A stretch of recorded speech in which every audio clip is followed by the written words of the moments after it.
Yo, what's everybody up to? We're gonna take a walk down memory lane here and talk about Mike Long. Mike, I was gonna say Mike the Scam Along, but let's throw the intro on and we'll get this party started, y'all. I got no love for the fakeness. If you wanna play tough and wanna hate this, I'll always show up.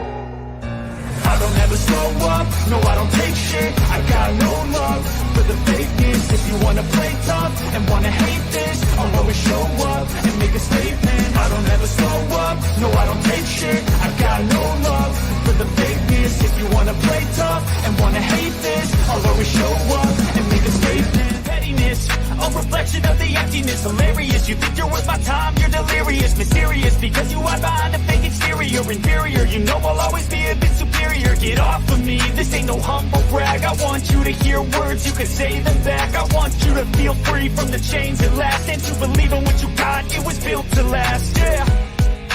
Now that I've been put through hell, I never got anyone's help. I had to do it all myself.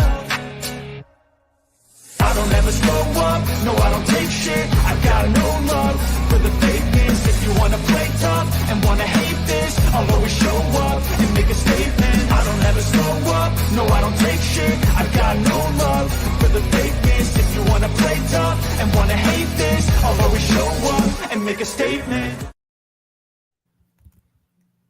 Hello. Oh, gee, I sent you the link too. It's in your inbox.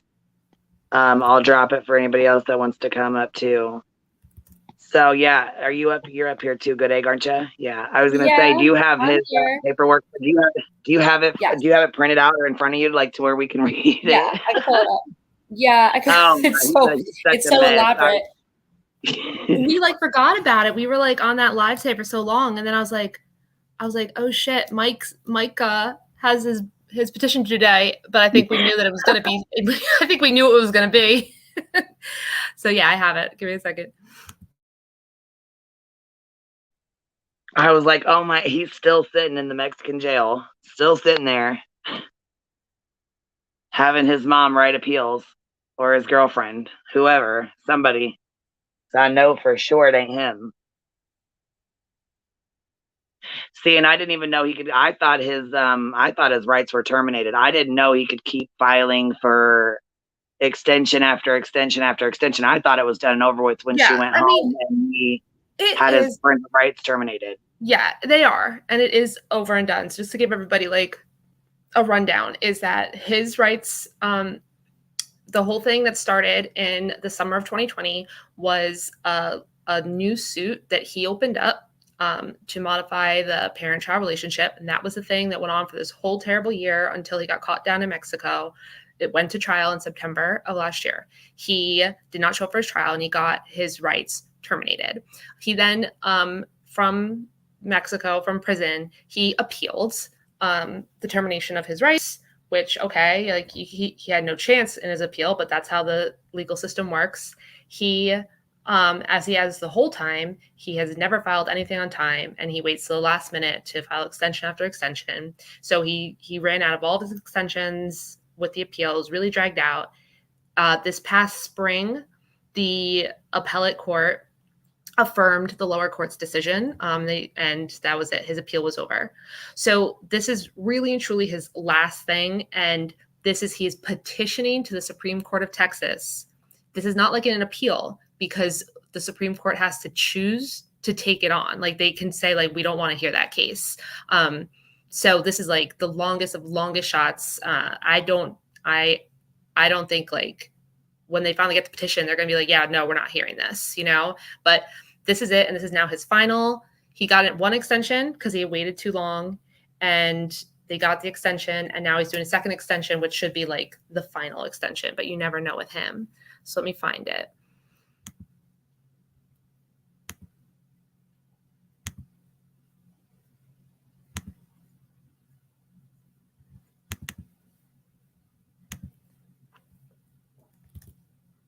Okay, whenever you're ready.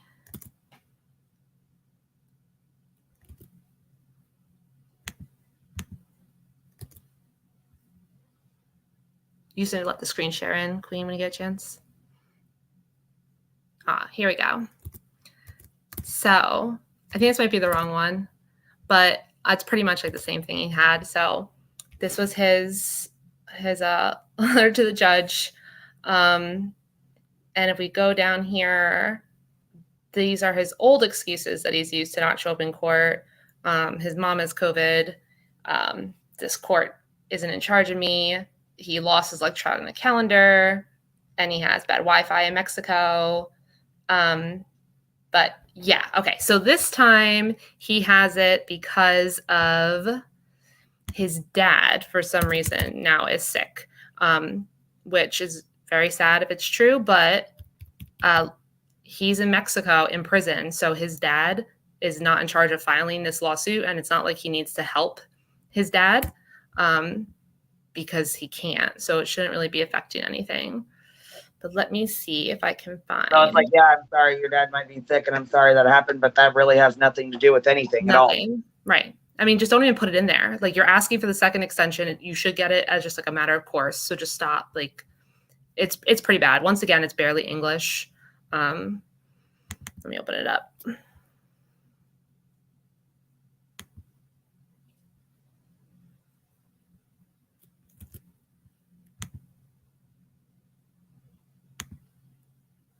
Okay.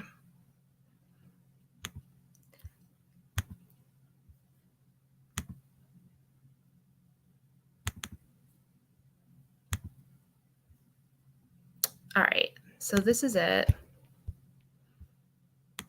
Oops. This is being annoying. All right. So is it big? I can make it bigger. Is that big enough? Yeah, right? Yeah, as I say, that's good. I mean, I can see it. I don't know if anybody else can, but if you guys need it bigger, we can put it bigger. Yeah. So the number one thing is I had guessed that he would file it at 4:30 today. But he filed it at 2:30 today. So that's like 2 hours before the closing of business. And then again, this is his second unopposed motion for extension. And basically it's the same thing here where he files for a second motion of extension of time to file a petition for review with the Supreme Court. And it says here, the Court of Appeals for the 5th District rendered its opinion and judgment on March 28th, 2022. And then he says that the disposition was sent. He says that like the court didn't mail him their decision until May 26th. That was his excuse. Like he did not, like really, like you didn't know for 2 months what happened? Okay. So he filed his first request on June 5th, which was, way past when he was supposed to, and he got it granted. So here is the wonderful, they had 30 days now just to write this extension. And these are the sentences that they came up with. Petitioner relies on the following facts as a reasonable explanation for the requested extension of time. Due to the enormous extent of the contents to he reviewed that must be prepared, and seeing that petitioner does not have counsel but is acting as pro se petitioner and requires additional time to complete its review, that should be a comma within like the rest of the sentence, but the sentence just ends there for some reason. Then it says, furthermore, to this petitioner's father, John Long, fell very ill and has been hospitalized. Petitioner has since not had the adequate time to properly prepare his petition. That's what they spent 30 days writing. Like, can you just read it over, like out loud?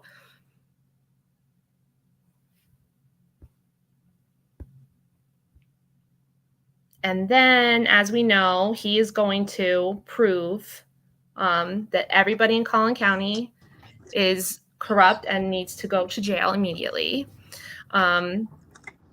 He's going to do extrinsic fraud. Extrinsic fraud is fraud that denied the petitioner the opportunity to litigate fully all the rights or defenses that could have been asserted at trial. Such fraud must be purposeful in nature. There must be proof of some deception practiced by the respondent collateral to the issues in the case. Petitioner fully intends to prove extrinsic fraud by the original trial court. the respondent, and various officers involved. Okay, sure. And then that's pretty much it. Then he said this: petitioner must be afforded the opportunity to present its case to this court. So he referred to himself as an it. And that's it. Then he says, I pray for the court to grant this motion for an extension of time so you can get another 30 days to file a bunch of jumbled up garbage and waste everybody's time.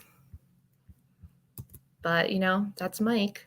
I will say, hey, Georgia, you notice that like the last couple things that have been filed does not actually have that actual sheet where it says like Jeannie Long submitted this with power of attorney.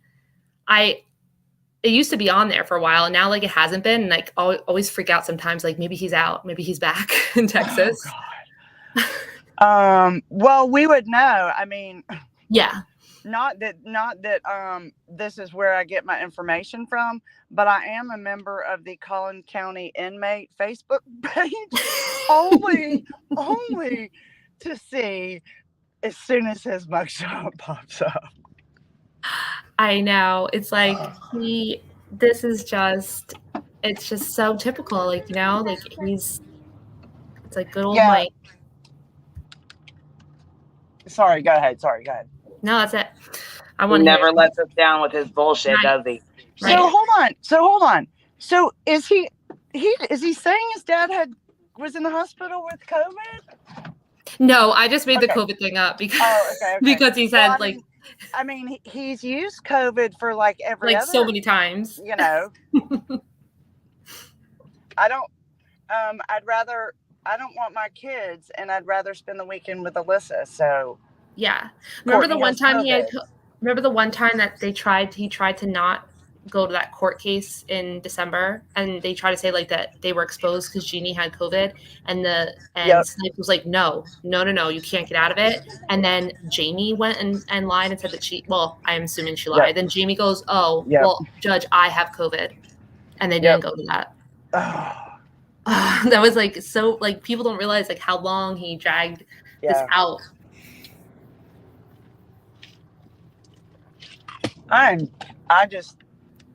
I don't know. I mean, I wish so bad we had like some way to get like information. I mean, what? I agree. I feel like we should have been nicer to that guy. I took one for the team and called the consulate once, and I'm terrified to know how much that phone call actually cost me because I was transferred through to like 20 different people, and I like through like. And the connections were like really staticky and crackly. And then like after I had gotten sent to like so many people, I lost my connection. I was afraid to call back because I didn't know how expensive that phone call was. Sometimes I feel like we messed up like trolling that Jeff Morgan guy so badly. Because he stopped having those like I know. We would not know. I mean, that was such a gift. All that information, we never would have known that. I know. Well, the appeal doesn't sound like the way it's normally written. Well, this is just a petition. This is just asking for more time to do a petition. Not appeal, but like, even, I don't know. It just didn't seem like, I don't know. But do you remember the extensions he was filing for the appeal before he was arrested, when he was like in Mexico, and it was literally like one line, like, I don't have good Wi-Fi out here. Right. It's pretty bad. I just don't know I just don't even understand why they're even bothering, because they're not even really fighting. This is not even a real, I'm not even saying this is a long shot. Obviously, you're not even going to do any of the work to actually do it. So what is, and like, I mean, I don't know who's writing this, but it's like really bad. Like the language is ridiculous this is for the Supreme Court. And like, what's the plan? Like, I mean, he gets an extension. Is he trying to just get extensions long enough for him to get out of Mexican jail? Because I don't really see that happening. No, this should be the Like last one. he can't keep like he can't get extensions for years. I mean, This there's should be no the last telling. one. Yeah. There's no telling. I mean, I feel like I've heard this is his last chance for like the last year though. But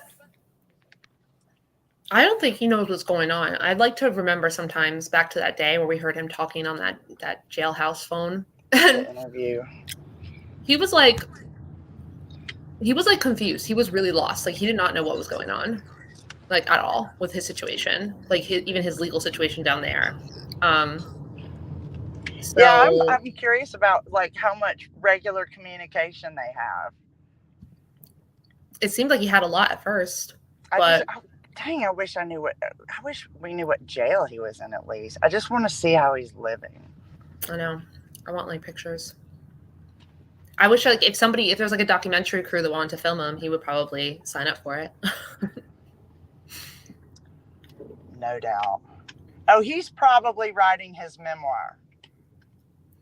Well, he says he will, but like, you know, he has the attention span of like a flea. So, I mean, he wouldn't get past like the first page. I mean, that's true, especially since I'm pretty sure that he's probably not getting his Adderall in Mexican jail. I was about to say, you think his procrastination was bad before? He's never gonna get an assignment in on time. Although, I mean, I'm sure probably not hard to get like drugs in jail.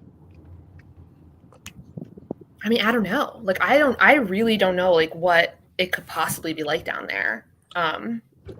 But he has big dreams, but he never really accomplishes any of them. Like, I don't think he ever finished the world's biggest mandala that could be seen from the moon. Remember he finished that.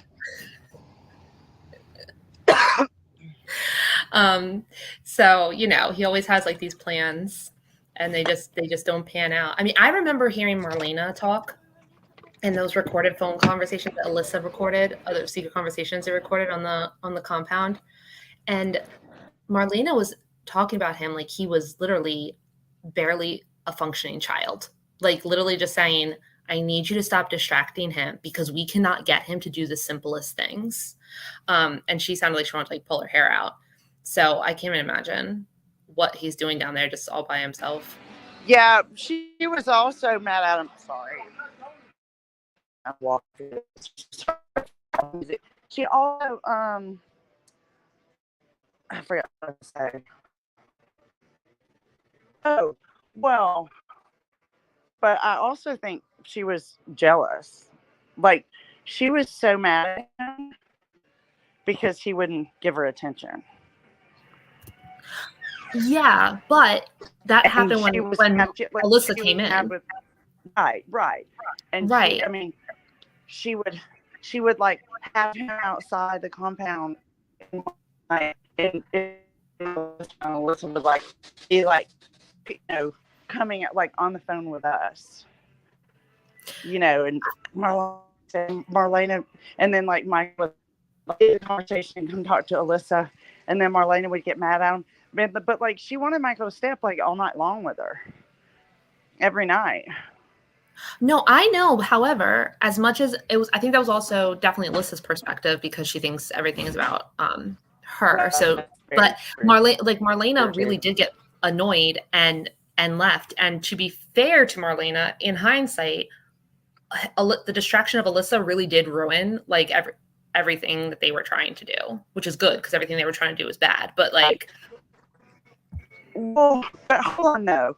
But Marlena saying she got mad about the situation and left is not. I mean, that's not entirely. Well, she was like, yeah, down. It blew up, and she was like, I'm getting the hell out of here because I don't want the heat. Well, yeah, I mean, like we were on the phone with,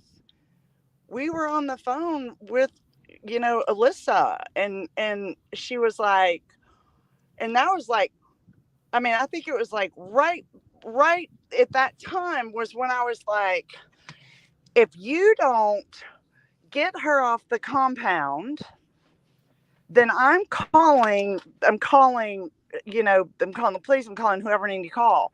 And when we kind of found out her background, and then she tried to tell, like, I guess Alyssa was trying to like convince Jeannie and convince Michael, and then I guess Marlena figured out that Alyssa was like, trying to get her off, but Marlena did not leave until the police were like on their way.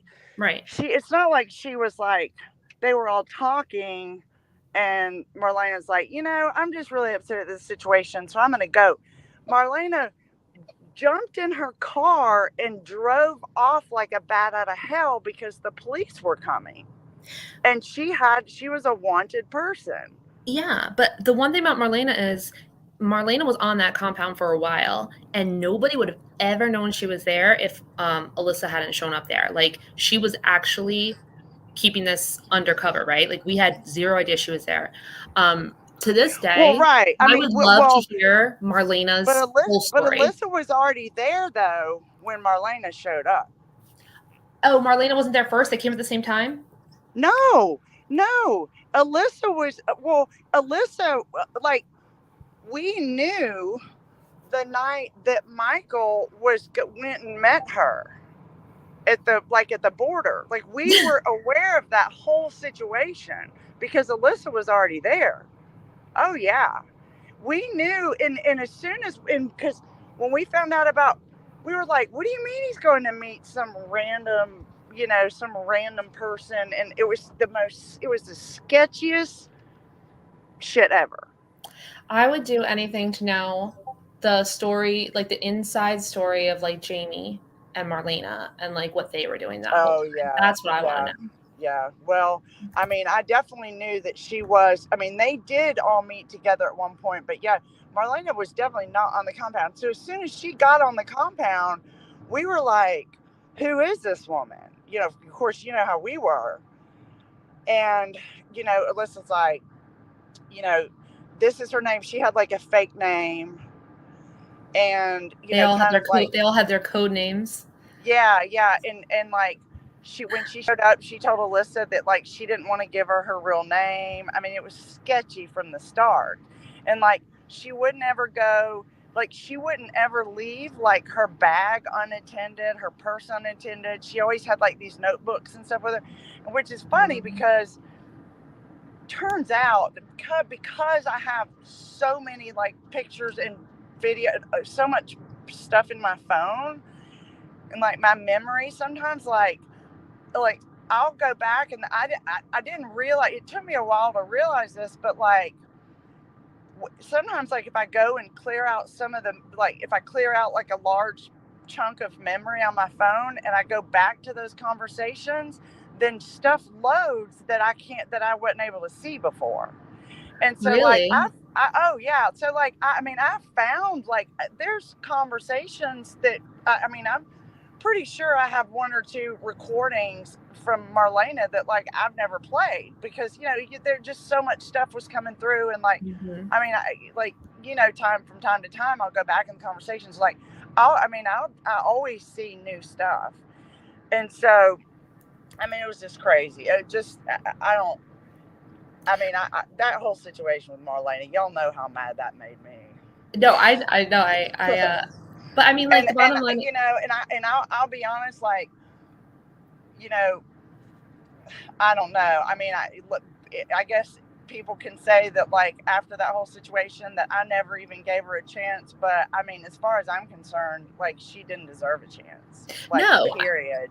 Like, I don't think she deserves any accolades for anything I'm doing. And I'm not saying that's what you're saying, but like, no, yeah. She was crazy. I remember when she went on like pages when she was around for a little bit and like reading her GoFundMe, and I was like, this is like, me, conspiracy theorist. That's a crazy person. I mean, I do think that a little bit of like your extra animosity towards her was probably a little bit because it was colored by when you met her being like Alyssa's enemy, Right.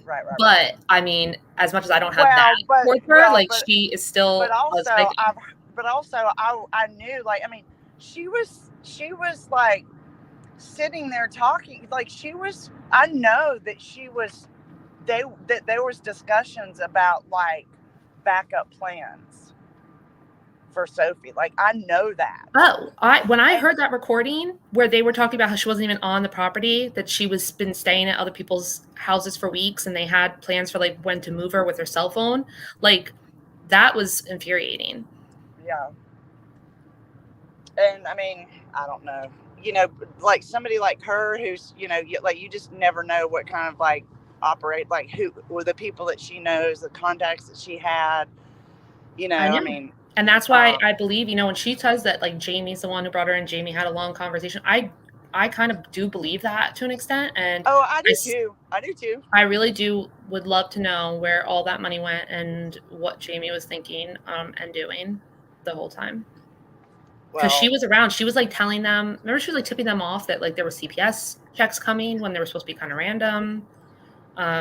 During that whole time where she was no longer on the case. She was listening to the Marlena stuff and all those recordings. She was constantly out there like in communication. Yeah. Gosh, it really makes me angry. She's such a snake. I know. I mean, her website literally listed like her specialty was I don't remember how she put it, but it was basically like high conflict divorce with like people that had a lot of money, basically. Yeah. I mean, I've looked at some of the things because they do a lot of appeals, which most of these appeals don't work. And it's like her and like she has a bunch of Sarah Lishmans where it's like they sound like they're their own person, but they're all working for her.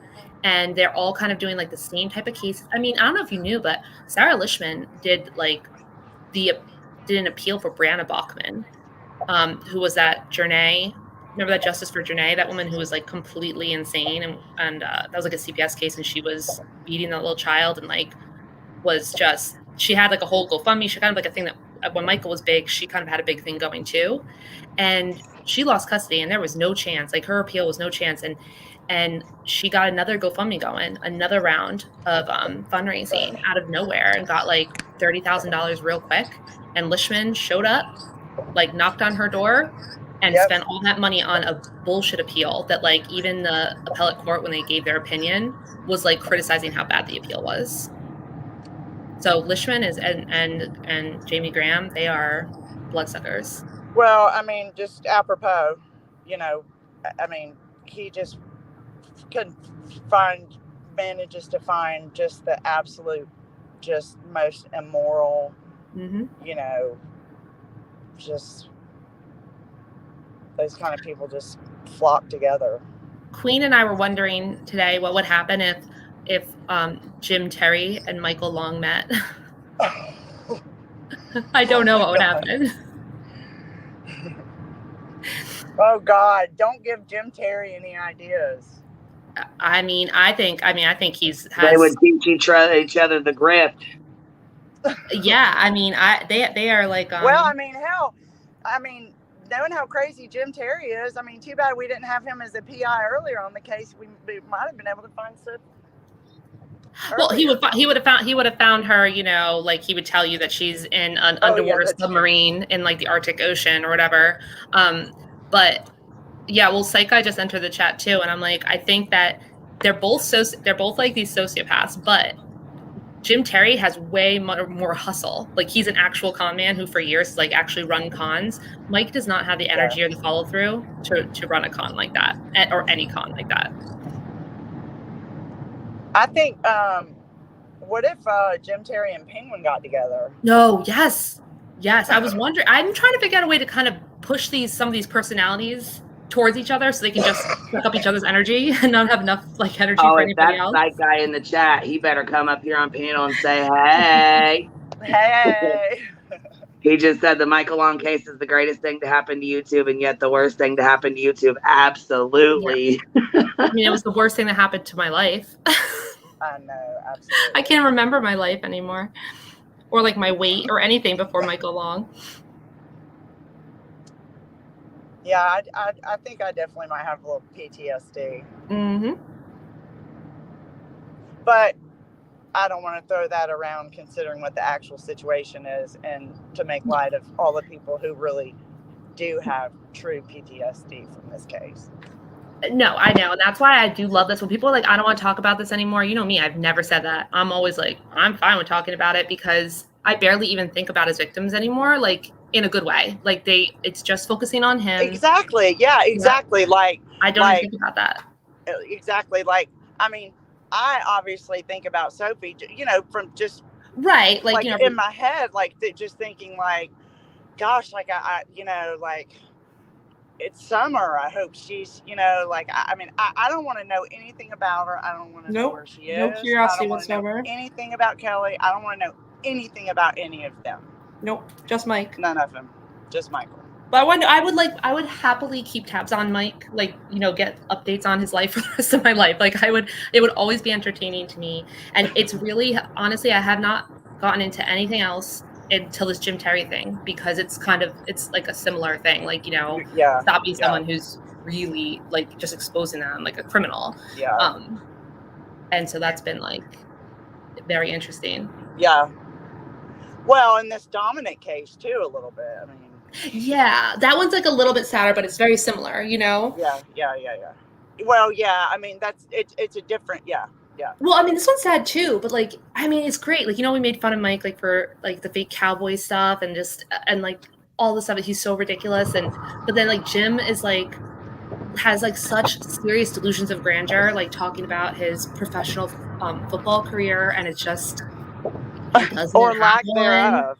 And it's like so ridiculous. I know I'm not the only one that immediately went to Google when I saw him say that he was on like the championship, the 2005, I think, championship team of the Richmond Bandits when they won like the whole, you know. Oh, did he say? He says crazy stuff. He also said he played for the Denver Broncos at one point. Like, he's driving me crazy because he won't keep his, like, he's one of those guys who just like lies and puts everyone's out there. You can't keep his knowledge straight. Right. You know what I mean? Check them all. But like, I mean, he played for the Denver Broncos. Like, no, but he said that once on MJL's Live, but like just one time. Isn't that very easy to look up and confirm? I mean, when he said that, when he was like, I played on the, you know, 2000, I was on the championship team and coach so and so and blah blah blah blah blah, and I was like, okay, 2005 Richmond Bandits championship team, coach so and so. And I looked at, like, I mean, I couldn't find his name anywhere. Well, the funny thing is, because he does not play, he's never played in the Arena Football League, right? Ever. But there's like a whole bunch of like semi-pro indoor leagues, kind of like open and close. You know what I mean? Like, just, and like those things happen. He's played in those, and it's like, it's nothing, right? But like and it's fine. It's like that was your hobby, but like he literally, and not only is he playing at that level, and I read somewhere he got cut by like 20 teams. He's the place kicker. The place kicker on a football field that is half the length of a normal football field. Like Georgia, if you really, really, really wanted to go be the place kicker on these teams, you could probably, you know, get a spot and get cut after the first game like he does. Yeah, I mean, I did play soccer. I'm telling you. He is, and when you see in the past, you find all these web archives of like the forums and like the message boards that he was part of the community, and they're just ripping him to shreds. It is so funny. It's like, I kind of wish it was back then where like, yes, he was scamming people, but it wasn't as sad as the people that he's oh, I know. I mean, this is like what he's doing. I mean, these are like, this is way worse than, you know, Dominic, or I mean, like, they actually like don't have their children. And what is being done, the level of vitriol and hate and disgusting things that are being said about Candace Cooley, the closest thing to it is the stuff that was being said about KL at the peak. Yeah. And these are much larger channels. I mean, it's not as intense around just her, but like he's regularly going on channels that are like much larger than like Annie was at the time, you know? Yeah. Well, it's, I mean, no offense to anybody that lives on the Mississippi Gulf Coast, but this is the Mississippi Gulf Coast for you. Like that area. I mean, it just, he just, like, none of his behavior like surprises me, and like, you know, and just the fact that he's sort of used, you know, Mississippi as, you know, and all about like, I mean, he's smart because, I mean, the state of Mississippi, they don't monitor shit. No, They don't. I mean, that like every person and over every agency in the state of Mississippi is like stealing money from the agency. So I don't think. Do you think he lives in Queen? I don't think he lives in Mississippi. Well, I mean, I'm not saying he does or he doesn't, because I mean, he has a Florida address, but isn't it? I don't know. He has a Florida address, but he always says Luxburg, Mississippi. I'm from Luxburg, Mississippi. You can find me there. That's where my office is. I'm from Luxburg, Mississippi. That's where you can find my office at. I ain't even got an office to fucking first. I mean, he was living like an RV. Like a couple of years ago on the indoor football forums, they were showing that like he was living in an RV and like a Volkswagen van and stuff like that. And then his van burned down or something like that. Yeah, but that area though, like the Mississippi Gulf Coast over to like, and I don't know exactly in Florida, where is it in like the Panhandle? I mean, if I would have to guess, I mean, because the Gulf he doesn't Coast, say where he lives in Mississippi. Like Alabama. Oh. Yeah, he's never actually said. But his only address is. Do you think he's come up here? Are you going to come up here and say hi, Psych Guy? The link is pinned if you're still here. You know what, Georgia? He's not. Excuse me, that's like a minor league. Do what? Yeah, it's like when these indoor, like he's been like literally he's been on teams that he made the team up and he made the league up and it never happened. Like these are teams that are like sometimes they start up and they last for 3 games and they completely fold. Like these are and that's fine. And there's no but it's money. like, I mean, there's no money in that. It's like you said, it's like a hobby. I mean, it's like it's a hobby. You know, yeah. Dudes that can't play the real sport. So right, you know. Exactly. So it's like if you want to do that, like that's fine. But it's just he lies about so much stuff. It's like really it's like too much. And then you know he said he went they're like one and the same. They lie about whatever. Yes, he said, Georgia. He said he's gone to 3 different HBCUs. Which, like, why would you do that? Like, he's pretty gone racist. To 3 different what? Historically black colleges. Like he claims he did go to Clark Atlanta. He says he went to Central State University, and then he went to Clark Atlanta, and then he said he went to Livingstone. These are all like 3 HBCUs in 3 completely different states. So does he say why? Is it because he wants to be a place kicker? To be a place kicker. Okay. Well, I know that like I didn't know that HBC was a term, but I know that like in Mississippi, like the HBCs, mm-hmm.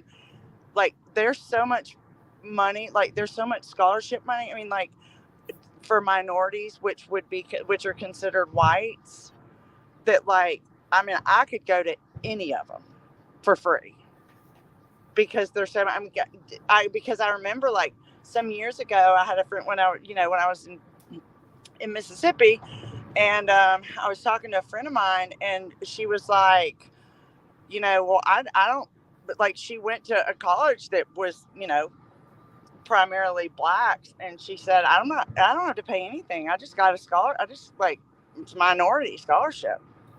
I mean, I guess the idea was like that he was trying to play on different teams. Like it seems like he's just really, really, really wanted to be a football player, but he is so much stuff he says is just I actually had things on the tip of my tongue, like stuff that he said is just insane, and then I forget about it, and I feel like he just says it out loud, like nobody else catches it, or like he doesn't repeat it again. I'm like, that was crazy. Like, but this is what I want to tell you. So how he had a big drugs? Do you think he's like? They say he doesn't even drink. Like he doesn't even drink, no drugs. So who knows? But I mean, I don't like that to be just the automatic go-to, but I mean, I think it's always a valid question when you have someone. I agree, but he's also been doing this stuff, like running the content stuff, since he was like 18. Yeah. No, but he was made this whole thing for a whole week. He said that he was going to transform the face of YouTube tonight because he was going to dox this creator named Sleuth Mom. Like, he just kept saying, like, it's coming, right? So today he goes on this channel and he's like literally saying, all she has her anonymity and I'm ripping it away from her. And not just her, I'm talking about her parents and every single person she's ever been married to. And like, you know, doxing's not illegal and I'm doing this and you guys should not care about a strike to your channel because this is more important. And that was like his big announcement. And then his final announcement today, he goes, he goes, Sleuth Mom, you have 1 week. 1 week, you will reveal yourself and you will tell everybody your name and show your face and show who you are, or I'm going to do this to you. Oh it's 7 days. And like the people on the panel were just allowing him to say that. Wow. It was insane. So he's nuts. He got that cease and desist, and I saw his reaction to it. He like freaked out about it. Like, he's taking it so seriously, but pretending he's not taking it seriously. Like, he lost his mind. Oh, he made a comment. He said, what did he say, Queen? He's like, he said something today during that thing. He's like, if people want to hide behind pictures of eggs and stuff like that, they will all have their anonymity stripped away. It's like, dude, you like still haven't been able to figure. The reason why he pushed it off is because he can't figure out who Sleuth Mom is. Which, like, we know who everybody is. We've all done that to each other. There's nobody here who doesn't know who everybody else is. You know, it's like that's. We've all been doxxed 500 times. Not all of us, but yeah, exactly. But he has the wrong person, so. Well, speaking from personal experience, these crazy people. I mean, they really will just do anything. They'll do anything. Yeah, like, he's very similar to Penguin, like in that way. Even if you, and not just those two. I mean, there's some people out there that are just insane. I was on this the panel that they were on. The other women were like, yes, and that's good because that person really hurt my feelings. And then the husband was on, and the woman had to get off because she's sobbing, and the husband's talking about how like YouTube hurts her feelings so much. And I'm like, what is this world? Like, I did not watch any of these channels, like these like true crime channels, until I started watching him, and I'm like, what is happening here? Like, get it together, people. Yeah, well, it's a black hole of YouTube. Oh, he said it? Okay, excuse me, Al. It was on this channel, like this small channel called like Exposing Darkness or something, or Darkness Exposed. And his other thing is that he's really rude to like all the women who have him on panels. Like the other night, he kept making jokes about the women being like old and ugly. And then today, he went up there and he has his camera on. They don't have their camera on. He goes, what is it about YouTube that every chick who has an opinion thinks that she can hide her face?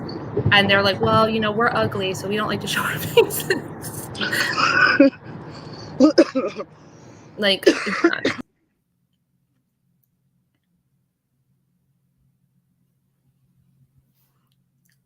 But Jim Terry's a really bad guy. Like, the woman found out yesterday that she just paid him money, and she just paid him a bunch of money, and her son's missing, and she realizes like what he's done, and she's devastated. Like, she's devastated. Yeah, she is very devastated and extremely upset. Right, because she probably, what she's living with is the thought that she's never going to see her son again, that her son is, gone forever. And it's not just that he took the money, but the fact that he told her, don't do anything. He told them to stop doing and stop looking and stop doing stuff because he was doing something for 2 weeks. I don't know if she'll ever forgive herself for falling for that. No, does Jim have a wife and kids? No, excuse me, Al. He's never had a wife. I mean, he's not normal. Hell no, he ain't. That's why I said him and Mike are a lot alike. They have a lot of similarities, and just like he tried to use social media to attack Dylan's parents and his mom and stuff, Mike did the same thing with Kelly, remember? Same shit. He loves the attention. He acts very different, but he loves being the center of attention and being like fawned over. But they have very different personas. Yeah, very different personas that they put on, but it's like the same thing. Yeah, because Mike's real laid back and real quiet, real sneaky, and Jim is like real loud mouth, real loud and obnoxious, and just. And they're both masked. Like they're both like personalities that they put on as a performance, you know. But they are. But like Jim's like a hustler, you know. Like he is really out there doing the footwork to like scam people every day. Mike could not get away with that. Like he only was like when he got a big windfall. Well, see, Mike used his kids. Jim don't have any kids to use. Otherwise, I'm sure he probably would come up with some kind of a grift for that. But Mike used his kids. You know what I mean? That's how he got all that GoFundMe money and all that. Mm-hmm. The only thing I saw about, and only because Courtney's the one who went out there and you know did the legwork. You're not blocked, Kimberly. And then what was I gonna say? The only thing I saw about Jim and a woman is a woman wrote on the fraud report that like in 2008, like he pretended to like be interested in her and start dating her, and he just scammed a bunch of money out of her and then ghosted her. So. Like the dick bag that he is, you know, that's just the kind of person he is. You could tell that's the kind of man that he is, you know. I want to get better like Mike leaving Courtney after Courtney did all the legwork and did all the shit for him and got him all that money and did everything for him, and then he turns around and leaves her for a trash bag off the internet. And then also, remember what Mike would do? Mike did that thing where he like automatically fell out of love with people. Like Courtney left him. And then she came back like 2 weeks later. He's literally like, was like, I loved you. I do not love you anymore. Like, go away. Like he could just turn it off.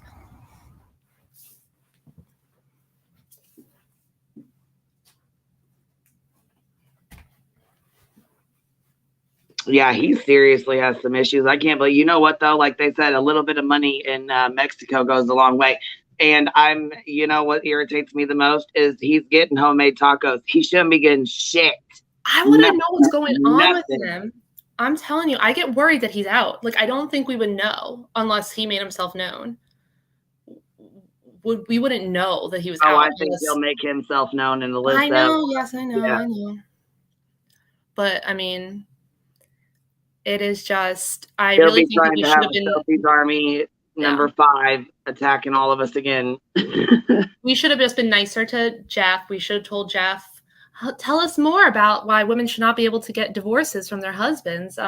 You know, like teach us. Well, Jeff. Yeah, whatever happened to that? He did that interview, and then we talked to him that night, and I ain't heard shit out of him at all. I don't think he wanted anything to do with Mike kind of after that, or us. So. Yeah, I don't think he did either. But that was a shame. Because we would know. Let's think about that. If they hadn't done that interview, we would have like zero update on Mike from going back to like December. Right. That was our update on him. Right. Remember, like, because Callie was going around telling people he was just wandering around Mexico without a passport. We had no idea what was going on. He's sitting in I can't even remember what the hell she said. He was sitting in something. Like an immigration detention center or something. Yeah, some weird shit. Like, hold on, what?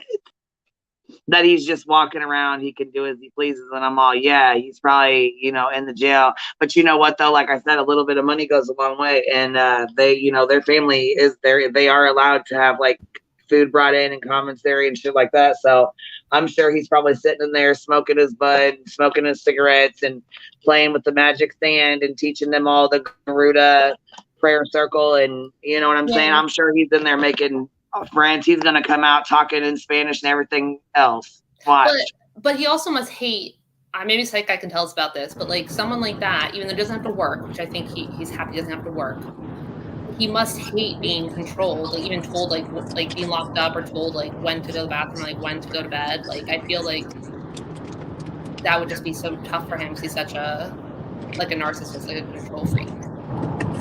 Hold on, Gabby said he should have a mugshot when he gets booked to the U.S. And as soon as he's done in Mexico, he should be transferred to the U.S. So. It depends. It depends because there's more than one way that they can do it. Because another thing they could do is if he's going to be there in Mexico for a while, they might not bother doing an extradition, and instead they might just deport him, like what we do here. Like if we lock people up, like from Mexico, Mexican citizens, and they are serving, or any country, and they're serving a sentence here. Like the guy from The Real Housewives of New Jersey, when they get out of prison, we just deport them back to their other countries. So they could just deport him and like bring him to the bridge, send him across.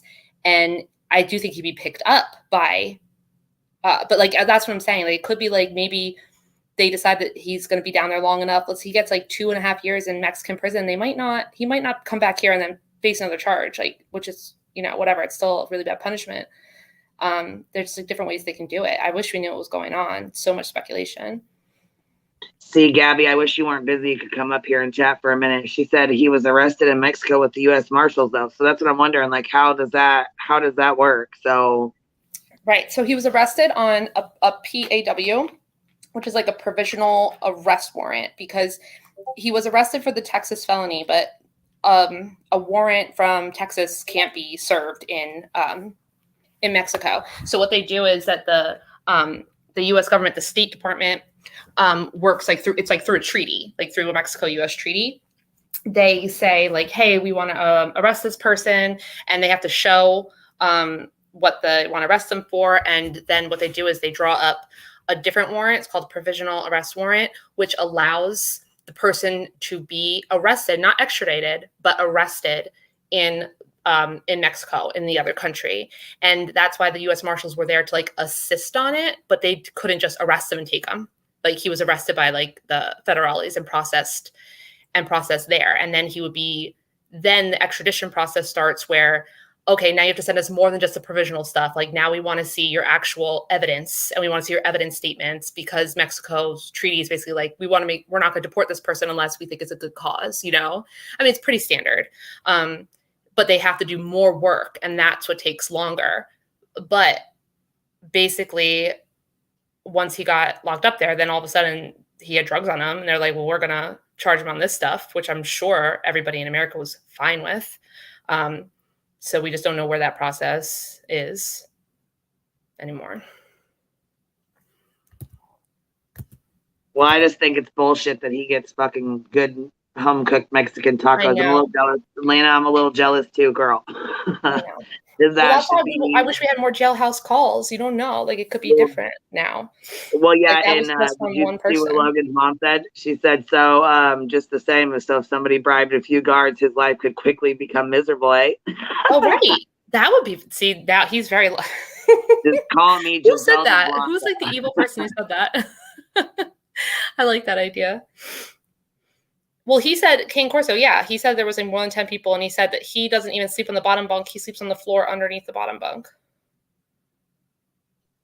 Yes, dude. I was going to say, I don't even know if we can get to that interview. I wish we could. I mean, I don't even know if his channel's still up. I have no idea. Yeah, I'm sure. He still has that up. He still has that up. You want to play it? We need to play that. Yeah, we need to play a part of his interview where he says he's sleeping on the floor. I'm telling you, sometimes you go back and you play some old stuff from back then, and it is just a party. But let me go look. Gee, it was loud, so I muted you. You can unmute anytime you want to. Do what? Oh, no, that's okay. Okay, no worries. It just sounded like it was pouring down rain, or the air was like beating in. Oh, yeah, it was. Yeah. No. Sorry, it was my. Yeah. It's all good. I just thought it was like a fan or the heater, or you know what I mean, like the car or shit. I didn't know what it was. I wish I could participate in the chat, but I'm driving. As I said, where's Squishy? Where's all my Michael Long girls? Y'all should be clicking the link and coming up talking shit. You guys need to be clicking the link and bring your ass up. We need to have some good laughs. I miss talking shit about this school.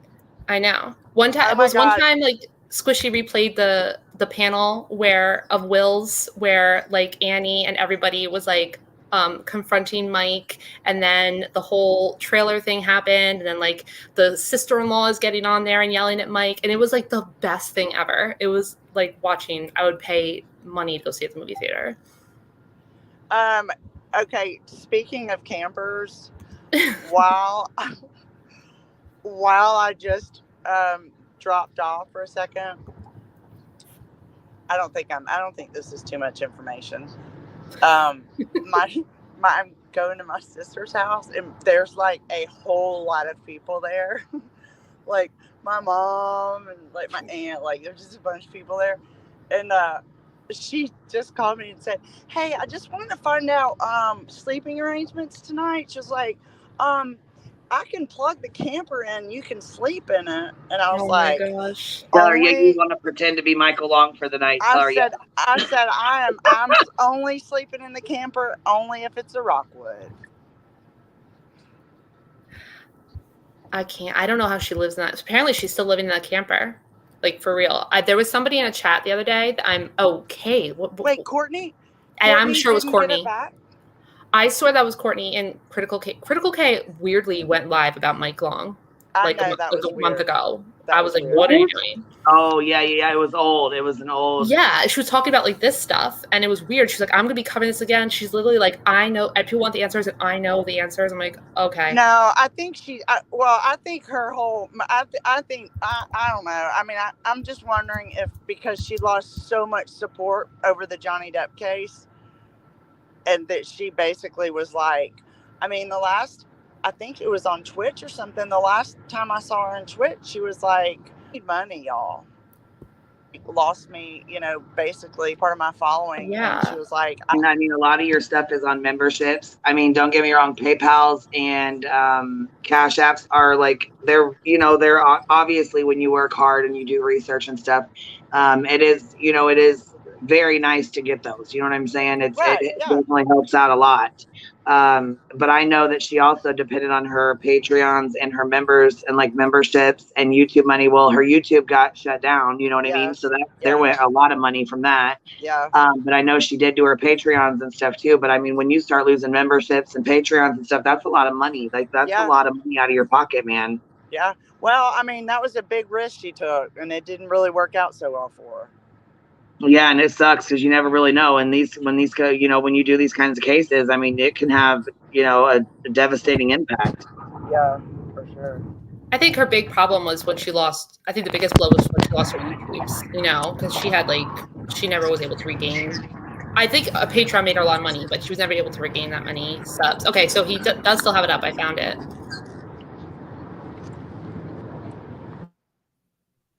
Roll this beautiful beam footage. Is it in?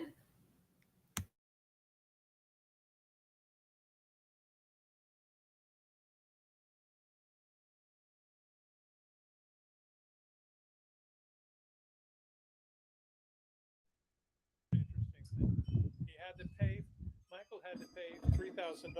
Oh, it's really low. Is it just me? Probably. Right. And probably just somebody me. says I need a psychological evaluation. You could pay for it. Right. If you want it, you could pay for it. Right. Well, he had to pay. Yeah, I can't hear this at all. Can anybody else hear it, or is it too low? What's going on here?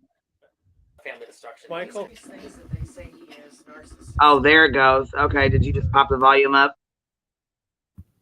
No, sorry, I was talking. That's like at the beginning of the call where it's like him talking to Jeannie and John kind of like off the phone. And it's not like their phone call yet. So that's why it sounds low.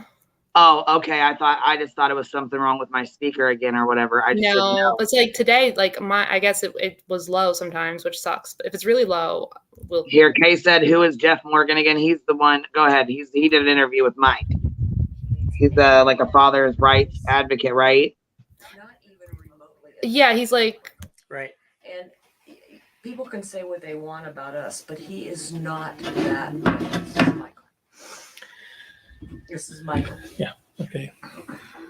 Everything they've accused of Michael of, they're doing themselves. Yeah. How are you? Okay. Well, Jeff is here. I'm going to give him the phone. You have to talk into the phone because it's noisy.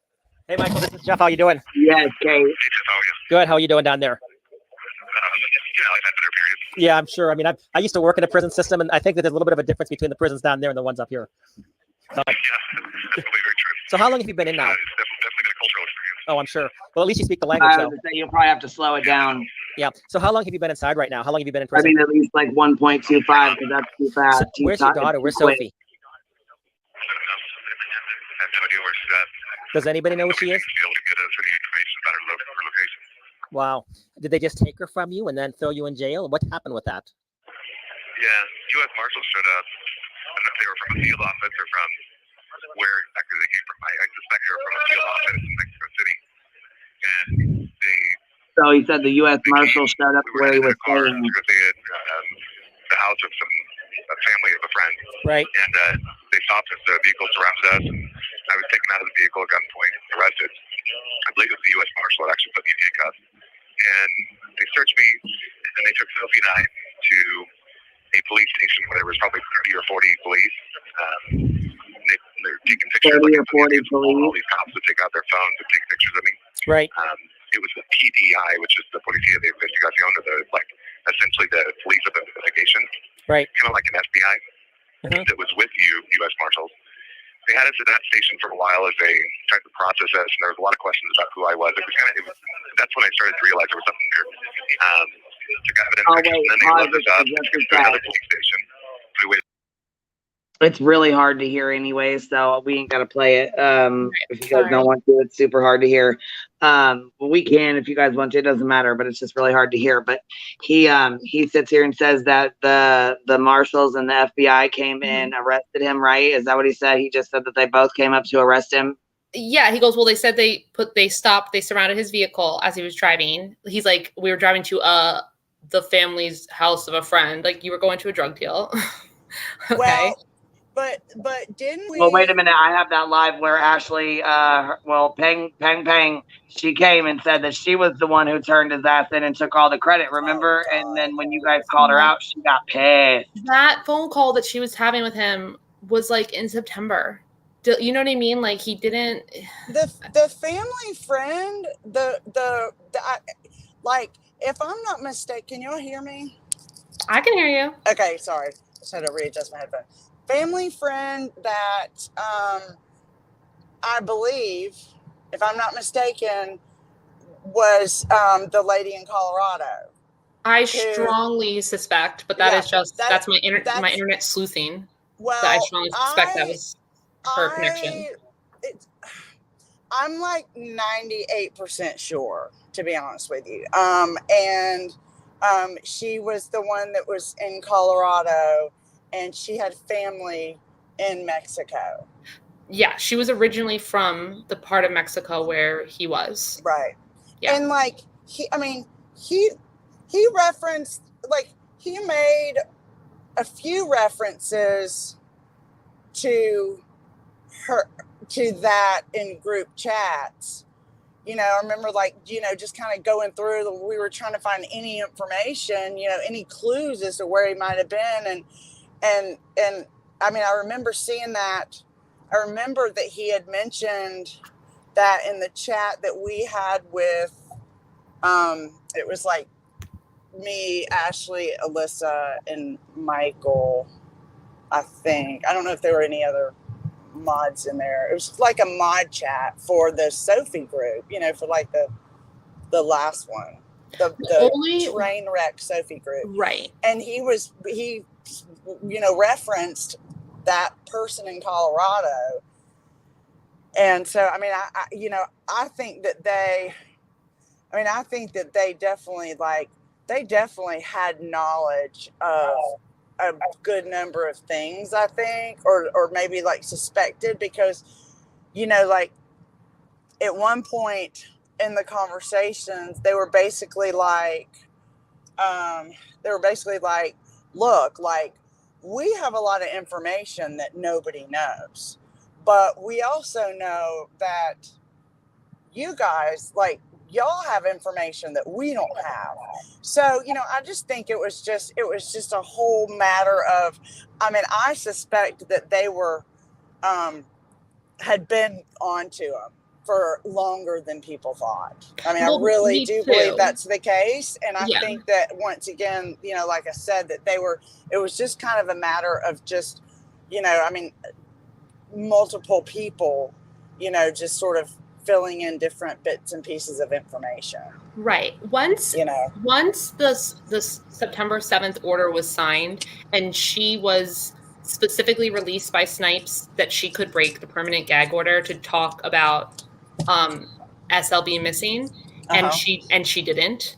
I knew that I never knew what it was, but I knew there was something going on. Like, there was something. Right. But the thing with the woman in Colorado, that was the most, like, weird true crime internet sleuthy thing I did. But when he reactivated, when he went on the run with her and he reactivated his old groups, remember that? He unarchived them. I had never seen her name before. She was just a new random admin. And obviously, it's a new random admin, and it was a real person. I looked her up, and I didn't even get her for the Mexico thing, but she lived in very rural Colorado, and she literally lived on the border of all these like Indian reservations where he says like he used to, specifically the reservations that he had gone and spent that extra time in. Yep. And so I really felt that. Yeah. I was convinced at some point, that he had made his way onto Indian reservation. Me too. I didn't know that about her, but like, I mean, I was just damn convinced because you get on an Indian reservation and it's hard to get somebody off in it because that's just a whole different set of laws and, No, I was literally doing the whole Google Map thing, but like, because remember he was showing their little road trip through like Arizona. So I was wondering if he did go up there and then he went down to Mexico. But bottom line is, unless we know when he went over into Mexico, it has nothing to do with what Penguin says. It changes the timeline. Yeah. But so Gabby said we should put the video of Penguin talking about taking credit for it. But wasn't it like on Kelly's? Isn't that going? No, I think wasn't it on Crime? No, Crime it's Bros? mine. It's the very first video. It's mine. She said it on mine. She came up on panel on mine, said that Mike made her a song and was actually singing the song for her and was sitting there singing when she seen the address behind him and called and turned it in. Yes, I'll go get it and send it to you real fast. But Captain's like, no, I'm like, is this going to be fun or is this going to be torturous? No, because that was the video where I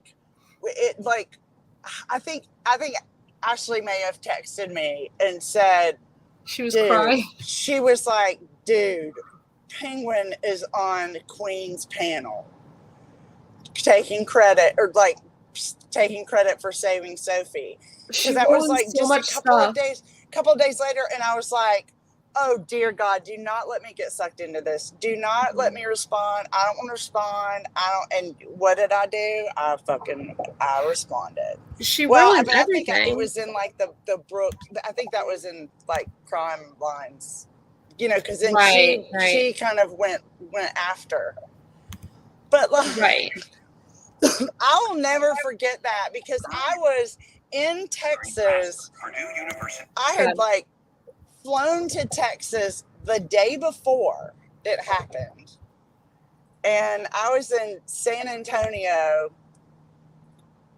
that day, and then it was maybe like we felt like something was happening that night, or like some weird stuff was going on. And hey, psych guy.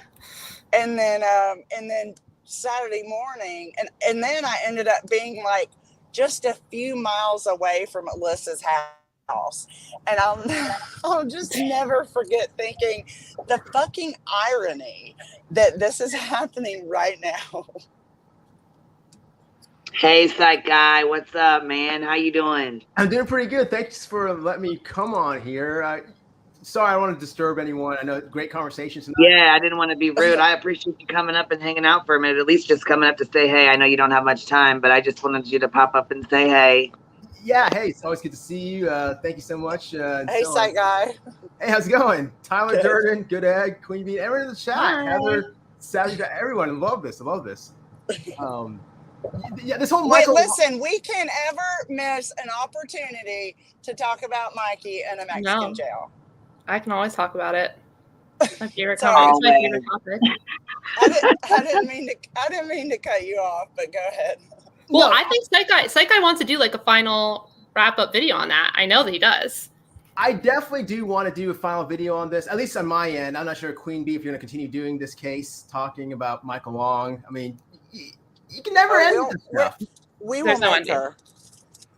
There's no end to this. I mean, since 2020, now it's 2022. It's probably going to be 2024. It's just going to go on and on and on. I missed the first part of the video. Is he trying to leave the Mexican jail now, or is he? Well, we don't know what's going on with his. He's being, he's being held in Mexico on drug charges, and it seems like they are. Last time we heard, he got the impression that they were going to try him on these charges. But what he did is that he put in a petition. He lost his appeal, And now he put in a petition to the Supreme Court, which is not going to go anywhere. But he put in an extension of time to file the review, and then he got the extension, and the due date was today. So we kind of knew that an hour before the courts closed, he was going to file another extension request for a time. And that's what he did. So that's where we're at. I see. Yeah. Okay. I got a question for you guys and for the beautiful chat folks in the chat. Okay. I have a question. Do you really think that, how do you think he's doing in the jail? Do you think he's doing really great or really bad? Or what's your thoughts on this? You probably talked about this earlier. Queen thinks that he's probably like, chilling and like, just kind of being like a little charismatic cult leader in there or whatever. He's like, he's never met a stranger. Like, he can talk to anybody who's got feedback. See, okay, here's my question, okay? My question is this, okay? I get what you guys are saying, but maybe to me, okay, I know he was diagnosed. I think it came out. Someone said yesterday in my live stream that I guess he was diagnosed with the N-word. Is that correct? The N-word? Yes, he was. We've seen it. Like, he was diagnosed with narcissistic personality disorder. Boom. There you go. Same thing, more than likely, probably not confirmed. I don't know, but I'm not following Chris Watts. But to me, it's the resembles like Chris Watts, I think Chris Watts is obviously the worst of the worst. I mean, to kill your. Well, and that's the thing too. I think he's doing okay in there. I mean, honestly, because these people have the mentality of they've never really met a stranger. They can talk to anybody about anything and they can adjust. I can see Michael Long adjusting and talking and making friends, and you know what I'm saying. I can see him doing just fine in there. Matter of fact, I can see him thriving in a place like that more so than I could outside. You know what I'm saying? I agree. Yeah. See, that is true. I see your point. But I totally agree with that too. Because I think that, like that a narcissistic personality, like that, like you said, they thrive in places if they can have some sort of control. And like, I just like, when I think about it, like in my mind, I'm sitting there thinking, he probably, like y'all said earlier, like a kind of almost like a cult, like, he just has that cult like mentality. And so I think anywhere he goes, no matter where he goes, if he has this insatiable need, to control and to,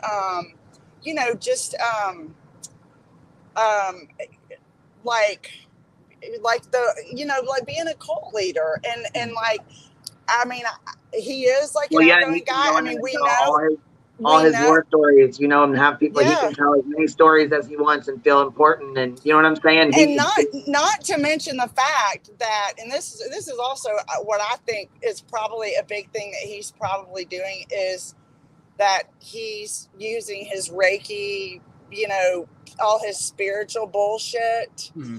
And he's probably like preying on all of the poor souls in the jail who probably are looking for some purpose in their life or something. And he's probably like trying to amass some sort of, following in the jail. See, Oh, go on. Sorry. No, because I guess we want to say it, but I think he has to be, well, we would all be miserable, right? Because it's like terrible quality of life, but he's a narcissist. He must be so angry to be controlled, is what I'm saying, to not be in control of a situation. So I don't know. And I don't know. He might be over the crystal stuff, Georgia, because a couple years before that, he wasn't a new agey guy. He was Mr. Preppy guy. Then he went into this. Like these aren't real fate. I would not be surprised if he's like over the new age stuff. Yeah. I mean, that's a good point. The way I look at it, just maybe I'm the only one that's seeing this viewpoint. Maybe there's others that are along with me, but the way I see it is that, okay, if it's true that if he does have narcissistic personality disorder, which I'll take your word, I haven't read the documents, but I guess the psychological evaluation said that, or did they officially diagnose him with that, or do they say? They officially diagnosed him with that, with bipolar and possible thought disorder. Okay, which narcissistic traits, you can see that in bipolar individuals also. So you see. And then on top of, and don't forget, I mean, it during this time, I mean, we know that he took, he took Adderall. Okay. So, and I'm sure you know more than I do, but, but that definitely, but someone who suffers from bipolar, Yes, and another, you know, it's something else, in sort of in that family, some people that take, you know, that particular drug or in the same class, it can really bring on like delusion, and it can really make them a lot more crazy. So, and I, you know, I'm sure that contributed too. See, yeah, absolutely can exacerbate symptomology. The way I look at it is that, okay, if he has narcissistic personality disorder, these folks, and I've dealt with these folks time and time again, they just want to go ahead and over-exaggerate, and they just want to go ahead and overinflate their ego. And everything they do, everything is hunky-dory, great, is perfect, is better than anything in the world. So how do we truly know that he's really living this rock star life in this Mexican jail? Likewise, Chris Watson did the same thing, where he was like saying, oh, it's great here, having all this stuff. Who knows, right? I mean, do we have actual receipts? No. Yeah, so it might be all in his head that, okay, he's severely just deluded, you know, with this, you know, extreme narcissism that's impacting his overall perception. And in his mind, he may thinking that, okay, he's well-loved and admired. Because I'm looking at this, here's a guy, he's a Caucasian male, come inside this Mexican jail, not to bring in culture, you know. Yes, but you know, he does speak Spanish, though. He does speak it, though, but I'm pretty sure they found out, though, about the whole GoFundMe scam, a lot of money and so on. So, oh yeah, that's true. I'm thinking that they may want to go ahead and go after that guy and want to get in on that. And I'm thinking the opposite. I'm thinking he's having a miserable time. But that's just my opinion. Well, they don't have enough food for them there. They don't have toilet paper. Like it's extremely. Yeah, that's what I normal. heard too. Is that like, well, of course, during COVID, I mean, maybe it's changed a little bit, but like, I mean, everything that I was reading, you know, I mean, of course, it's the internet. So, but just reading stories, you know, like, I mean, I was like trying to like look for accounts of people who had like been in the prisons down there, to like the jails, to kind of see maybe what the conditions were, you know, but which are always going to probably sound worse than they make it out to be, maybe, but you know, I totally just lost my train of thought. Oh yeah. So, I mean, like you were saying, like that. Sometimes they didn't even have food, and like people, like they toiletries, and so they would depend on their families to have to bring that stuff in. But sometimes, like, the families couldn't get in to bring in the supplies. So, you know, I do wonder about that too. Like, I wonder about, like, you know, the fact that, you know, maybe he doesn't have the things he needs, because, I mean, he's always been catered to. He's always been catered to. Mm-hmm. He had the GoFundMe. He had, you know, he's always had the ability to go out and like scam and manipulate people in some way. I mean, I think that's pretty safe to say. Yeah, right. And the other, and you got to also understand the other factors. Also, you got to realize that he's entering now an environment where there's going to be several other Michael Longs out there that are all scammers and, you know, manipulators and so on. So it's going to be kind of harder for him to go ahead. And he's sober, unless he's just getting illegal drugs in jail.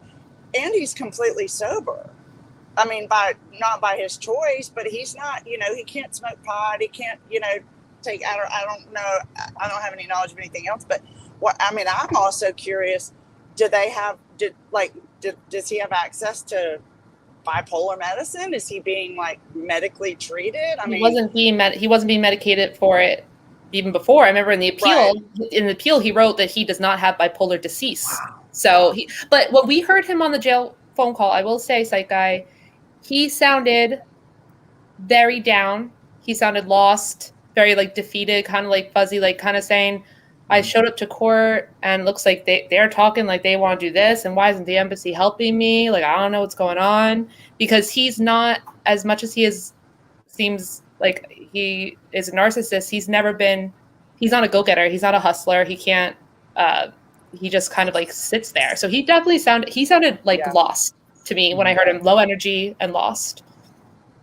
See, and these folks who have narcissism, they always are looking for anyone to go ahead and feed into that and feed into their egos. And so maybe in the jails, no one is feeding into that, and that's why he kind of is despondent and kind of just, you know, lost and kind of Of course, I don't know how he presents all day long. Maybe it was just Right. a bad time of the phone interview. And also, Well, and I just say that he knew that call was going to get played, and he knew everybody was going to hear it. So I think he actually put on that act so that everybody would feel sorry for him.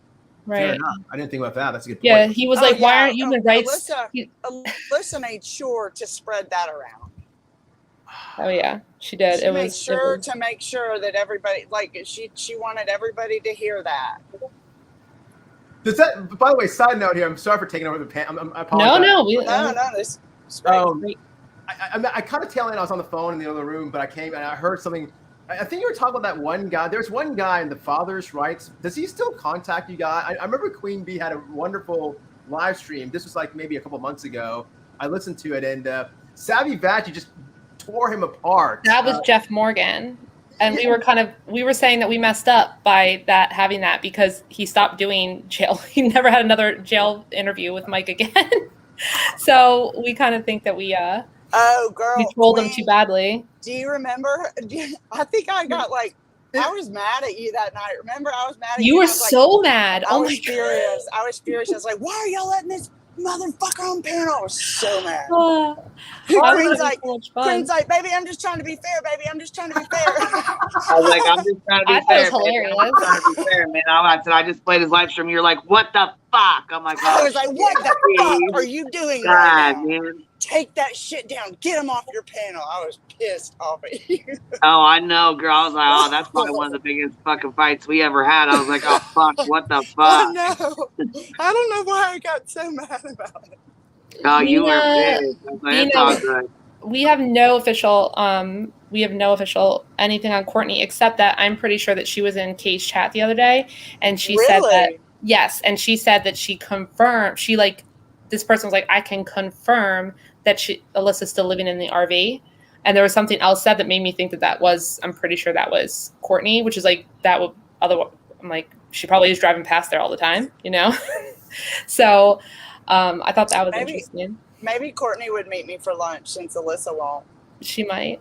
At the barbecue place. If you bought it, if you were buying. At the barbecue place. But Jeff Morgan is not really Jeff Morgan is actually not a father's rights guy. He more wants to get rid of no-fault divorce because he thinks that the Marxists are using no-fault divorce to destroy American Christian society, and that women should not be allowed to just sleep around and then like leave their marriage and everything. So he wants to force people to stay married. I don't remember much of that interview except for the fact that he said that he's a guy in the burgundy suit. Do you remember that? Yeah. Yeah, the guy in the burgundy suit. And then Savvy Vaggie came on and just tore him up. You know what I'm talking about? He just tore him apart. Like, I felt bad for the guy. Like, she was going boom, boom. Like, he's terrible. We can always depend on her when the shit hits the fan. We can always depend on her to rip somebody a new asshole. But he showed his ass in a good way. He was talking, and we were saying like, you know, he wanted to come up and talk about the problem with like divorce. And like, obviously, I'm like, we're not going back to a world where people cannot choose to divorce their spouses, right? And he just went like, he was acting all nice, and then yes, when Babbage was up there, right? She triggered him, like something we said triggered him, and he said something about KL, you know, taking down her panties for anybody. And it was just like this disgusting, misogynistic, nasty comment out of nowhere. And that no, Babbage was done. That's when she like went off on him, and he showed himself like for what he really was in that moment. It was almost reminiscent when Queen Bee came on my panel when the Truthy. Yeah, and just really just boom, boom, boom, laid it down 1, 2, 3, 4, 5. It was awesome. But wow. So I guess the most important question, at least to me, I don't know what you got, probably also you good people. The girl, do we know what's going on with her? Do we know is she? You mean, are you talking about Sophie? Yeah, I mean, well, that's what we were just talking about earlier, because you know, like, I know that there is some people in this case. I mean, some people were, you know, I mean, some people have been, so many different people have been involved in like so many different facets and different levels and, you know, whatever. And, you know, I think that there's a lot of people that, you know, when everything just kind of, you know, when he went to jail, I mean, there's people that, you know, kind of hang around for updates. I think there's some people that are like, you know, we don't care anymore. We don't, you know, we just don't, like, it's over. She's safe. But we were saying earlier that, I mean, there are some of us who really like, we do kind of want to see this out with Michael. But when as far as she's concerned, me personally, I don't want to know about her. I mean, I think about her and I've just, from time to time, because I have a daughter close to the same age, and I think, well, I mean, is she going to get to go to a normal school? How is she adjusting? Like, I mean, I have said a lot of prayers for, like, the reunification process that she's going through with her mom, but I don't want to know.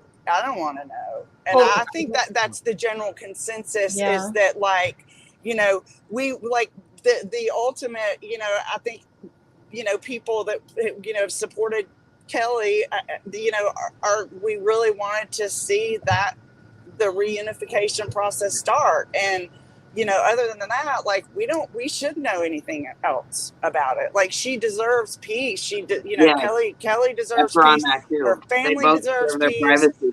Yes. It's none of our business anymore. I mean, I don't, like, in a couple of years, or, if some years down the road, if, there was some sort of update, I mean, it would be nice to know that she was, doing well or whatever. But I personally would never try to even seek that out ever. I don't want to know. And the whole sad thing about this whole entire situation, I hate to say this, you guys probably realize this also, but had Michael Long not done anything and just played the wall and sat back, he could have waited till she turned 12 years old.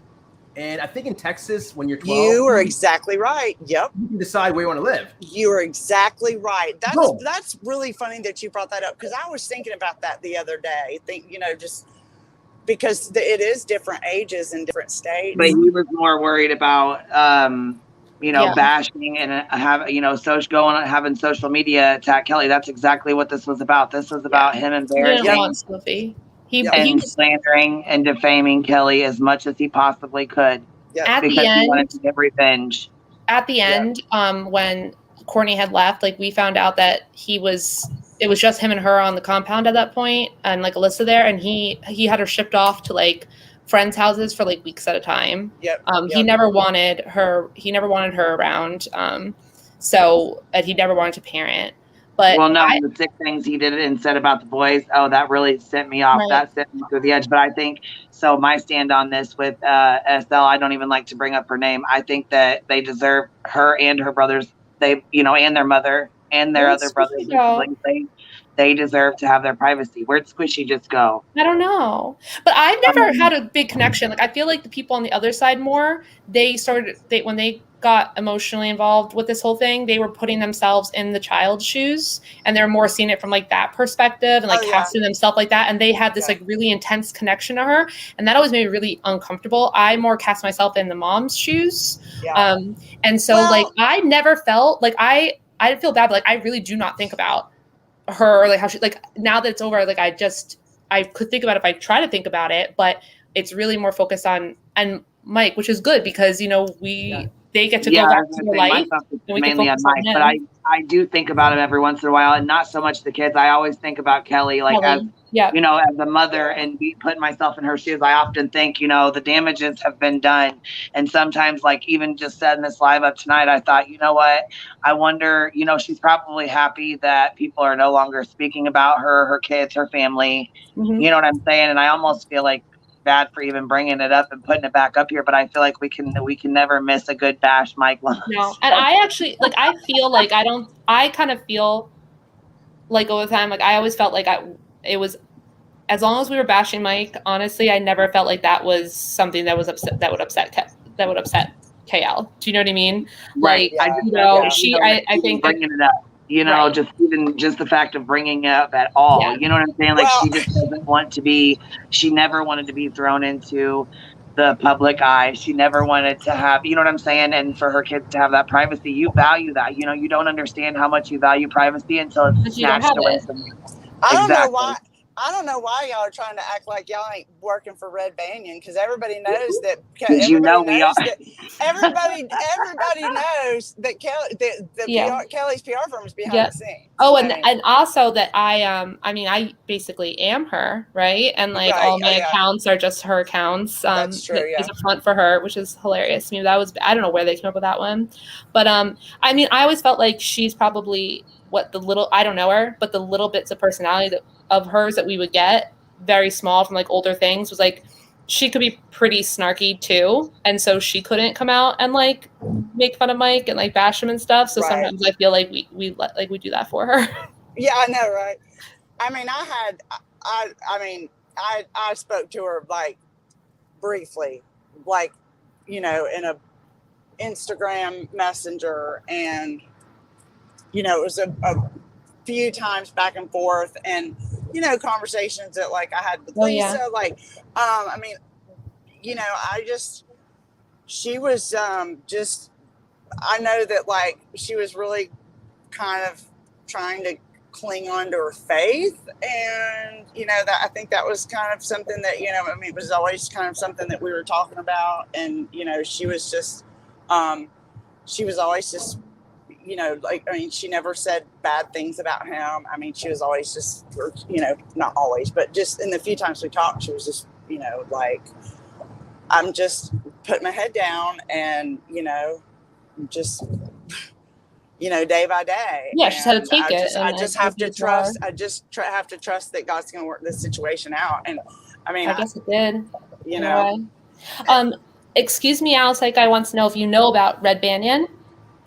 So Red Banyan was the name of she at one point in like October 2020, when things got really intense, Kelly did hire a PR firm that her lawyer put out like a statement about like, you know, this GoFundMe thing is a fraud. Like, she just wants to get her kids back. Like, she's not going to make any more comments because things have gotten so crazy, and they want to do it officially. And so they had it put out by like a PR firm, like with the letterhead and everything one time. Now, 2 years later, Mike jumped on that and was able to use, you know, this conspiracy type thinking that all these people have, and saying that everything, we are all, literally, people truly believe that we are paid by Red Banyan, that the only reason why Mike lost any support online is because of a astroturfing by like, you know, by this, and they think that it's being, you know, obviously it has to be funded by Jake's family and it's costing millions of dollars, and we're all getting paid. Yeah, we're not real. And our response to that is, if we're all working this hard for Red Banyan for free, for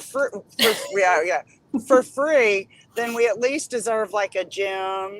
Right. We need a bar.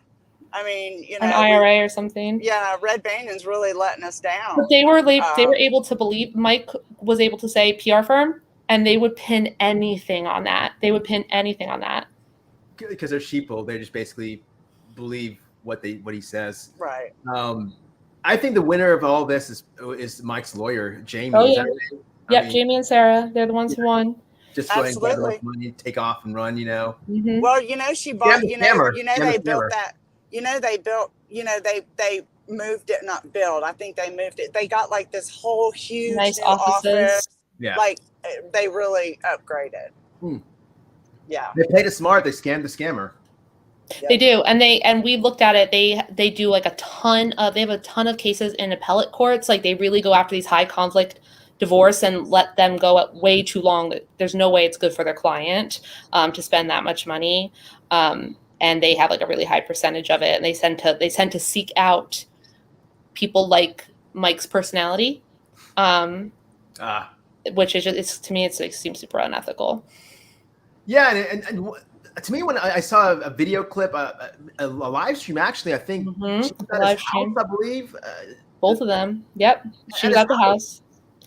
She also, when they stopped working for them in like November, she was like on the property and helping him as like a shadow person, Jamie, with a lot of the shady stuff he was doing from then up until like the spring. Like, she was still on the property when Courtney wasn't there. She knew that Marlena was there. She knew that they had like these plans and stuff.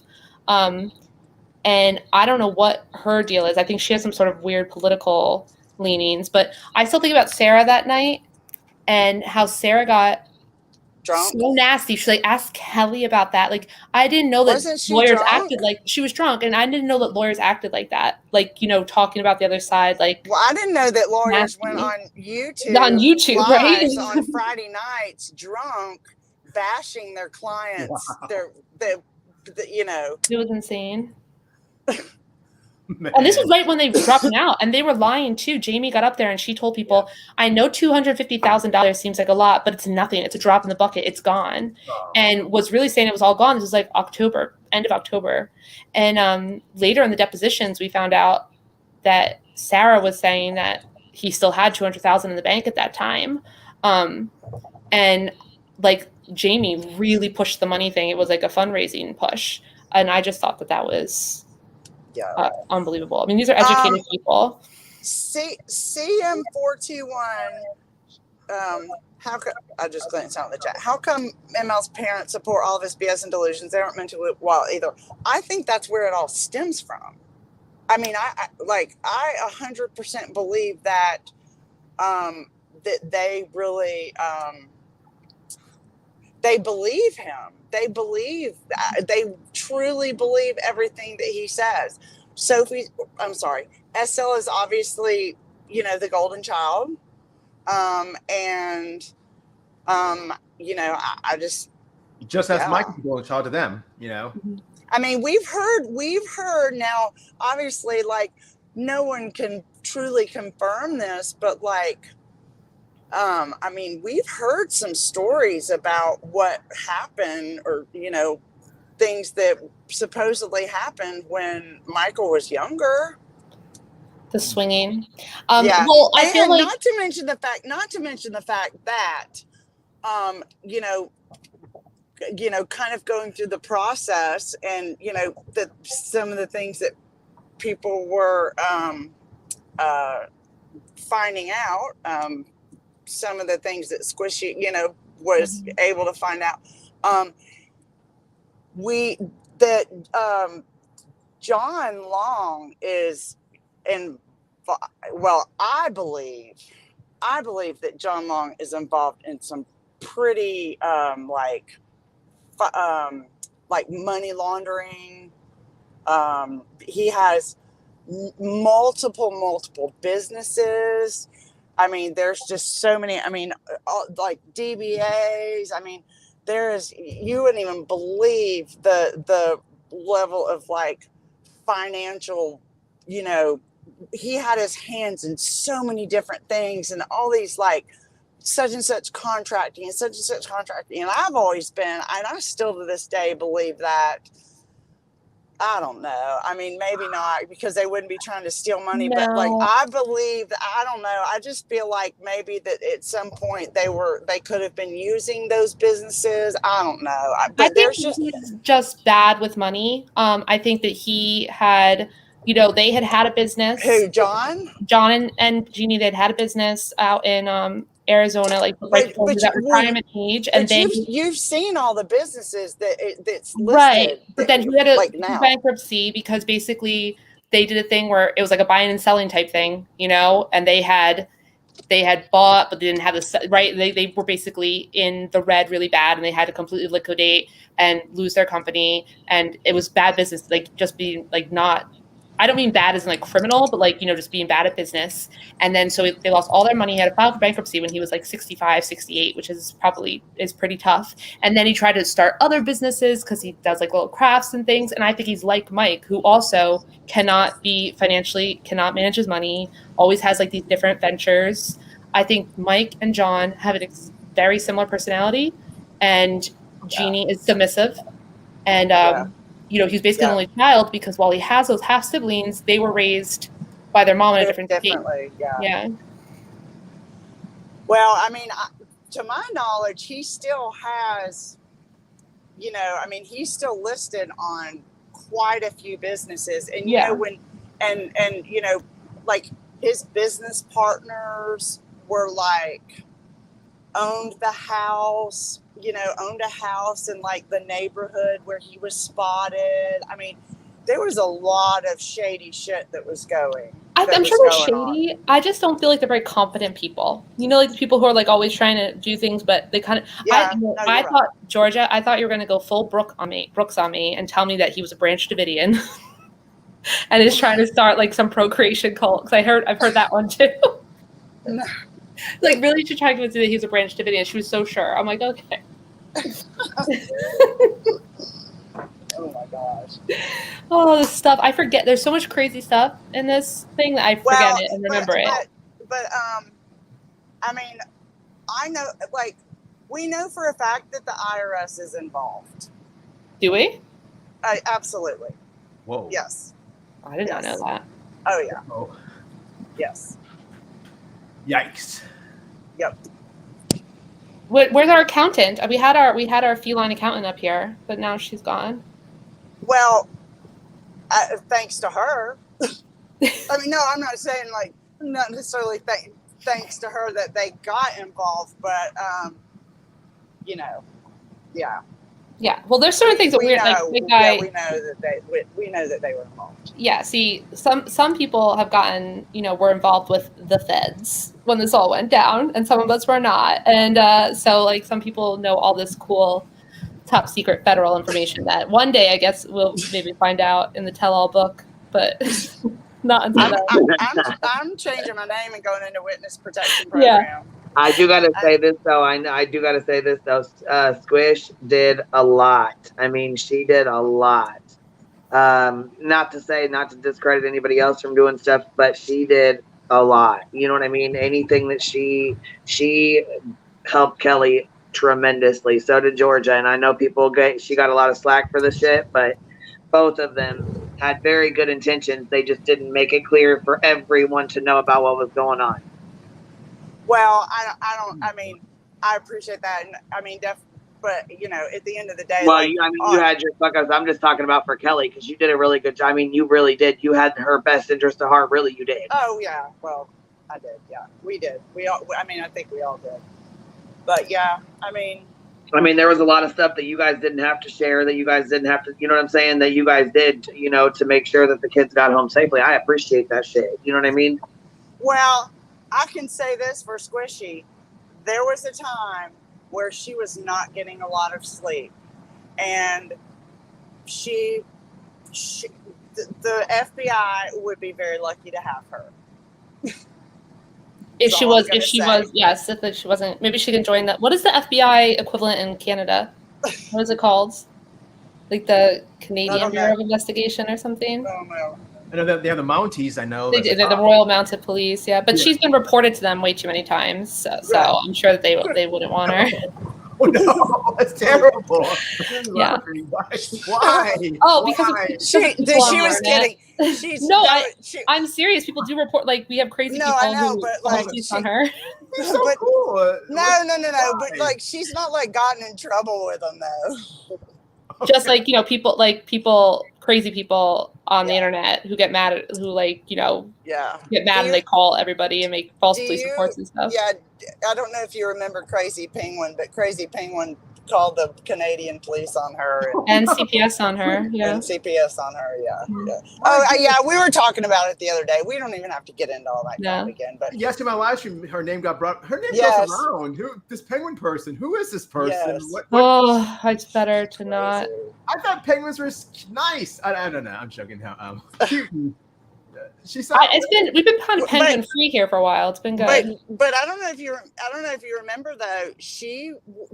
When Sophie was found, she came out and I don't know if you followed that whole deal, but she basically, you could probably explain this better. She took credit for it because she had been catfishing him, not catfishing him, presenting herself as herself, but pretending she was on his side, and they were having a Skyping type relationship for months. Yeah, and I knew this was happening, and I was like, she was basically trying to pull an Alyssa, and I mean, she literally said out loud, Alyssa should have taken notes from me. Alyssa should have taken notes from me on how to win Micah. I mean, just the craziest shit.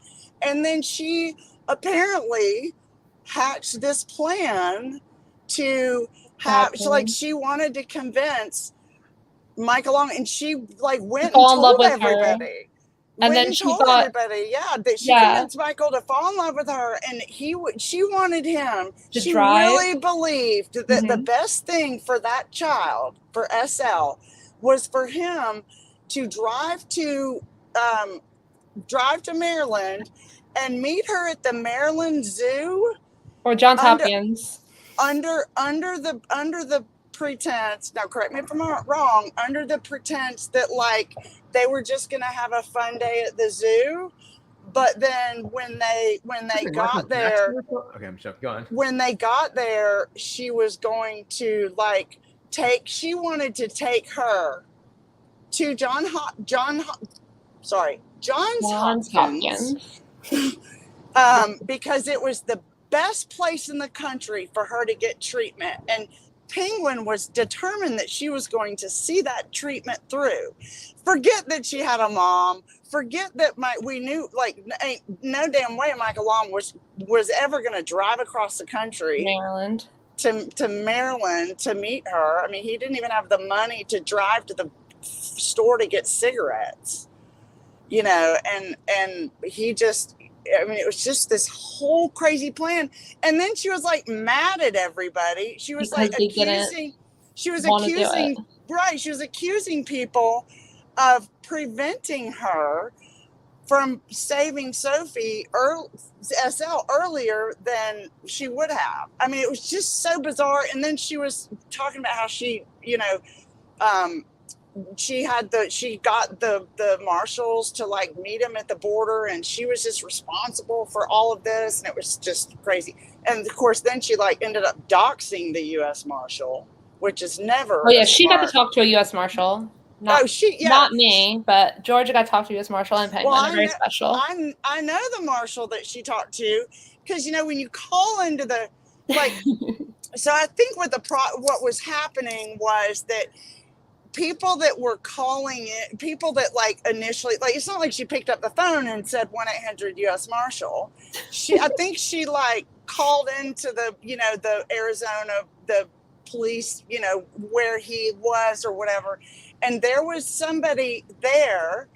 I won't go all the way into it, but like, I think people there, they were sort of processing tips, and then if there were people that maybe they thought or that there was something they thought was viable, that they would then have the marshals like talk, maybe talk to them or something. And so once that happened, then everything that happened after that, she assumed that it was because of her conversation with Marshall. Because I saw her conversations that she was having with Mike. This was like the worst idea, when she was like trying to catfish him. I'm like, this is ridiculous. And she was telling us things like, she kept obsessing about Johns Hopkins being I don't know what's going on with her, but like Johns Hopkins being the best, and like, you could bring her here if she's having like pain, and he was like he was just responding to her like in a no. He kept trying to brush her off about that. Like he was like, crab cakes, It's just like he was not engaging or taking it seriously whatsoever, and she really could not see that. And when she tried to show it to other people, they were they were trying to be like, okay, well, it's not going to happen. And she really thought like knowing that he was having 500 different conversations with 500 different people. Right. He is an opportunist. Right. And all he saw every situation for was, how can this person help me? Oh, he wanted money from her. What can this person do for me? Because he was still with Melissa, and he was talking to other women too. Yeah, and that's what I think. That's probably the thing that he is struggling with. I was going to say earlier in jail is not having email, not having internet, not being able to have, because I mean, we know, Amanda, his ex-mod, right? Mm-hmm. Well, and she hadn't shared, just for good reason. She hasn't shared a lot of, the communications, that she had, but like, I mean, I've seen it. Like, I mean, I've seen like screenshots of like, I mean, no, poor girl. I mean, I just feel so sad for Amanda that she just that they got so roped into his lies. And I mean, because she really believed that, you know, like Sophie was in danger. But anyway, she showed us that she would be in like, at any given time, at any time of the day, she would be in, you know, 50 different group conversations, you know, her and Michael and Courtney, her and the mods, her and Tim and Michael, her and Tim, her and Michael and somebody else, and her and Michael. And so, like, if he's doing that with one person, I mean, you know, even my experience with, you know, just being part of some group conversations with him and Alyssa when all that stuff was going down. I mean, we would have multiple conversations happening at once. And so, you know, he was 24 hours other than, you know, the times that I think he like passed out from drinking, you know, or doing whatever he was doing and actually slept. It was nonstop communicating. I mean, you know, obviously he didn't have any real like friends. He didn't engage with people in real life. He didn't, like, his whole entire existence was built on, you know, the internet. So I definitely think that's probably the thing that, I mean, he's probably struggling the most with. But anyway, back to what I was saying. I mean,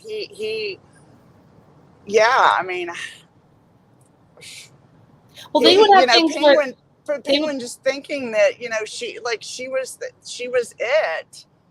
Not to mention the fact that, like, she had a husband. But there was no romantic kind of. It was just basically just. Oh, she thought it was like a romantic thing, but she thought that she was doing it. She thought that she was seducing him, I guess. Yeah. Well, my question: she didn't have like feelings for him. It was more like he had feelings for her, maybe. No. I don't think that was. It was like more to do with play acting. I don't know. Like maybe she might have Penguin feelings. Like she, you know, she was, you know, well, the way she is she was like constantly in his inbox, like, oh, like, you know, oh, how's SL today? Oh, I want to send you some pet pictures. Oh, show her some pictures of these bears at the zoo. Knowing they what were did he call her? What was his nickname for her? Love Dove. Oh my God, I forgot about that. That was his nickname for her. And remember, she said that he sang her songs. Yes, and he was like serenading her. But but then we would see pieces of the conversation, and then it was like, oh my God, like the social cues were not being picked up on correctly. Right. Because I unfortunately had a front row seat to his conversation with Alyssa, and I knew the difference. And him having feelings for someone and him actually, like, you know, it was just on such a different level. Yeah. So seeing Penguin claim that, like, she had, you know, he was falling in love with her and all this stuff was happening, I was like, oh, honey, no. What he was doing to Penguin is probably like what he was doing to most of the women he was talking to during that time to get them to like pay attention and, you know, just charming type stuff. He loves like attention. Slightly flirtatious. And she is not great with social cues, and not at all. And she thought she was like Mata Hari, right, in like her mind. So it was it was like the dumbest thing. And then it all happened, and like because she makes connections, she connected in her head that she caused this to happen. And then she went on like a victory parade. And to me, it was just like annoying, but some people got like way more annoyed by it. And it just turned into like this whole, like this whole thing. And here we are, 6 months later, we see where that got us. Exactly. She was not happy with us. Odd people get involved in this whole thing. I mean, like, I think she had a video of their Skype calls, and like, she literally made it called like the first date or something like that. Oh, it's so gross. Yeah, but like she was on a mission. But she also said she had this thing, Psych Guy, where she would always say, like, guys, let's try to solve this. Or has everybody seen that Netflix show, Don't Fuck with Cats? Like, if we solve this, like, we could be like, she really wanted to she fixated on this idea of like getting by well, we've all I mean, we've definitely all seen that like come out even more. And that's why, I mean, that was initially why I think that's initially what really started the whole second round of her fucking with me is. But you know, I don't know if you knew this, but you know when Stacey G was, I'm sure you saw it, but when Stacey G and the family was joined Kaylee's Discord. I don't know that. I mean, maybe she realized or maybe she didn't. But when I joined that Discord and I was scrolling back through, it went all the way back to like before SL was found. And so reading the things that Penguin was saying, and then you know just watching, just seeing everybody like Kaylee's like, you've solved the case, you've saved her. Y'all know how they are.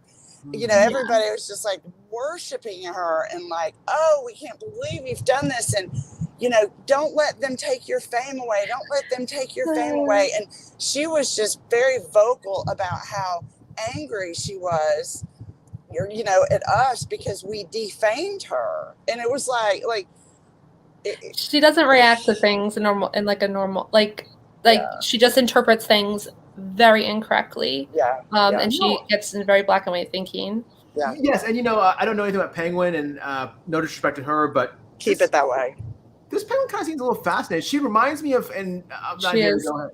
She reminds me of someone that like one of my patients. Not saying she's a patient or anything like that, but someone who had like a TBI, like where they exhibit these erratic behaviors.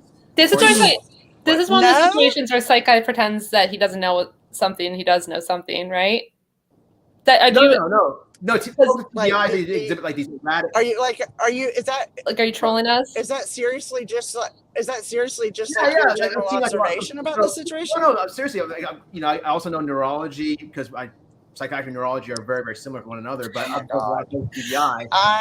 The reason why we're freaking out is because this whole thing that she has she says she has a TBI. What? That's what she says. She claims she has a TBI. Okay, so it is like her diagnosis. Like she actually does. So she becomes hyper fixated on something. Yes. Which is what and that's why, like, when I was having conversations with her, I was like, I literally was like, dude, something is not right with you. Like, something's not right with you. Like, something's just off. Like, you know, like she was in my inbox and she like, you know, she was talking about, she was like, you know, would send this she was on this like tangent about how she knew that Michael had like charges in Arizona. She had like seen on the website, she was like, I heard Michael say that he had been in jail for like 5 years. I have the video. I heard him say it, George. I heard him say it. He said he's been in jail for, you know, for years. He went to jail because he had like, and then he went to some treatment place or facility because he had like thoughts of like young girls. I mean, she was making all this shit up, of course. Or I don't know, maybe she saw something and she Googled the wrong person. Like she can go down. And then she's like, see here, it's here. I looked up Michael, and then she's like, what's his middle name? And I was like, you know, told her, and she was like, see here, he's you know, pulled up like Arizona arrest records, and I was like, hold on a minute, that's not even the right age, and that's not even his middle name. Like, I got excited for a minute, you know, because she was like, I have this top secret information. I found this, and I was like, well, hell, why hadn't we found this? And then I realized that she was completely on somebody, like the wrong person. Yeah, that sort of erratic, sort of flippant kind of behavior, kind of just like, you know, Dr. Jekyll, Mr. Hyde. You see that a lot. And she would go through phases of something, and she would just repeat. She would maybe post the same thing, the hyperfix constantly for 48 hours. You know, and I basically said, there's her and one other person who you could tell like there's something, whatever there, and I just help. Like the rule is never, ever, ever have one-on-one conversation with them. Like if you just refuse to ever engage in any sort of private message or anything, that's like how they really get their like crazy hooks into you. Well, that's why I mean, like, I can't even imagine how many people's inboxes she was like going into. I mean, there's so many people that are like, oh yeah, that she sent me some crazy message too, and I ignored her, or I just said something back to her, or this or that. Like, she was all over the place, all over the place. Would you? So, but yes, it's that's very interesting that you say that. And at one point, and of course, she's had this whole campaign about how I've just ridiculed her and I've made fun of her, and I did. But in the private conversation that I had with her, I mean, I was like, I don't really think that you probably should be like involving yourself to this degree. And and at one point I told her, I said, or after she was telling me all that about how Michael had been in jail for girls and all this stuff, and I was pissed, and I said, dude, I was like, this is not helping Kelly's case. Like, you going out there and spreading all of this crazy shit is not helping her case, because all it does is it just gives them more fuel. I mean, of course they, I'm sure they thought she worked for Red Banyan too. I mean, it was just not helping at all. And she didn't like that. She had to know, like, she wanted to be the person to have the information. She would always go up on critical case panels. She would always had to be the one. She wanted to get credit for everything. She wanted social acceptance too. She did not find friends in this the way other people found friends, or like social, like genuine social connections. And so her way of doing that was by having information, the only thing that really, so she was always kind of harmless. But what happened is, just like sometimes she doesn't pick up the right social cues, she does not respect social boundaries and things that are acceptable. So when she gets angry, she becomes very vicious, and does things that are very antisocial, like calling police, calling CPS over nothing, and she does not think it's wrong. You can't tell her it's wrong. We've seen that just in the last few months. Last month. Like, even people that she doesn't even have any kind of history with. Right. She sees She'll somebody. Go straight there. She sees somebody. I mean, and it's kind of it's really gotten progressively. It's gotten worse. I think it's getting validated for her or something, because now she's calling in that Dominic Krenkel case, psych guy. She just sees people in the groups disagreeing with her, and she goes straight to calling their employers. And it's she'll like, call the police. Yeah. She's just she'll call anybody, report somebody at social services. Another thing she likes to do is she likes to say that she's going to tell the news. But she thinks it's normal. She'll tell you it's normal. She'll be like, that's okay. I'm allowed to do that because they did this. So she does make me very nervous, because she doesn't understand when she does something that's socially unacceptable. Yeah. I mean, Psych Guy, like a couple weeks ago, she sent an email to my son, the chancellor of his college, and the police detective at his college. Oh, that was you. No. She sent my son the chancellor's office. She sent an email to the chancellor's office and copied several people. And then the chancellor's office, they, anytime they get any sort of report like that, they they have to look into it. And so they forwarded her email to the detective, the university police there.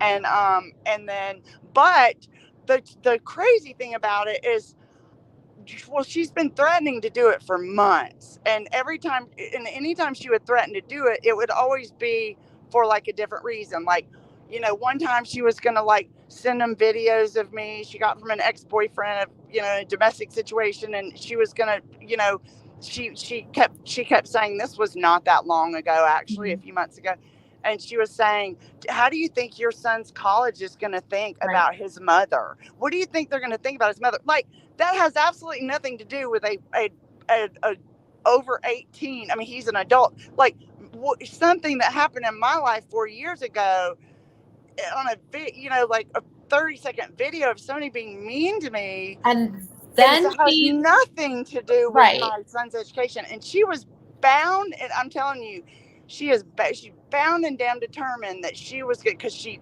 of course had reached out to everybody in my family. And but she's bound and determined that she was going to somehow get me in trouble. And she had supposedly reported, she thinks that I hacked into HIPAA and got her medical records, because in our chat I said, do you have like a brain injury or something? Like, is there something going on? And it was public record. I had seen, like, if someone had sent over like public records, if you type her name in, and the first thing I saw was where, like, she owed a neurosurgeon or neurologist a whole lot of money, or just she owed the money. And then I was just kind of putting things together in my head, and I thought, well, maybe that's what's going on. And I was like, I don't think you really should, and then of course we just went back and forth. I mean, I was not, it wasn't a nice conversation both ways. I mean, I'll admit that all day long. But she just completely lost her shit. But anyway, she sends an email. Oh, and the other thing was drugs. She was gonna, she back in December, she was saying that she was going to tell the college, or no, it was after that, because I went to parents weekend, because my son's in a fraternity, and I went to parents weekend and did what parents do on a parents weekend for kid, and then she comes up with this story about how I'm on campus, like, selling cocaine to the kids on the college campus. Like, she's convinced I'm this, junk, she's just convinced all these really crazy things about me. And so she's like, I'm going to tell the school this, I'm going to tell the school this, I'm going to tell the school this. And I'm like, that bitch, she's not going to, she is not, surely she knows better than to contact them. Oh, she did it. Yeah. And it's the second she did it, they post a screenshot of the thing with the people's emails, of course. Their email address is at the university, so everybody knows where, what university my child goes to, who she dealt with. And she tells them, they were like, oh, Georgia's screwed now. Penguins, reported her, and now her son's college knows everything. So I picked up the phone and I called them immediately. As soon as I saw it, I called them and I said, hey, told them my name. I said, I just want to let you know, I know that you guys have been contacted. Please just call me back so I can kind of actually give you the lowdown here. Mm-hmm. And, of course I had all these like messages from her saying, I'm going to contact your kids' college. I'm going to do this. I mean, she just set herself up for the whole thing. Right. So but she spent Georgia, she spent a whole year threatening to call the college. And first she was going to call it with the videos. Then she was going to do it for drugs. And when she finally did it, a whole year later, she decided to go with, your son is using secret CIA databases with his mother to leak her private HIPAA information so she can sway police investigations because he's pre-CIA major. Well, that's what she went with. So there were multiple things that she reported me for in the email, which, I mean, they were all just like almost like laughing, like we were kind of laughing about it, and they were like, my God, like, like, we cannot believe, like, that it was crazy. Basically, she said that my son was working because of some comment that I made like 2 years ago in a chat. Because, I kind of fucked with her a little bit, right? I mean, I did. And so I made some comment about how, like, oh, my son wouldn't get accepted into the intelligence program because all the crazy stuff you get up to online. Because of my background, like, joking around. I'm not, like, I don't have any background. I'm not a criminal. I was just kidding. And so she takes that one thing that I said from like a year ago at least, and sends it. No, it was longer than that. And sends that screenshot to them and said, she is working, her son is using your CIA program, and no college has a CIA program anyway, using the CIA program, and along with my brother, who is in the FBI, and I actually don't have a brother, and I don't have a brother that's in the FBI. What? And that my I've been lied to this whole time? Yeah. I mean, that my brother and my son were illegally obtaining information that included all of her medical records, as well as other people's social security numbers on the internet. And like, I was getting all of this illegal information from the CIA, no less. And then it was something about, I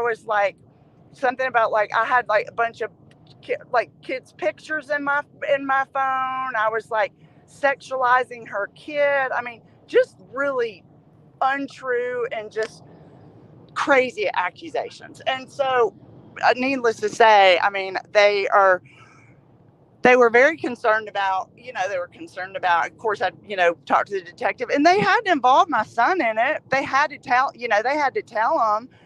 And, of course, he's like, has her blocked. Everybody in my family has her blocked. And, I filed a police report against her in December and, trying to get a protective order. And, but the more information, the more, it's a process. So like, the more information that, I was getting, and I was sending it over. And then she pulled this shit. Well, now the chancellor's office has the university that like do an order against her, like an order of protection against her, so she won't fuck with my kid. What's the best way for Georgia to do, like, when you have this kind of personality, this fixated, obsessive personality, and she doesn't react in ways that we expect her to react, right? Georgia's been doing this for a long time. Like, what is the best course of, in a general way, what's the best course of action with like dealing with that? Yeah, I'm sorry to hear that you're going through this, and we actually were talking about her yesterday. I don't know how our chat kind of got derailed, and one of our, Dutchie, right? Dutchie, she mentioned. Yeah. She didn't mention your name, but she said, maybe her or Sal, someone in the chat said, didn't mention your name, but mentioned about someone's son being, I guess. Yeah. That's me. Yeah. Okay. But anyway, I'm not the only one she's done that to. And I wasn't going to bring it up, but then I guess I'm kind of bringing it up because it really, that right there shows a pattern of her being so fixated on something. Like, she is so fixated on me, and and just, she just wanted, and then after she goes and she does that, which number one, you don't bring federal agencies into it. It's not like they can't look me up and confirm. I mean, the detective was like, I know that you don't have any connection to the CIA or the FBI. I mean, they know that. I mean, if I did, then they would know that. And, my son has a full scholarship to school. I mean, he is would not ever do anything like that. So imagine his surprise when the detective, talks to him and tells him what he's being accused of. He was like, what? So he was scared of her. Like, he was scared. And so, not scared, but he was just like, what, who is this? I mean, we've talked about it before. I mean, he knew who it was, because, I mean, she's been I'm glad you brought it up. She's been messing with him for a long time. So anyway, I'm glad you brought it up. No, I think I want to hear Psych Guy's thoughts on it, because we've never heard his I think it's an informed perspective. Yeah. And sorry I hope I'm not hijacked or this topic. I know tonight was letting Michael long, but I guess I got sidetracked. But it's cool if you guys are okay with it. But it's all connected. Okay, with Penguin, my experience with her, I don't know her too well at all. I did that Crankle case, that two live streams, and there's an opportunity where she came up, and I was about to talk to her before that. But unfortunately, I didn't get the opportunity to go ahead and do that. But she seemed like relatively, polite and respectful. I guess she was talking for her. But then she dropped all her chat. So that was the last interaction I had. She posted on my channel. We saw that. Yeah. Right. Yeah. Now with her, I mean, I'm not here to diagnose, of course, or anything like that. But hypothetically, the way you're describing someone, like the characteristics you're describing similar to her, yeah, I mean, I've seen that like with folks with TBIs. I've also seen that sort of hyper obsessiveness, that sort of kind of fixation, how folks will kind of ruminate and ruminate and ruminate. Yes, I've seen that in personality disorders, but then again, I've seen it also in folks with like, seizure disorders, underlying like neurological seizure conditions, disorders. So you wonder, is there something medically going on, such as maybe there is some validity behind this TBI, where she has a sort of erratic, sort of oscillating, sort of impulsive, up and down, sort of Jekyll, Mr. Hyde persona, or it could be intractable seizures that she continues having. Like, who knows exactly what's going on, medically speaking. Hopefully, I mean, whatever it is, hopefully she's stable and doing okay, relatively okay. I'm not sure if it's fully treated. But that being said, maybe there is this underlying personality pathology also looming, or it could be separate from this medical issue or interconnected. And so, which can create this sort of fixation over I guess, obsessive quality, these sort of, I guess, cluster C sort of traits where they sort of get attached. And it sounds like maybe like at times she has these periods where she oscillates.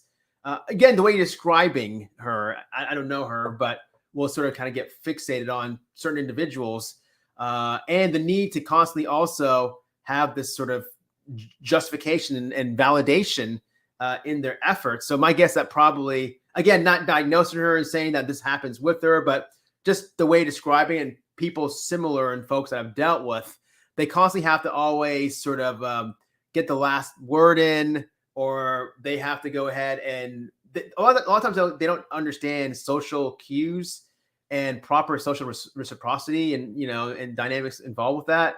And they may overdo it when in reality, or they may think that they're engaging in normal kind of human interactions, but in reality, they're kind of overdoing it and overstepping the boundaries, and maybe, and also even to the point where they're offending folks. So to answer your question, Godag, in regards to what's the best case, I mean, really with these individuals, since you don't even know exactly what's going on with her, maybe there's nothing going on too. Who knows? Maybe, I mean, again, not diagnosing her or something, but the only solution is just complete detachment, just complete avoidance. I hate to say it. I'm surprised that this individual, because if it's true that you're describing, if she does like contact CPS or contact, and I'm not discrediting you, Tyler. I know you mentioned that your son, and you seem like a good person. I don't think you lie or anything like that. But if it's true that she is reaching out to this authority and this person, that the reality is, I mean, I don't. Over time, you see this phenomenon of attrition, where more people will say, "What's going on here? Why would I want to be around this person? I got my real life to deal with. YouTube's fun." So these folks will slowly start to lose more and more friends. They'll burn bridges. And usually these folks are kind of in the end of the game, end of the day, left to their own devices. So usually the only solution here is this complete avoid, and not even acknowledge, not even, talk to, deal with, completely ignore. I mean, it's as simple as that. I know it's a trite kind of answer to say, but it's the only solution because we don't know exactly what's going on with her.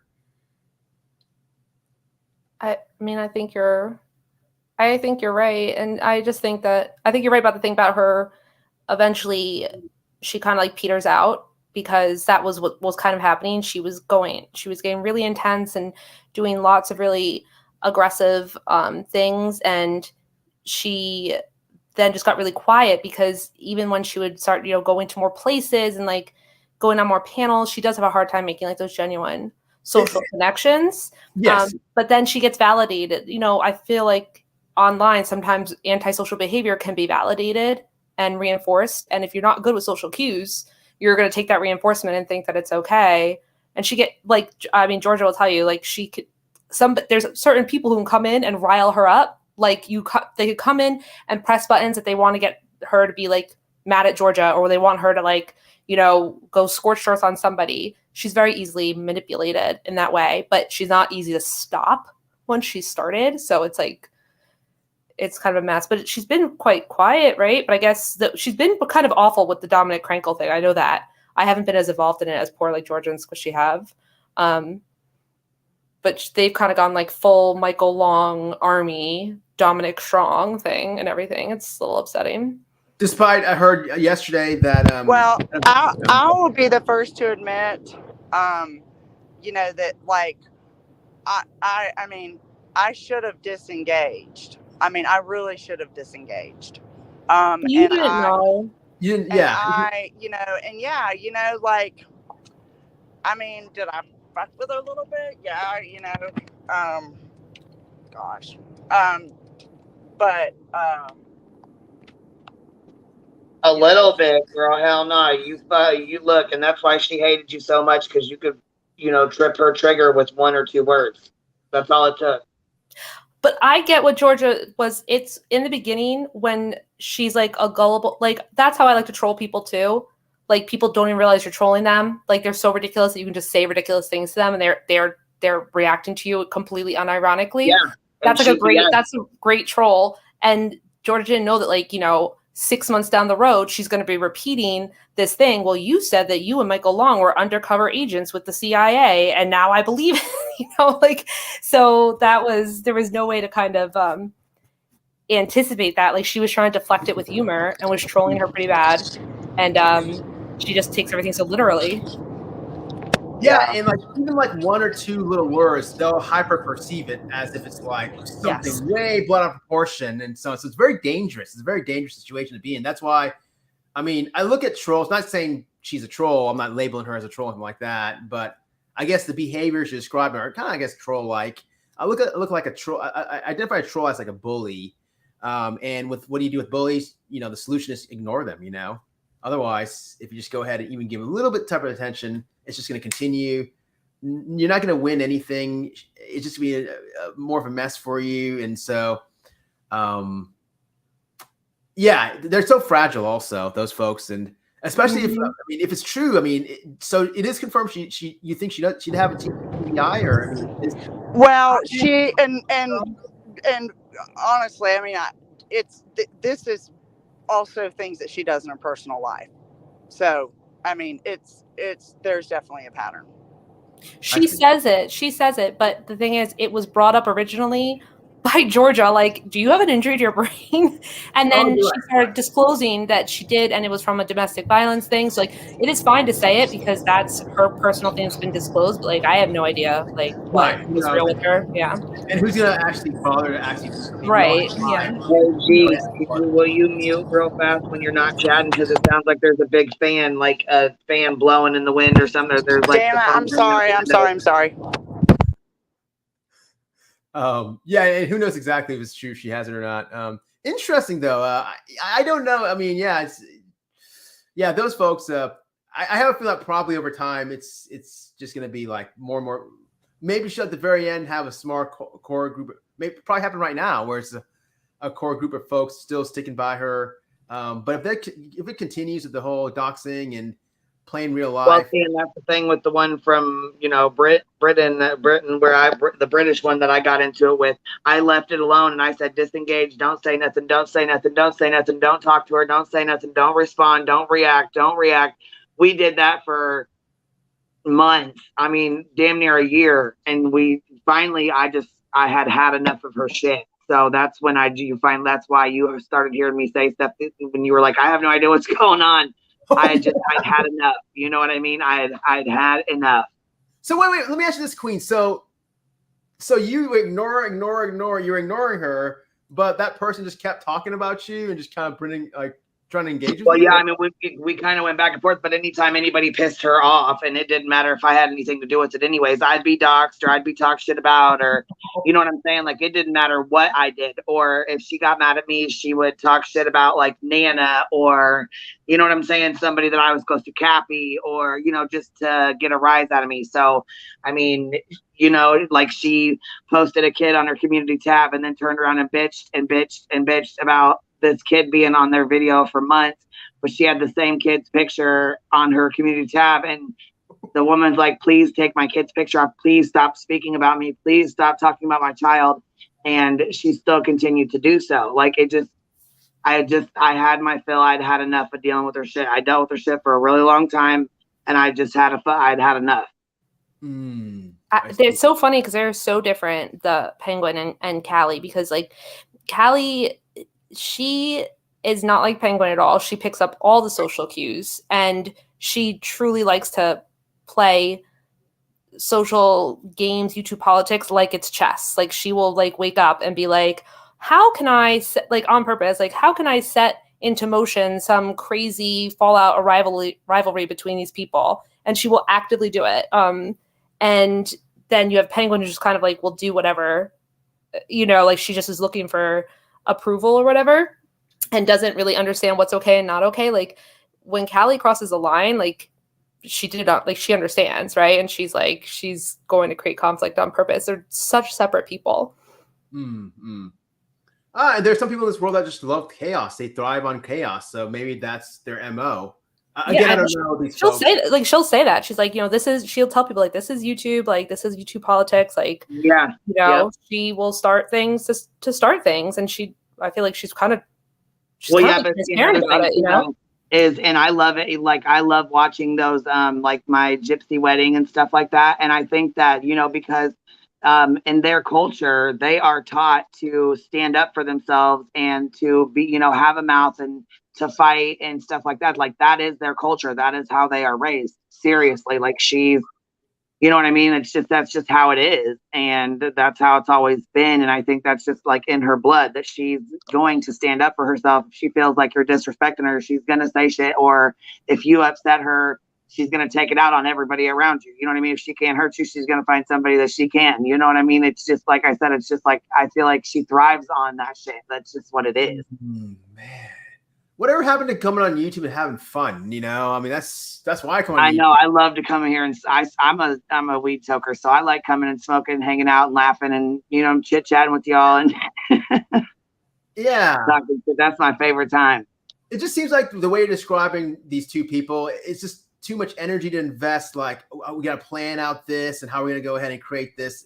Why would you want to even overthink and overplan something when most of us come on YouTube just to have a great time, you know, and just chill out, relax? Well, and I do got to say, they haven't really been around for a while. Yeah. You know, Peng's kind of went her own way and did her own thing. But when she got busted out, you know, she was going in these other chats and with these other women, and she kind of got busted out for being a CPS caller, calling, you know, because people don't like that. They don't like the real life stuff. They get scared. They get nervous. They don't like that. You know, so when she was called out for it, these ladies, these creators were like, we don't want you in our chats. We have to protect our members and our subs. Yeah. And so she got pissed, and she called in the British one for reinforcements, and the fight was on because I was tired of keeping my mouth shut and sitting back. Don't get me wrong, I'm not perfect. I've definitely done some stuff, said some stuff that I'm not proud of, that I could definitely go back and, you know, do a little redo on that. But I learned a lot of important lessons from that as well. And I'll tell you right now, moving forward, I still feel like there's things that she's like stuck in 2020 where we've all moved forward, and we talk about this like not, you know, every once in a blue moon. It's like we don't even speak about it unless, you know, like he filed his extension or his appeal or whatever. Other than that, we don't speak on this case. I don't have anything left to really say about it or speak on it, you know? Do you know if those go ahead. No, I'm good. Do you know if those folks are still talking about the MO case every day or constantly? Oh, no. Yeah, they're not talking about it. What? They don't talk about it. But they got another creator to talk about it. And see, that's the thing is I was really pissed because this creator was a friend of mine, and I said, you know, in my opinion, I feel like, you know, Kelly and the kids deserve to have their privacy. You know, Soph is going to be, she's a teenager. She's a preteen right now. She's a teenager. Teenage years are rough, first of all. Second of all, you know, they're growing up in a world that we're not used to. They're growing up in a social media world. You know, we didn't grow up in a social media world like our kids are, like their generation is. You know what I'm saying? It's totally different. And I definitely feel like she deserves her privacy and her peace, and so do her brothers. And I was really upset because, you know, she wouldn't do it on her channel, but she went to somebody else and had this other person do it on her channel, and then created a divide, you know, recorded a phone call of me and my friend, you know what I mean, started a bunch of shit, and then she took off from the internet. So basically she started a whole big, a bunch of chaos and a bunch of bullshit, and then she disappeared. So she didn't come back until Penguin called in the reinforcements when they didn't want her around. Oh, wow. I just got mad because I just want to talk about like I like talking about this case. I like talking about this stuff. I just got mad when people, there was all these fallouts of, you know, I guess what people could call like the anti-Michael people, that it kind of like when it all split into different factions. Then we have Crime Stalker, you know, going off and like literally working for Mike that one summer, and you know, people going off there, and then, you know, and that was just, that really annoyed me because like there was no place for me to like go and talk anymore. Like, even we know people get underneath our skin. Like Callie does not get underneath my skin. Like it just doesn't bother me like that. Like someone like Penguin does or anything. And if I didn't, you know, if I held grudges against everybody, then we would have nowhere to talk. Like, so that's why we're just moving on. And I couldn't stand when people be like, I'm done with this case now, because they were having drama. And I'm like, no. Like, you know, I still want to talk about this case. Like, just because, you know, some people you're fighting with people doesn't mean that. Yeah, and see, my biggest thing was, you know, like I said, she's 12, she's a preteen, she's grown up in the social media world. She knows how to use social media. She knows what YouTube is. Her dad made sure she knew what that was and was on it. She knows videos are made about her. She knows if she types in her name, she's going to find all kinds of videos and all kinds of shit about her. You know what I mean? So I felt on my behalf as a mother, if I was in her position, I would want any videos that I could have, you know, down, or, you know what I'm saying, to not speak on my kids, or, you know what I mean? Like, yeah, continue talking about Mike, whatever, who gives a shit. But as far as like her and her kids go, I believe they really do deserve their privacy. You know what I'm saying? They didn't want to be in the social media world anyways to begin with. No, luckily, like all of the Facebook groups are gone. All of his big Facebook groups.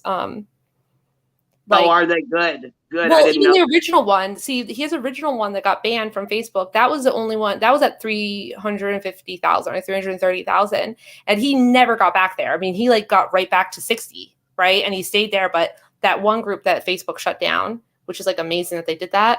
That happened fast, and that's been gone since I think like September of 2020 or something. Okay, yeah. And another one got shut down, but he never got back to that original push. Wow. Well, yeah, and he didn't have Courtney and Annie helping him either, you know. I think they had pushed quite a bit, and that's why that group was so big, because Courtney is very sweet. She's very charming. She can be nice. You know what I mean? Like, I believe that it got as big as it did because of Courtney. You know what I'm saying? Yeah. I really do. And not only that, though, she was the one that was recording everything. Right. We call her Recordney because she recorded everything. She did the work, but the reason why I think it got so big was because that was when the Save the Children hashtag started, which was an actual psyop by like QAnon to try to infiltrate yoga moms, and like they were trying to make QAnon worked to get less fringe and more towards the mainstream. And so they got onto like anti-vax, and they started going to like crunchy mom type things and mom groups. And that was when Save the Children got really, really big. You know, there's kids in the things in Wayfair, and there was a huge spike in Save the Children type stuff, which is really just QAnon, in August of 2020. And that's why she just hit at the right time. It was just like the right combination of factors, and with the pandemic and stuff like that. I think that's why there was like a lot of that I always saw the whole case as being indicative of like much bigger phenomena, that like that was always, you know, about social media and like conspiracy theories, and just like it was political, it was everything. It was just very crazy. Yeah, and I think Michael Long represents entitlement. I mean, I've never seen anyone oh my God. entitled as this. I mean, wasn't there like a gag order, right? Is that correct? But he didn't agree with it, right? He broke it, right? He was talking about he was going on this channel, that, and this guy still got away with it. Mm-hmm. And then you got this. He's on the run with this girl, and they send him a link to the court hearing. Like, and then I remember, because he got that link, but he wasn't allowed to go in it, and it was just like something that was generated, and he wasn't going to show up. And then he checks his email 5 hours after court started. He knows that he's not there. He knows he's in another state. He checks the email. He noticed that link is there. So he clicks on it, and then it's like this huge conspiracy that he was like so mad they didn't let him in. Like, what are you talking about? You didn't show up. Like, no one's gonna let you in there. And that's the question I wanted to ask that Jeff Nelson or whoever the father. Jeff Morgan. What rights are violated? I mean, what is he talking about? What father's rights are being violated? If anything, he's had so many rights. Right. I mean, like you wouldn't believe. I mean, to violate a gag order, to me, that's like, okay, your case is done. You're gone. Someone like Jeff Morgan and a lot of the people that Mike preyed on is that they view family court, like all family court, or they view all of CPS as like a malignant entity that is like exists in the world to like actively try to destroy people or like to accomplish some sort of nefarious purpose, right? It's not like, so when they talk about the corruption and stuff, it's you ask them like, well, corruption means that, you know, somebody's getting something out of it. Like, what are they getting out of it? That's, you realize that they just think of it as some sort of just malignant or even like satanic thing in a way. They think that it exists to destroy us. I love how the fact when Queen was showing that clip earlier when I just joined on panel, like I believe it was like a phone call to Michael Long, how like he was asking how you doing, Michael, and how so, but never once did he mention or ask about Sophie's education. Like, hey, so did she get schooling while she was with you? Did you enroll her in any schools? You know, I didn't care. But he did kept saying like, where is she? And when he got on the panel with us, he started screaming at us, where is she? Where is she? And we're like, if you listen to when he was on panel with us, we're like, we don't know, and you don't get to know. Why do you think you get to ask that about someone's kid? Like, no, you don't know that child.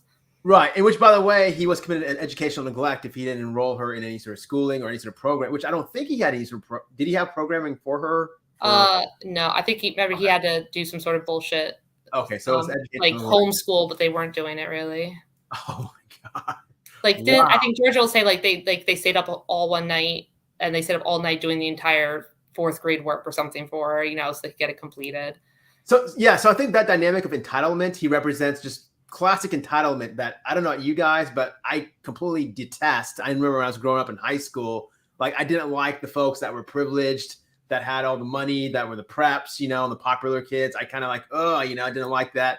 So I think that's why a lot of folks kind of gravitate to this case, because they saw, at least not on his side, but the other side, this guy's so entitled and so privileged and so on. That was sort of an attraction. And the fact that I think it reminded a lot of these folks of, I guess, individuals that will victimize others. I mean, this is someone who basically was trampling on the mom. I mean, her. But they saw him as, he really played that weird, they saw him as passive. Like, they really saw him as like, my God, he's so chill. He's so laid back. He never gets angry, which obviously was, he was seething with anger a lot of times, but they were really pulled in by that. All the women said, I wish I had a dad like him when I was a kid, when I was being abused. Like, they really thought that he was this laid back, like, oh man, I don't know what's going on. I just want best. Like, they really bought that. Yes. Very charming guy in his defense. Very charming. Very, he can easily play that sort of manipulation card. Well, let me ask you this real quick. I asked this question yesterday in my live stream. Dutchie was there and she answered. I'm kind of curious to the panel here, to the folks in the chat. When did you think at what point did you think, okay, well, this whole thing, this girl, the whole thing is a hoax? Did you see it right from the beginning, or did you later on? At what point did you kind of see through this? Oh, I saw it before I saw anything. I saw the hashtag, and I knew that the hashtag was like a bullshit QAnon. Wow, right from the very beginning, right before seeing the video. Before I saw the video or knew anything, I knew it was going to be. Whoa, that is wow. You serious? Yeah. Like, wow. I clicked on it because I had kind of been a thing where I would pay attention to conspiracy theory type stuff online, and like the, real conspiracy, like people who are into like Pizzagate and like QAnon. Like, it was just like a kind of like a hobby, like to be like aware of that. And I was watching Janelle Evans live stream, like a teen mom too. And somebody dropped that link in there and it said like, save Sophie. I knew that there was all these anti-CPS things. Like, I just knew it was one of those things. I actually didn't watch the video when I went to it. I refused to watch it. And I don't think I watched that video until many months in. Wow. I came into the case a little bit later, but I kind of said, okay, once it's on the video, I said, this is not adding up. this doesn't look like a child who has been truly ABUSC.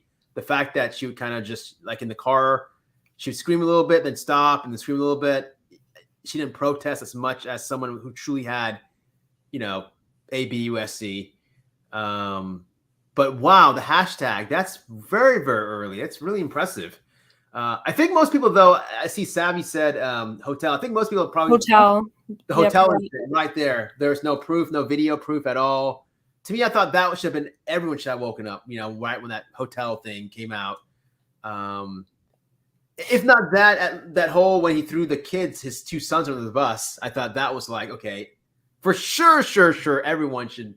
But it surprised me. Apparently, there's still supporters even after that. I guess even There was people weren't really changing. Like some people went to the ex-wife side, but they never fully changed about how they felt about the narrative. But I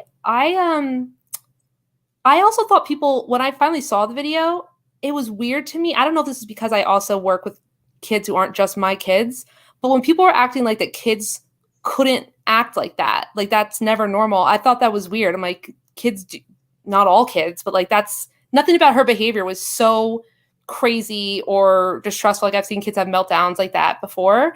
But other people really seem to think like it was something that they had never experienced, and like could not imagine it being like a kid's just her emotions. And like her being overwhelmed, or like just, it could just be, it's not good. It's not typical behavior, but it wasn't so crazy to me. So I'm like, maybe people aren't exposed to like kids with different emotional needs. Like I wasn't sure people were seeing. Right. Great. Excellent point. Yeah. And the fact to me, I mean, like, here's this poor girl screaming. Okay. And I don't know if it was the dad or if it was Courtney or who was filming. I'm sorry, but like, why are you filming the girl? Mm-hmm. I understand, you should be like, whoa, doing whatever you can to go ahead and grab her and try to get her away from the situation, not even drop her off, Yeah. Or if you watch the footage of them before they went there and they're letting her pace outside and doing that, like, but come on, we gotta, and like just letting her basically get ramped up for hours and hours. Like, I'm like, I can physically see what they're doing. Like, but other people were not seeing that. They were seeing like, oh, look at this. But like I've since then watched lots of videos like this that parents have made. And I don't think people realize how easy it is to trigger a child to act like that by just being passive like that, ramping up their emotions, not making them feel safe, putting the camera on them. Like the kids will break down. Yeah. And what's troubling is that no one, like on the other side of the field, the other camp, no one appreciated parental alienation or, would even acknowledge that at all. I don't even know they even knew what that was, but they would still kind of hold on to the whole essay. Mm-hmm. Or they would say lying. Right. And even after the experts said parental alienation in their reports, would the experts have interviewed all parties involved, and they're still like disputing that. It was just corruption. Nina Bina asks, Psych Guy, how long do you think it took for ML to prep up and act out the story? Because I think he does it pretty, I would say, effortlessly. Like, I don't know how much he intentionally. Great question. Who knows? Just based on his history, his background, I think he was like selling. What was it? Products? Like he was a seller of some sort, involved in sales. He was in like HR, and he just got really into like he made his job so pointless at a point because he got very into like the woo type stuff, like work like space flow and like work energy, and eventually he wasn't doing a real job, But like at some point he was like doing like an HR type thing.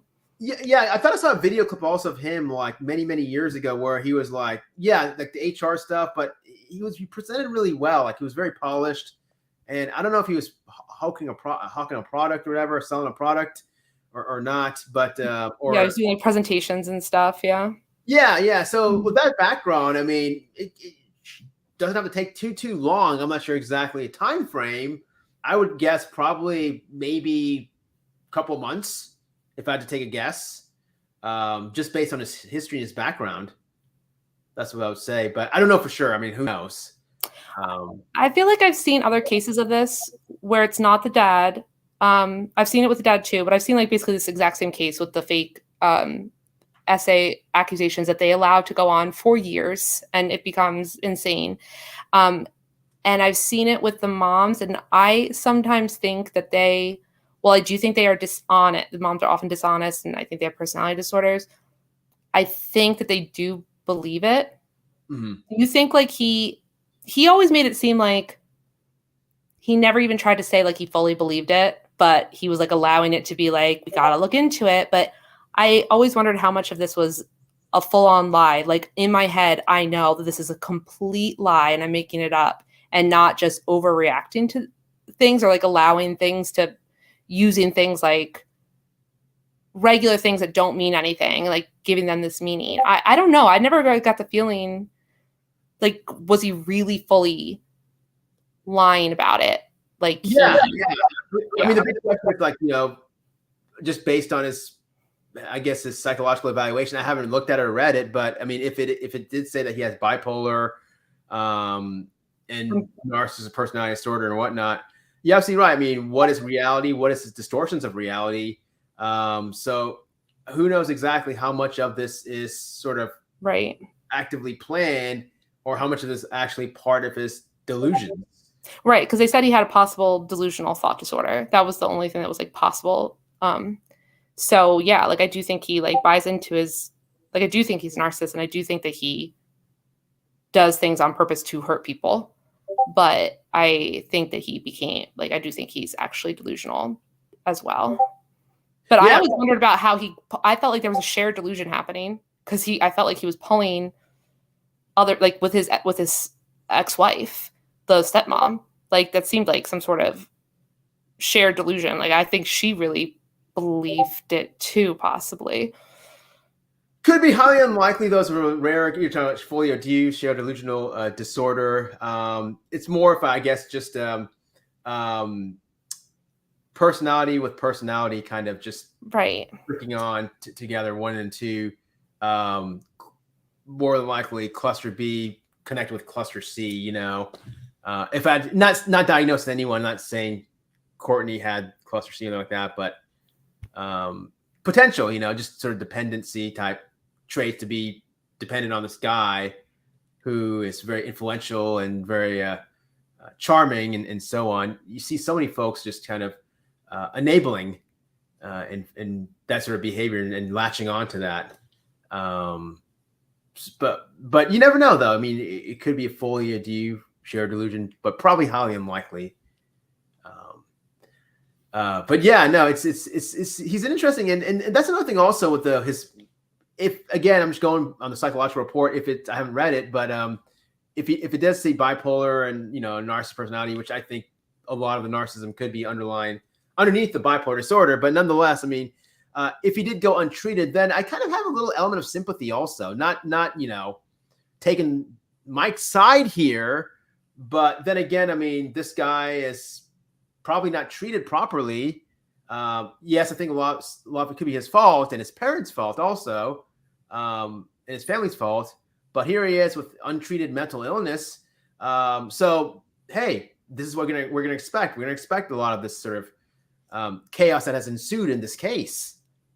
Yeah, but I mean, also, you're right though. I mean, like, sure, he could have gotten on meds for bipolar disorder, but if he truly had both of these things, like, that's not going to change his narcissistic personality disorder. I think the psychologist said that for Mike to get better at all, he would need to do intense therapy, and in the therapy, he would have to accept responsibility for his own actions. Like, until, like, they would say that needs to be the goal, that there's no getting better. There's no moving forward for him until he is able to, like, train his brain to, like, take responsibility for his own actions.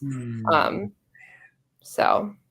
Yeah. And those cases are very difficult. I mean, you have to always look at just one's upbringing. And if it's true that I'm hypothesizing that the parents probably gave in to him and probably overfed him, kind of just caved into, like his needs and just really overvalidated him, then it's kind of hard to reverse. It's like you're sort of solidifying that sort of narcissistic sort of component or complex. I mean, it's your personality. I can't really. Yeah, do it. it's hard to sort of reverse. I was always surprised that he had never, but like so many, I know that not all people with narcissistic personality disorder end up as criminals, right? But like he had gone all these years, right? And had never got in trouble with like drugs or even like, small like arrests or writing bad checks or anything like that. Like it seemed like he went a long time before because we saw him acting so illegally and without any respect for the law and what he has to do. It's kind of amazing that he got to 40 something without ever getting in trouble before. Yeah. Usually folks, with that condition, you're right. I mean, especially with an underlying bipolar component, you expect more sort of issues with. That being said, I mean, I see that more so with antisocial, but antisocial personalities are the same cluster as narcissistic, so they're kind of very similar with but antisocials are more in trouble with the law, more offenders and so on. But well, we have a guy. Have you been watching Queen Bee's new videos on the private investigator? Okay, I did see a thumbnail. I did see a picture. Is it the guy that looks like the Unabomber? If the Unabomber and California Raisin had a child, this would some guy with a ski mask and sunglasses. Oh yes, because he wore a ski mask. Yes, yeah, but he's she has a couple really short videos. Like there's one on there that's like 3.5 minutes. Like you really need to watch it. So this is a guy who is a fake private investigator, completely fake. And he finds the families of missing people on Facebook. He contacts them and he gets them to give him money with like no contract. He works for a flat fee. And then he just doesn't do anything. He's at his home, but then he'll like just start calling people and he comes up with very insane conspiracy theories about what's going on, like right away. Like usually there's always like someone joined a militia, the kid is secretly gay, and it causes issues with the families. And then as soon as the families don't want to hire him anymore, or if they stop working with him, he goes Mike Long, scorched earth, just rips apart the missing person, rips apart the family, calls them drug addicts, every horrible thing, spreads rumors about them. And he's been doing this for years, but he has one now where it's become like a big online case, kind of like a Summer Wells type thing. And so the parents, like the mom's sending a cease and desist and stuff. And we found other people who are paying him a lot of money right now who had no idea. And were just like, this is like a real con man. This is not just these online con men. Like he's been running cons for 20 years. He used to run cons in like the indoor football league. And then he moved on weirdly 5 years ago to focusing on missing people on this private eye thing. It's really, it's terrifying. It is terrifying. It's very, very concerning, and it's really sad to take advantage of exploit missing individuals like that.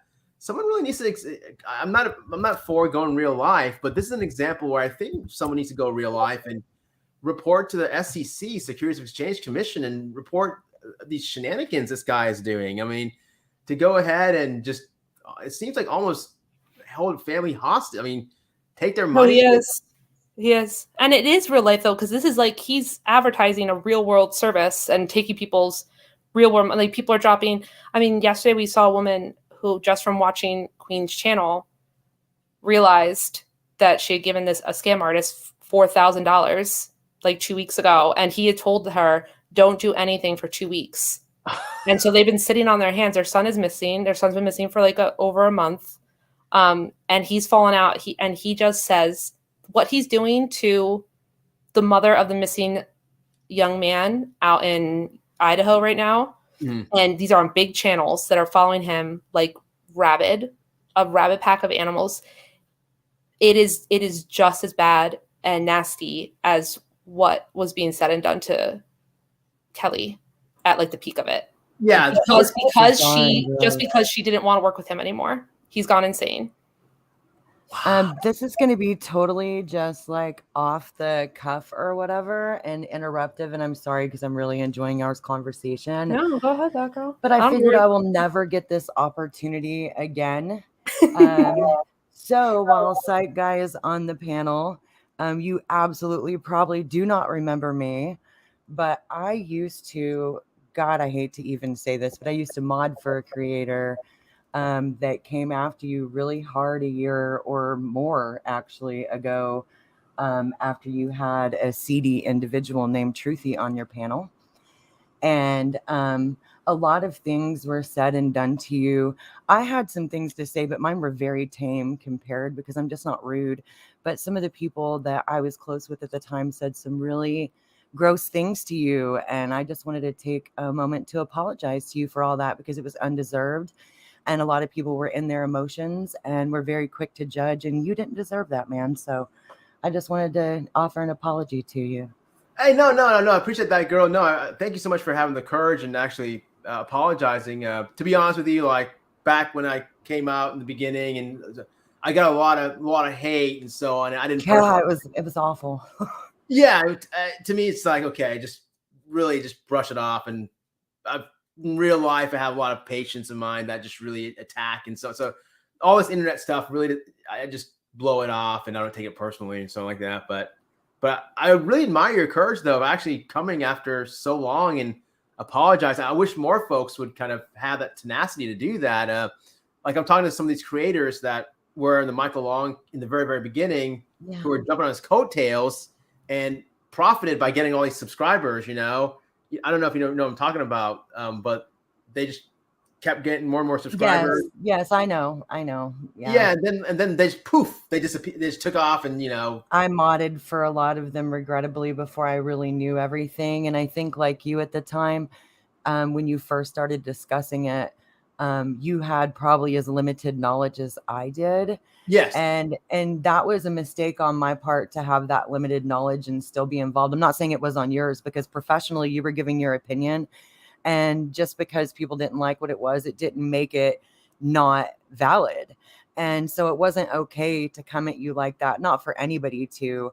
And I've regrettably had more than a year to really reflect on everything that happened and what my downfalls were in the situation. And so I just really couldn't, pass up the opportunity to let you know that you responded very well through everything that you were put through. And that was really cool. And thank you for accepting my apology. No, I didn't even say most of the mean shit, like the really mean stuff, but I still am embarrassed. Oh, no.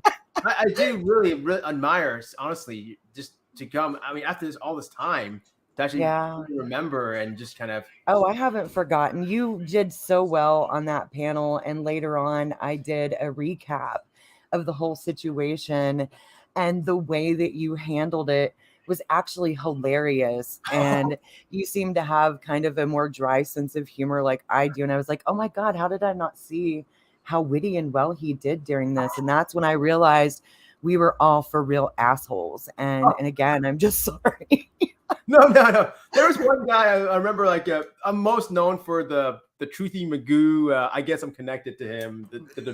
That panel will never be forgotten. I was so pissed when he came up on his panel and he started talking about his job and this, that. I'm like, oh no, you don't owe him an explanation for shit. Yeah. He don't need to be speaking to you that way. Like, I'm not mad. His fake job. Yeah, it was also his fake. See, the thing is, like, I knew Truthy's one of those guys who talked. When he was talking about how much money he made and that he works in finance. I was like, no, he doesn't, guys. You know, like you could just tell. But then I found what was so annoying to me about that night, and it was so indicative of Will's mindset, is that what him and Truthy brought back to their chat was this kind of anti-intellectualism. Like, they literally said, well, because he's a psychiatrist, he thinks he knows more about people's brains, but actually school doesn't teach you that. You need to have street smarts, so we know more than him. Like, they really dug into that. That was one of the best comebacks that I think Psych Guy has. And he was like, let me see, Mr. Magoo, or whatever you call him, who knows more? And you listed like all your degrees and stuff. And then you're like, or attend a live channel. And I was like, bam, fucking mic drop. There was nothing else that could be said. Right. And then all they could do is basically say, like, well, that stuff that means nothing. Like, I could be a judge, I could be a doctor, like, I know as much as anybody. God, I'm so embarrassed to have even ever have known them. And what really bothered me about that whole experience, I mean, I enjoyed it, but at the very end, like I was looking at the chat, and there's one person, Gluer, or is that his name, the Gluer? Yeah, the Gluer. The Glarer. Okay. He knows. The goober. We'll just call him the sniffer, you know, whatever. I think the guy needs to glue his life together. But anyways, no.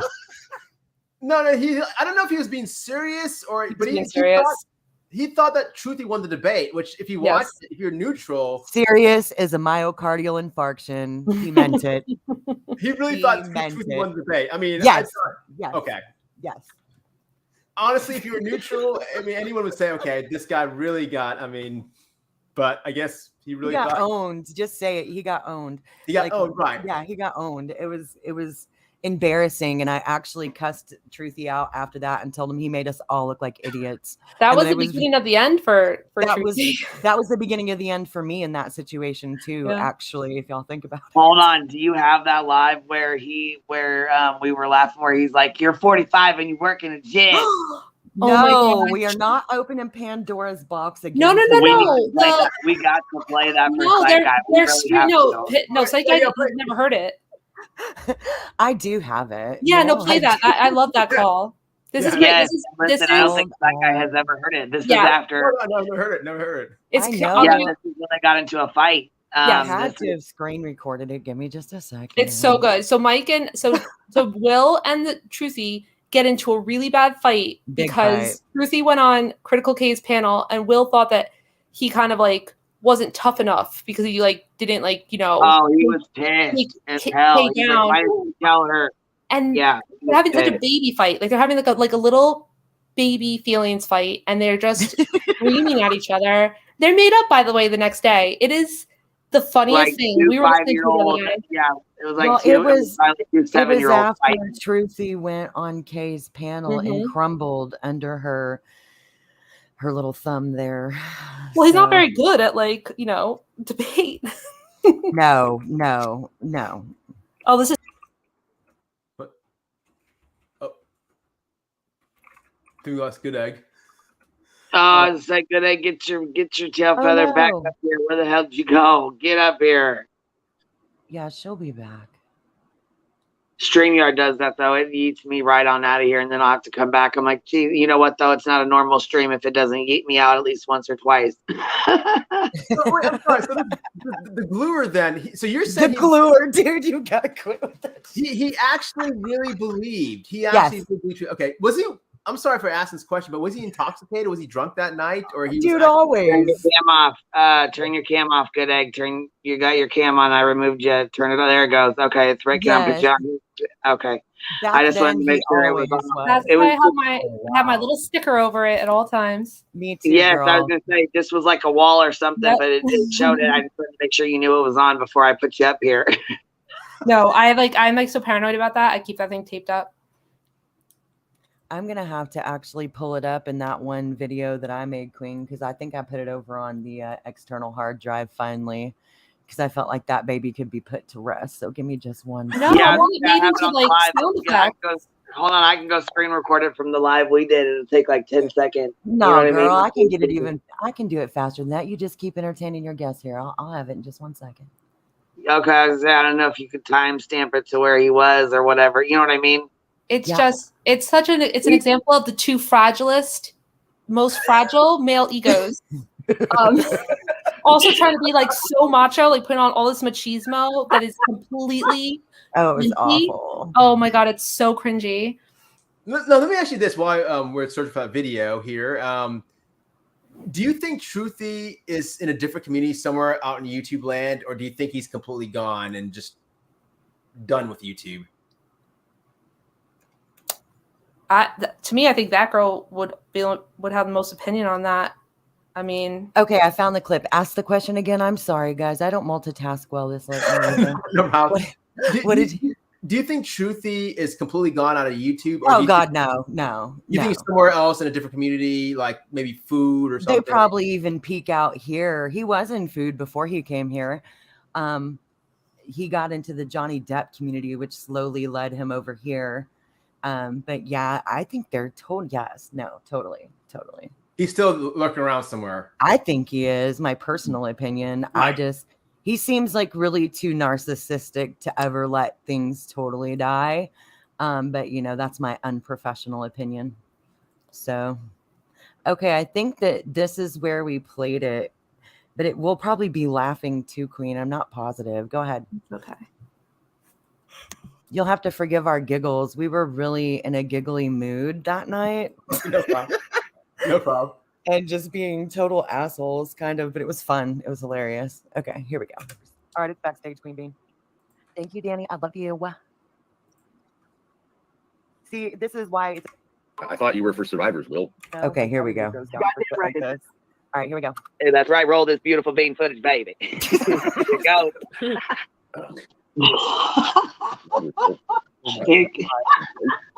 You can hear us talking shit. In his comment section. Oh, God. Hitting hearts on you're in the right place. Well, sorry this happens. Stay support is with you. Stay strong. He's hitting hearts on man. This was bad. No loyalty. I'll tell you what. No loyalty. I bought you a fucking PO box and helped you get your channel back. That's no loyalty. That's where no loyalty lies. Oh, sorry. So I'm so disappointed in truth. Look, I'm gonna take this real fucking clear. You want to play boys? I'm not playing boys. I can fucking afford to fly. He can afford to fly. Afford it. I'll go out there and we'll handle it man on fucking man. And we don't need to film it. I'll handle it. There's a thing called mutual combat. It's actually, you can agree, mutual combat. You got a fucking problem with Mrs. Magoo? I will fucking fly out there. And you and I, man on man, go fucking handle it. That's how we'll handle it. He said on camera. I promise you, that's real. I forgot about that. Enough. That's it. I'm not going to go fucking attack him, but I want fucking mutual combat. That's what I want. I don't want YouTube drama and stupid ass bullshit. You just fucking insulted my girlfriend for being a survivor? Nah, that's we're not playing what that. happened. And I promise you. Oh my God, us laughing is killing me. I'll show you exactly what I meant. So if you agree to those terms, I swear on my father's grave, I will fly out there. You and I will go to a field. Do what? Was his father really dead? Yes, his father unalived himself. Oh, that's that's right. Because he used that to bond with most of us in the community because he Yeah. knew a lot of people. I remember that. Yep, bastard. And we're gonna fucking just handle it. That's how I want to handle it, not YouTube It drama. does sound like But low budget unfortunately, I porn. can't call him. I can't text him. I can't do anything because he can't fucking afford a phone. He's blocked all of us and took all my rich people out of his fucking chat. Weak. Oh shit. Wait. No, you think you're a man? Oh You're not. shit. You're 45 years old, and damn it, so am I. You've accomplished fucking nothing in your life. And you're criticizing abuse survivors? Here it comes. This is fucking Magoo. I'm not gonna have it. Oh, are you there, Will? Are you little fucking fruitcake? Good Larry, I'm here. Yo, guess what? I didn't block you. Does he not sound like a 5-year-old? Guess what? I can block you. I want to hear you say in my fucking chat. I'll get you on a mic and you're a coward, you're a coward. No, I'm not a coward. I don't block people and run away. You and me, one-on-one, Will, and no fucking cameras. You and me, That's what I'm saying. mono. That's the line in the sand. After you said what you said to Mrs. Magoo. That's it. So look at the chat, Will. Look what you did. And afterwards, look what you did. I'm hoping after you're lying in a fucking heap, then we'll see. Man. Oh, shit up my fucking soda, dude. I'm hoping after you're lying in a fucking heap, I had to do that again. then we'll see who's the man. We gotta get that on the soundboard, bitch. We gotta get that shit on the soundboard. You can fuck with me, but you can't fuck with Mrs. Magoo. And what you said, that stupid fuck. Here, Will, take a look at what you said. I don't know if you remember. I don't know if you were sober or not last night. Oh, no, low there now. Come on. The shade. You remember this, Will? I am the only. This is Magoo. I'm the only one of us three who's been through what Sophie has, and she is. You haven't, and I haven't. And I hope that you talk to us. It's not him that hear me out. Great. This is you. Great. Like, great. You don't fucking care about abuse survivors. You care about your stupid ego and acting macho. You work at a fucking gym and you're 45. Great. Like, great. You don't fucking care about abuse survivors. You care about your stupid ego and acting macho. You work at a fucking gym and you're 45. Great. You don't fucking care about abuse survivors. You care about your stupid ego and acting macho. You work at a fucking gym and you're 45. I want to apologize to Sight Guy that you have to hear us play it over and over and over. This is the best. We were up all night acting fools, but it's still fun to watch again. But I'm gonna hit play again. I feel so childish. Oh my God! You work at a fucking gym and you're 45. I love it. All right. She's not getting all it all. We were literally laughing so hard. Okay. That was the best. You're I can listen to that over and over again. Oh my goodness! Wow. Wow. Because he has like a radio voice and dropping it's like comedy gold, unintentional comedy gold. It makes me laugh so hard every single time. He was so serious. He's like I think he's like a samurai or something. Like he wants a duel, go out on a Yes, field. Right. yes, that's exactly what he said. Man, Mano, oh, man. mano. In a field. It's like Mortal Kombat sort of fight or Mutual something. combat. Yeah, what is that even? Mutual. I guess both parties mutual. Consent. That way, nobody can get charged with assault. I think is what he was implying. I'm not positive. So did he like record this? I mean, was Will on the line, or I guess he was yelling at Will during a live stream because he went on Kay's panel and pussed out, and then Blair went live and like threw a big old tantrum and blocked him and kicked out all his mods. And then they tried to reach him privately behind the scenes, and the gluer was his normal like pouty self, and he said some stupid crap. And then the next day, Truthy went live, and that was the product's result right there.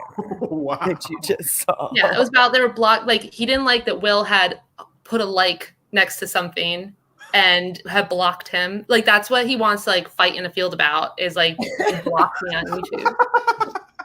Well, it was also because his partner, Miss Magoo, had tried to manipulate William behind the scenes and say, well, I'm a survivor too, so you have to talk to me. And he was basically drunk and was like, fuck you, lady. And then he tried to use that as like this trump card. It was very weird, very manipulative. Was that the one? I missed it, but is that the one where he says my Mrs. Magoo is SL? Yeah, yes, that Ugh, she is I a hate young that. yes, yeah, that she was. They said that actually on Sight Guy's panel. And then he said it again to the Glare. So if anybody actually had whatever grounds to say anything, it was her, because she's a grown SL. And it was just really gross. It was gross. Do you remember when they like hosted a live where people came up on panel to like disclose all their childhood abuse stories for the first time? I could not believe they did that. So, Sight Guy, you missed it. After your panel, Miss Magoo decided she was going to do a Survivor series, and she had people come up and just sobbing, just vomiting, very extreme childhood essay and other things that really weren't appropriate. I mean, I'm not shaming anybody. Your story is yours, but it was just like for her to be the one that was obviously not sober on the other line receiving the information. It was highly inappropriate. And of course, as you know, that community weaponized it against the survivors who came up to share. Yeah. Well, that comes into what Truthy and him were saying. We're experts. We know more than this guy who's a psychiatrist to deal with this, right? Because my girlfriend, this might have happened to her. So now we can now do that, like on YouTube. That was a weird time. The Truthy thing ended up being hilarious, but oh God, that was so disgusting though. That was upsetting. You know he fake died, right, Sight Guy? Yes. Yeah. Okay. Okay. How do we always manage to circle back to Truthy? Truthy. It always comes back to Truthy. Because that was a peak moment. That was like a peak time. We were all in a great mood in December. It's because I came up to apologize. That's why, Tyler. I'm teasing. I'm totally teasing. I'm gonna call him the gluer from now on. Like, my favorite thing was he faked his suicide, and everybody knew, and he was like in hiding still because it was like the most shameful thing ever. Okay, and so then Bridget faked. And then Bridget accused him of stealing. He was going like to $300. The FBI, and I was like, dude, I don't even know who you are. Right, and then he was like, "Oh no, you're going to say I stole $300? I'm going to come back, and I'm going to go on panels." It was where $895 to be. Yeah, and like literally to defend his honor in that, he comes back from the dead to tell everybody, yes, I faked my suicide, but I did not steal this $200. He says, I may have faked my suicide, but I draw the line at stealing from sick women. That's what he said. Freaking criminal. God. January 2021 was a peak moment Everything got worse from there. Call that is the peak. My God, it was great. Mike was it was the like gutter. Yeah, but Mike's life was falling apart. Alyssa had invaded the compound. SA3 was happening. None of us had fallen out yet. It was like I still can't it was great. believe that somebody actually went and infiltrated that household. Like, you can't make this shit up. January of 2021 was definitely not one of my I guess it was the beginning of the end, but like when stuff was going down, there was so much drama. Like Jeannie grabbed me a beer, and like it was just like finally the whole thing was imploding. Like him and Courtney were splitting up. Like the army had nothing to do. We thought that it was going to be over really soon at that point. I think from Christmas, like the week before Christmas until New Year's, nobody really slept. No. Like, everybody was wired trying to figure out what was yeah. going on, and people were faking cancer and faking dead, and kids getting AR'd. And, oh my God, that was just so horrific. It was crazy. I mean, he was going to go live with Kay. I think he was going live with like Chrissy. Like stuff was just that crazy. Annie live. Like stuff was just going nuts at that point. And then Truthy just comes in and says, I've been exposed as a child molester. I have to kill myself. I have to commit suicide. I won't lie. If you really think about it, and this is like not pointing any fingers, but it really, I think Zeitgeist panel was a catalyst for a lot of this shit. It really was, because shit really just got insane after that. Hollywood, you are killing me. Because I think that the person who doxed, the guy who doxed Truthy, who came in under that blonde name and doxed his name everywhere, clearly did not come from our side. It was clearly somebody who knew him from like the other side. I'm pretty positive that that was Kay in them. Like I don't think so. I do. She's the only one who had full copies of his record at that point in time. No.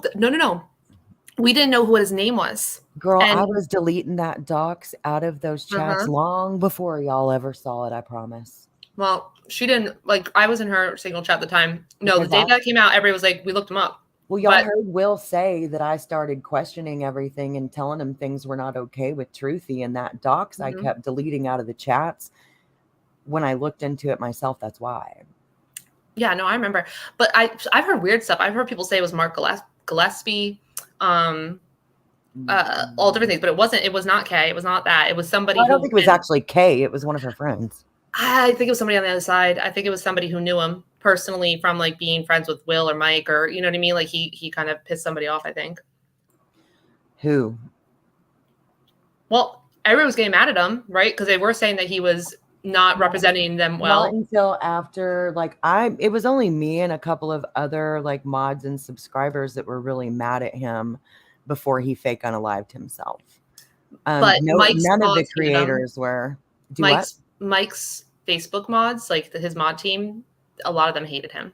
See, I did not do the whole Facebook. Right, you weren't on that side of it. Yeah, there's no way in hell I was joining those Facebook groups. I learned my lesson in the Watts case. So much. There's so many little mysteries that I'll never know.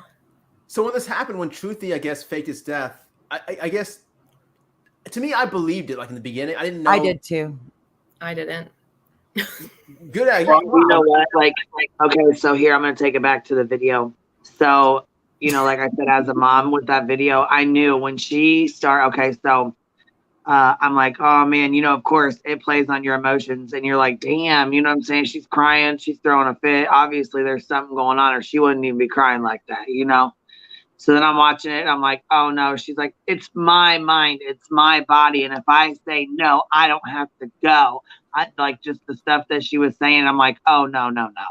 She's definitely been no. She's been told what to say. I was awake when she announced it with a Facebook community post. It was like Will was live with I remember Siren Jag on it. For some reason, Siren Jag like cried right at the end, and the stream ended, and they were fighting. They had all been fighting because his name had come out. His past had come out, and he tried to defend it on Will, saying age the girl up. Will was nasty and disgusting, and like they had really horrible streams about it.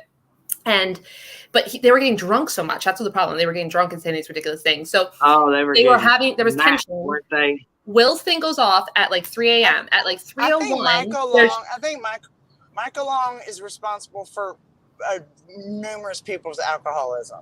Right. Sorry, And then it just goes at All of it. 3:01, she just writes, "Oh, everybody, Truthy is dead." And it just reminded me, I said, this reminds me of like when we were 12 on AOL and somebody would like had like catfish somebody and then would announce that their secret identity was dead. Like I just thought it was a weird way to to announce it.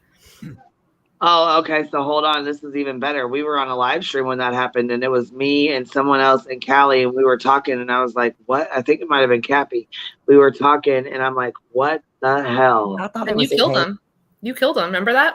Oh yeah. Then it was I got blamed for it because supposedly I was the one that doxed him, and I'm like, "What the hell?" And he's like, "Yeah."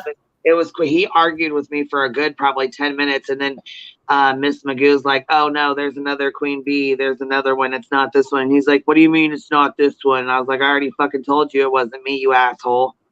And he's like, "Well, what do you mean?" She's like, "It's not her."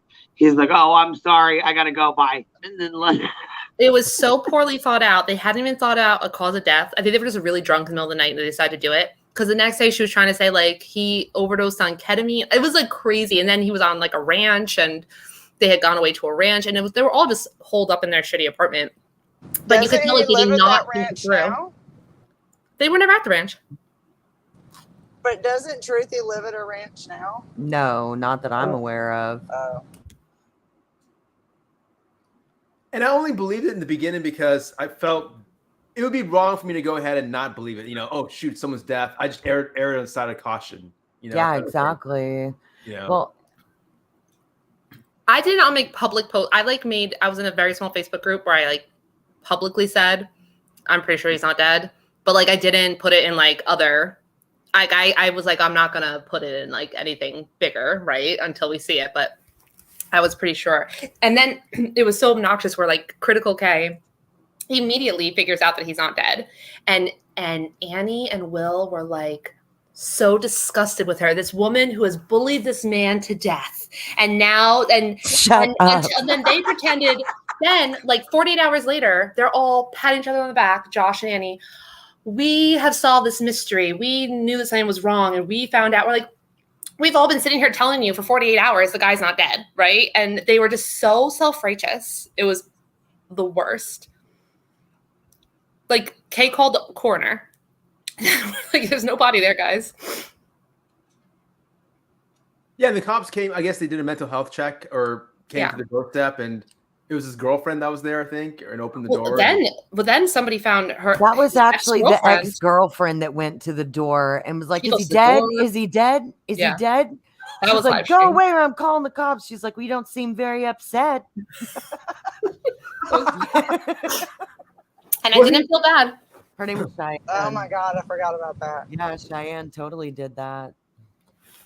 But I just remember how disgusting they were. It's funny now, but like him and Will were reaching such levels of depravity, like right before that. I mean, especially when his record came out and they were having graphic conversations about it. And like, like literally like aging the girl way up, aging himself down, and, making it like a kiss and tell type story. All this stuff got deleted. They were wasted out of their minds. It was so bad. They kept saying, Will, that night on his panel, Will kept saying, well, I mean, it's not like what did he say? He said, it's not like he murdered a president or anything, or it's not like he murdered somebody. And I was like, that is like, this is not a time for deflection. No, they got into a whole thing where he was like telling the story about, the hot 16-year-olds in the car and like her, and that was not the case at all. It was gross, but they were getting to like this gross, really graphic sexual thing, like thinking about a 16-year-old and a 19-year-old, which is already okay. I gotta go take my nighttime meds and jump in the shower. Yes, I will talk to you guys soon, and I will be listening. Thanks for accepting my apologies, that guy. You have a good night, man. No problem. Thank you so much. Appreciate it. Yes, Hollywood. That was on Crime Suckers channel. And so it was already so wrong. And like, I felt like at that point, after all that Mike coverage, I think that those men really felt like they could do no wrong. No matter what they said, their chat was gonna validate them, and they were getting so disgusting and gross. And they were talking about, you know, being on the phone with the child, and so I was very happy when he left. Like, I'm sure it was rough for him, but I didn't feel bad. What's amazing about this whole case, if you step back and look at it, you know, is to me, it's just the levels of manipulation. I mean, you got like, you know, the lawyers that are manipulating, I guess, Michael, you know, scamming him. Then Michael's like, you know, manipulating, scamming like the creators, you know, that Annie person and the gluer and the other folks that kind of just drank the Kool-Aid. And then you got these creators that are manipulating the folks who are subscribers and so on to donate and give more money. It's just like there's so many different levels, and it's like a chain that just goes down, you know, to the bottom, and a ladder kind of almost, you know. And the way they're able to, like, other people, like the othering that happens, like the people who didn't, like, when we did not agree, we were immediately actual predators. We were immediately sick, disgusting, you know, human beings, like, who didn't deserve children, like, who it, like, immediately, like, there was no, that, I think that was really part of it. And the way they would change their mindset to adapt to whatever new lie Mike had. And that's what's happening with this this private investigator too. Like, he's making up the most insane things. It's like, sounds like he's writing like a crazy like B movie or something from the 70s and just throwing it out there as total fiction, like nuts type stuff. And they will just pivot to anything to accept what he's saying because it's like a cult of personality or something. I mean, the guy's not even like, most people will be able to tell he's like a used car salesman, like from a mile away, but they do not at all. Wow. Well, I hope that they stop this guy. It sounds terrible. I think that we're seeing, all we want to do is right now, if you Google him, like if he kind of approached you and you were kind of desperate and, you know, time is of the essence and, you know, what's $3,000 when you've tried everything, it's if you Google him, only thing that comes up is news articles where he is the private investigator, and sometimes he follows up with the news and tells them that he solved the case, which is not what happened. So there is no hit right now that would tell you that the guy's a scam artist. So we're just hoping that this is just going to build that digital footprint. That's really all we can. Hold on. Time out. I gotta show these real fast. This is here's the pictures of him when this is the obituary picture. Yes. On the obituary. Yes. This is the picture they used for his obituary when they, you know, faked his death. This is the picture they used. Yeah. Here's the obituary that they wrote. Hold on, I got that too. I put that in here. I just like, I gotta go get these screenshots real quick because I got a whole little album of his. That one cracked me up. Like, what were they thinking? Here's Michael's obituary. Here it is. I kind of crossed out his last name because he's not here anymore, but here it is. It's like, what obituary sounds like that? It's so small, tiny. I've never met anyone like him. Michael's obituary, and it says, "Yeah, passed away today." It's like Michael passed away today. They also put a top man. You fuckers better not let somebody in my family or friends write an obituary like that about me. Did a third grader write it? Looks like a third grader wrote it. It's like 3 sentences. They must have been added. They must have been like, I mean, so passed away today. He was a wonderful man and a sweet uncle to his nephews and nieces. I've never met anyone like him. Yeah, he had a mother still at this point, right?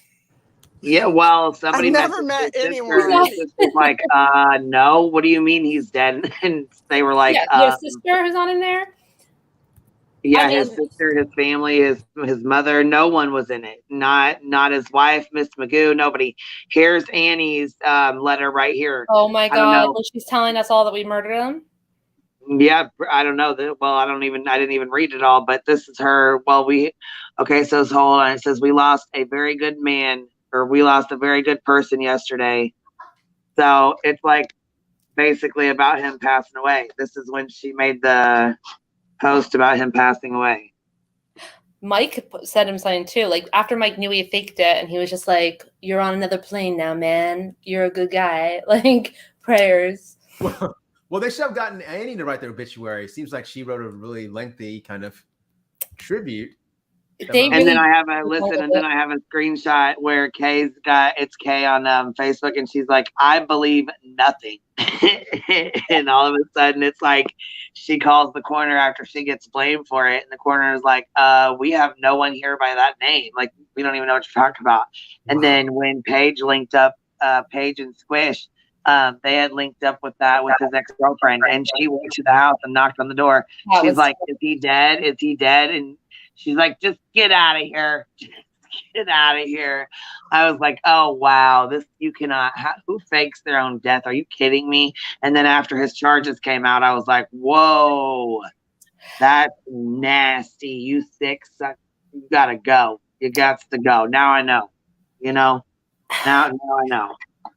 But they also, it must have been a bigger shock to some people because they were believing, like Will was believing that this guy worked in international finance, right? And he was always telling us his bi-weekly salary, which I thought was weird. Like he was always like, "I make $11,000 every 2 weeks," right?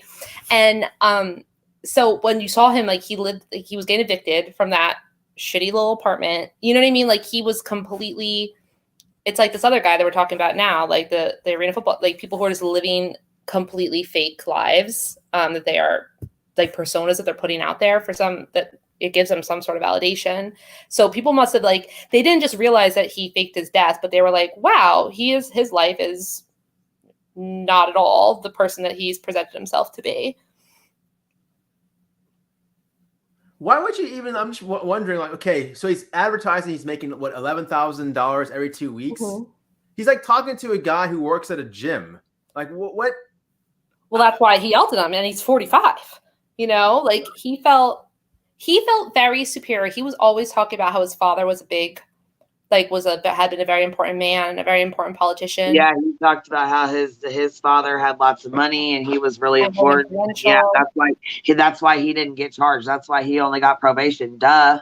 His dad got a good lawyer. Duh. That's what he said. I was like, really? You sound like a 6-year-old kid fighting with somebody. Duh. The interesting thing was that was true.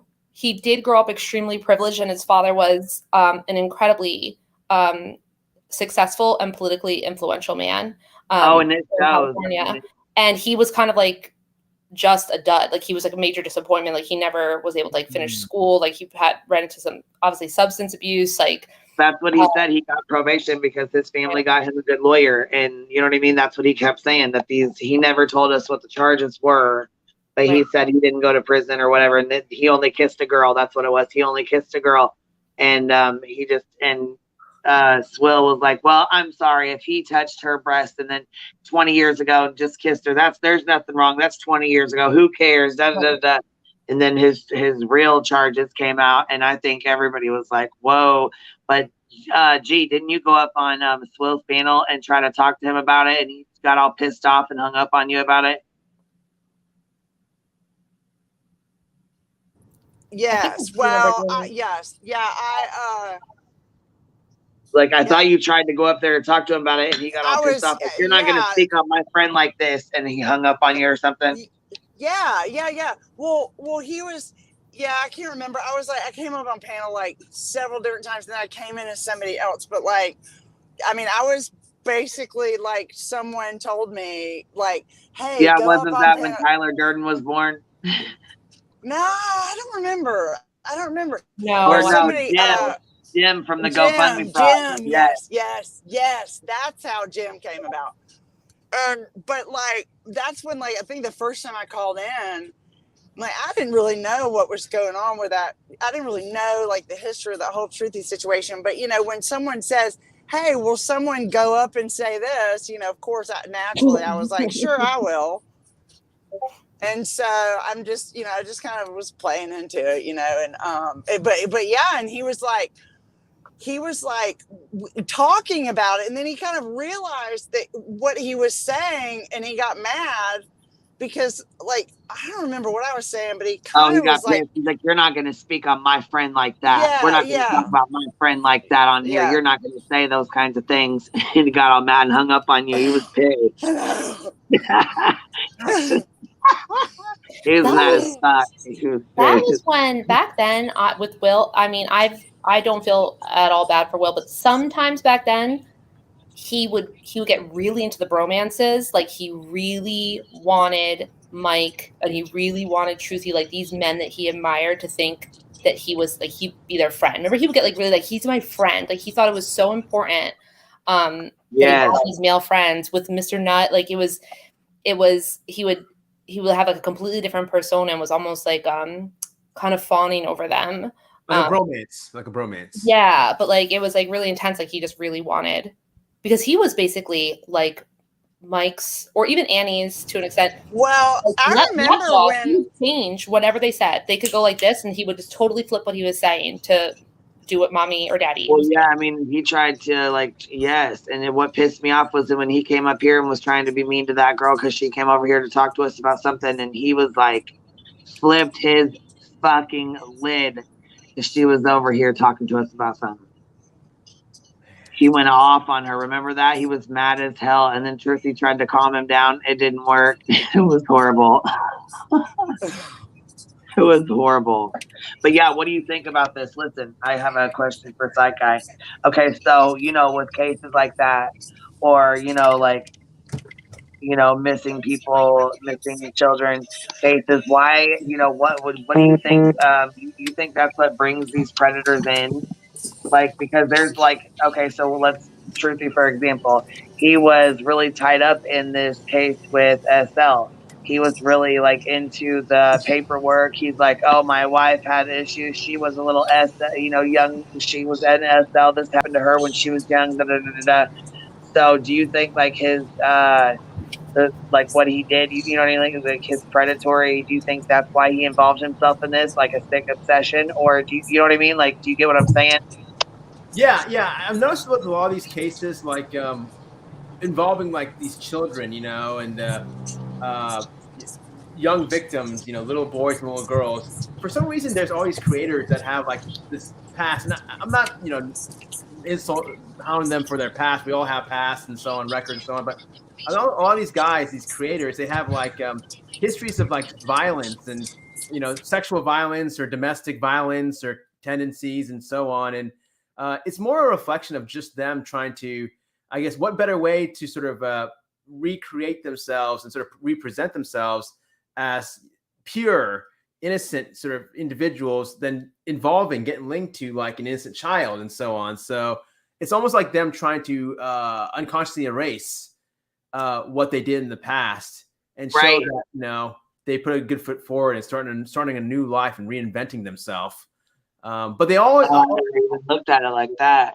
Yeah, because you know what? He got really upset, and that's when he started screaming at Will, and he was like, Miss Maguza, younger Sophie, you don't understand. You don't understand. Like, he was trying to protect her, trying to, you know what I'm saying? It was really, I don't know, very odd. And he hated his mother because he said that the mother alienated him from the dad with false abuse claims. Right. And missed out on having a relationship with his dad. And the way as an adult he painted it was everything my mom said was a lie, and my dad was perfect. My mom my mom's a difficult person. But I think that's really interesting what you said, Psych. I always notice that they seem to, especially the women, would cast themselves in that child's role, like saying that was me, or I wish I had this. And I'm sorry, Georgia. Sorry, go ahead. No, I just want to, because I think that they have trauma, and what people don't realize is that trauma creates issues, and people who have trauma as kids sometimes they have issues when they're adults, and they don't get excused for that, right? Like if they have substance abuse issues, or they have, emotional regulation issues, or they develop personality disorder, they get all this negative feedback from the world because of it. But then they look back when they were just a kid, when they were just victimized, people still liked them. You know what I mean? Like nobody saw anything wrong with them. They're just a victim to be taken care of, to be rescued. And they're not like the grown up person who had these adverse experiences in childhood who are like these complex adults. I think that it's almost like they want to go back to being in like that role of a pure victim where people are going to take care of you and not judge you. Absolutely. Yeah. Well, I mean, I guess you were saying, I mean, I was saying that earlier when we were talking about like, you know, the people that, you know, that were really followed Michael, you know, that were part of the army. And I think that so many people, when the story came out, you know, people that had, you know, suffered abuse, or, you know, whose kids had gone through that, or especially people who hadn't really gotten justice, you know, for their own abuse or their children's abuse. Really, I mean, it was almost like, you know, the second they heard that was that had happened to her, they couldn't consider any other, you know, thought that like maybe it wasn't. And I think that he knew that. I think that I mean, what better way to emotionally manipulate people, and what better way to I mean, knowing how many people have actually, you know, truly suffered that. And I mean, I think that was just such a, you know, it was such a theme with so many people, you know, that were in the groups and that were commenting, and, you know, well, my daughter's abuser never got away. And, you know, it's just, I think people really latch on to that, especially, you know, they've had that past trauma. I'm not saying that, you know, that there hasn't been people who have, you know, have suffered that didn't, you know, eventually see through it. But I think that a large majority of a lot of his supporters were, you know, victims of abuse. Yeah, definitely. I can see that argument being made. And of course, who better than the manipulator to go ahead and just kind of reel the sheep in and sort of mass manipulate all those victims. And it's so easy. Well, and like the same with this crank call case, bullying. I mean, that's like, you automatically, like, you know, touch the hearts of all these people who, you know, have seen bullying, and how you know, these school shooters that have been, you know, victims of bullying. And it's just those trigger words. Yes. Just blatant emotional manipulation and emotional abuse. Yeah, and I think these creators, you know, the ones that are really latching on to the children. I mean, like you said, the trigger words, they know how to go ahead, because it's all con games, it's all manipulation.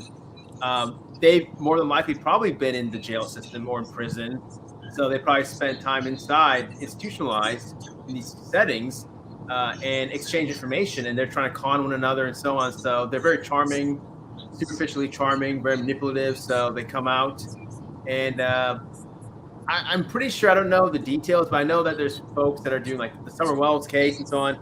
I'm pretty sure all these male creators, they probably have some sort of background, you know, some sort of history involving the legal system. I may be wrong, but it just kind of fits into the scheme of things that it's where their past has brought them here, I guess, is the best way to put it. It's another avenue to sort of further enhance their manipulation and ability to control that they did in the past, you know, or maybe present with their folks that they're intimately involved. Now they're doing it more on a global kind of scale, where they're kind of manipulating the entire audience, if that makes sense. Yeah, absolutely. Yeah, but it's that's why I don't like. This is the one part of YouTube I don't like, when I see these sort of creators using these little, like, because you know, like it really bothers me. Like, I love it, like when like folks will go ahead, and I'm all about awareness about these cases or whatever, but it bothers me when like folks with like really shady past, you know, these greasy guys, where do they come from? And they're just putting little girls and boys' faces and thumbnails. I don't know, it just rubs me the wrong way, you know. Like I know if I was a parent, I wouldn't want, you know, if someone was like really, especially if they had like a domestic violence history or something. Or I think there's a creator I heard that beat up his son, or I don't know who it was. I can't remember. I'm not sure, but there's someone I heard that beat up his son. So okay, hopefully that creator's not putting up missing kids pictures, because that's just, to me, ethically wrong. You know, like I think the last person to go ahead and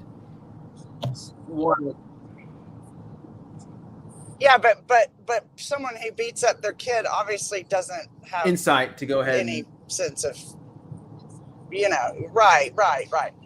I mean, like for me personally, I don't know about the rest, any of, you know, Good Egg or you, Queen, but if I were to meet a dude in real life, or just, you know, even as a friend, not even like in a romantic way, but if I were to like meet a dude in real life and got started talking, and then he told me that, you know, he was like on YouTube and like covering like cases of like missing girls, that would raise like a million red flags to me, like instantly. And I mean, unless you're like John Walsh or somebody, you know, right. Like, I mean, unless you've established yourself, like, unless you have a true purpose in it, you know, it's just, yeah. Oh yeah. I mean, like, really honestly, panel here in chat room, like, it was kind of like when I started doing the Sophie Long case. Yes.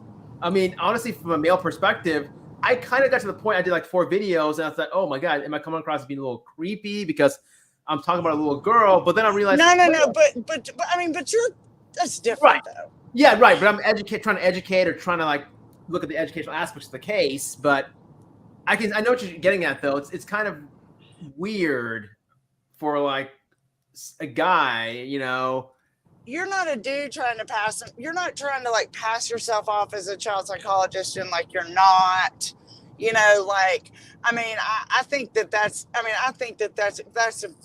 a totally different story. But when you just have like just random men who like don't have jobs, you know, like, right, like literally that's all they're doing. Yeah, you know. I think that it comes down to what you were saying, I think, Georgia, about people lack insight, and you wish that you could just give people insight so that they can see things the way you can, but they can't. I have come to despise the word advocate or awareness, and I don't know how to tell these people who are online, who are raising awareness of missing children or advocating for abused children, stop. You're really not helping. Like, you're just creating a toxic internet subculture, and it doesn't do anything for anybody. If you were really advocating for children, you would be, I mean, I'm not saying that like no one on YouTube has ever done that or ever done anything good, but like, yeah, but there's a lot more there's effective ways. There's effective ways to advocate, and there's, you know, and morally and ethically, and, you know, in more controlled environments, because YouTube is a completely uncontrolled environment. No. I don't care what anybody says, but, you know, I mean, I wish I never would have like discovered YouTube. Me neither. Georgia, when you said you would judge a guy, that if you were like met a guy and he was like on YouTube covering cases, you would, I have to be honest, if I met any adult my age who like me, and that's what I do, I would think that person is weird. Now that you mention it, I developed, because of Mike, a really weird like internet habit. I know, me too. Well, but then, do you know? But you know, everybody had their own reasons. Everybody had their own reasons for, you know, like I said, I think a lot of the people that supported Mike, you know, that was probably what drew them into the case. In my particular, you know, instance, I had been through a, you know, custody case, and, you know, that certainly nothing near close or anything remotely like it. But, you know, there was definitely, I mean, when I first saw the video, I saw it on a Facebook feed. I can't remember. I want to say that like a friend maybe shared like their court hearing, where, you know, that when they were like 100 people on the screen. Yeah, it was like that was way early. And and like I don't know how somebody had to have shared it. And if I really wish I could go back and figure out who did, because I would go and I'd beat their ass. But anyway, like, I mean, I remember seeing like all those faces on the screen, and I was like, what is this? What is this court hearing where people are like doing this on a call? Like, how does this even work? Because that wasn't my experience with like custody, you know. And I guess I was like reading the comments, and I, you know, got to like the Sophie's Army page. And I think after one day, because when I first heard it, I was like, this is interesting, because this is not usually the case, but man, this is really sad. But then a day in the Army group, I was like, nope. I didn't know And about then, yeah. I didn't know about YouTube lives. Like you were on YouTube, Psych Guy, but I did not know that there was live streams on YouTube. Like I did not know that was a thing. And I did not know I knew there were Facebook groups, but I had never belonged to a Facebook group besides like, you know, garage sales, like the local things. So I had never been in like a topical group or these true crime things. And I remember being in that big group, and then obviously I'm saying, well, this is bullshit, and people were freaking out. And the day that my life was my fate was sealed was Brooks, I think, sent me a message saying, don't leave the group. Like, come join this group where it's like a place for safe ideas. And that was like Long Hoax, like 80 people in it. What became Long Hoax. And then, well, I ended up in Angels, the AA group, which is like the satire group, which was totally where I felt the most at home, because I was like, you know, like reading the GoFundMe, I was just like, this is insane. This is insane. And so I think I got kicked out. I think we all got kicked out of once Critical K took over that group. We all got kicked out. I got kicked out of groups that I started. Hey, I don't mean to cut you off. I have arrived at my destination, so I'm jumping off. 12 hours later, I feel like. Not really. Anyway, real quick, it was that was fun. Thanks for having me, Queen. Good conversation. I don't know what the fuck I'm doing over here, but I just either blocked that girl or timed her out or some shit. I don't know what the hell I did. Yeah, Tom Riddle, we know. It's just that it's like, you know, me being pathetic, wanting all the little crumbs of like information. So we didn't talk much about it. And then Nina Bina asked what happened to Tim, who used to idolize Mike. Well, he hated Mike. He went from being his best friend and like literally defending the man for every horrible action. And then the day Mike, they like turned on him, basically, he went full supporting Courtney and hating Mike, but still hating Kelly too. But yeah, that's what happened to him. Now I guess he's just off into the distance. Well, remember Tim got really involved for a while, Queen, when he got like he started his own group and stuff and was like going at you. That was weird. That was very, very weird. Like I felt like he wanted to like be like in this for a while. I thought he was gonna like actually start like he remember he was coming into YouTube chats, like he was really into it for a while. He was not a nice person. I'm really glad that he's not around. Oh, that girl's back. Who's this Jim Terry guy? Why don't you guys invite Jim Terry to your show? Oh, who's asking that? There's a comment. I see a comment. Jay Moon. Well, that's like a silly question, because I'm sure that I've heard Queen say multiple times that he could come up. Oh, like, yeah, the link I keep my link stays open, and we had a live earlier that was like 4 hours long that he could have clicked that link and came up on. Laura was up here. He knew the live was going on. He knew he could have clicked that link and came up at any time. He chose not to. His loss. His loss. That's right. Oh, well, we'll probably be live again tomorrow. So if he wants to click the link tomorrow, he can come back and click the link tomorrow and talk about shit. But I'm sure he probably don't want to come over here. How women on YouTube block everyone. You have a man on YouTube want to hear everyone's opinion. J Moon, you gotta try that one again. I'm not. Yeah, that doesn't make any sense. So type that out again. I guess he's referring to Jim Terry. I've unsubscribed. Don't worry. Oh, you were subscribed? That was nice that he was subscribed to in the first place. Like, I don't subscribe. Do you subscribe to every channel you watch? I don't. I don't either. Because I would do it. But why don't you guys invite Jim Terry onto your show? I don't know who, but just so you know, like, just be clear, if you watched, Queen like literally says all the time that he could come up. Like, she says that all the time. I would not talk to him. Make it up, you're all liberals. Make it up, you're all liberal. Make it up, you're all. I don't get it. Bye. I'm missing a word there or something. Bye. Bye.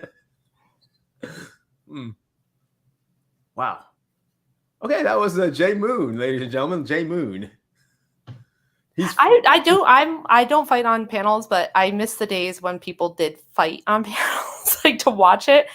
Like, I feel it's siloed now, but there was a while where people would just go on to each other's panels, people they hated, and just start screaming at each other, and it was always entertaining. Jeez, those were some crazy days, weren't they? Oh yeah, Well, you know what? Though? That's probably what's going to happen if Jim comes over here. We probably won't have a like.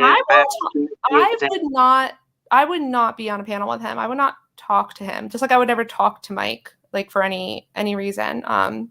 Because I think that there's like a level of people that I'm like, if I wouldn't feel comfortable in a room with them because I think that they are criminal, right? Like, I'm not gonna have a chat with them because they're not at your level. I mean, they're not. It's like not like level. It's like I wouldn't want to. So like, that's a level of association that I'm uncomfortable with somebody who I think is like actually committing crimes. You know, like someone who's doing stuff like that. But yeah, like I would never have spoken to Mike. I would never talk to Alyssa. Just like there was people that there were lines where I'm like, I just can't. I just don't want to associate with people. Is that Jim Terry guy, that guy you're talking about? Yes. Yes. Okay, the ski mask guy. Yeah. Okay. Wow. Man. I'd rather talk to Jim Carrey instead of Jim Terry. Yeah. But I think he's getting a little upset because I know he's losing clients. But well, I gotta tell you, I don't like if I have never been a mod and I don't have my own channel, but I would not time people out. As somebody who gets blocked and timed out by probably more people on YouTube than anybody else, it's like really frustrating. I like Psych Guy doesn't have any mods. He doesn't block anybody. That's it. I dropped my phone, went to pick it up, and I guess I hit timeout on her. I don't know how the hell. No. They blocked her because they blocked that person because they were being whatever. But I'm just saying, like, sometimes I like the chats where they don't block people because I'm always going to my sock to see if I'm blocked, and then I'm always blocked, and it's just really annoying.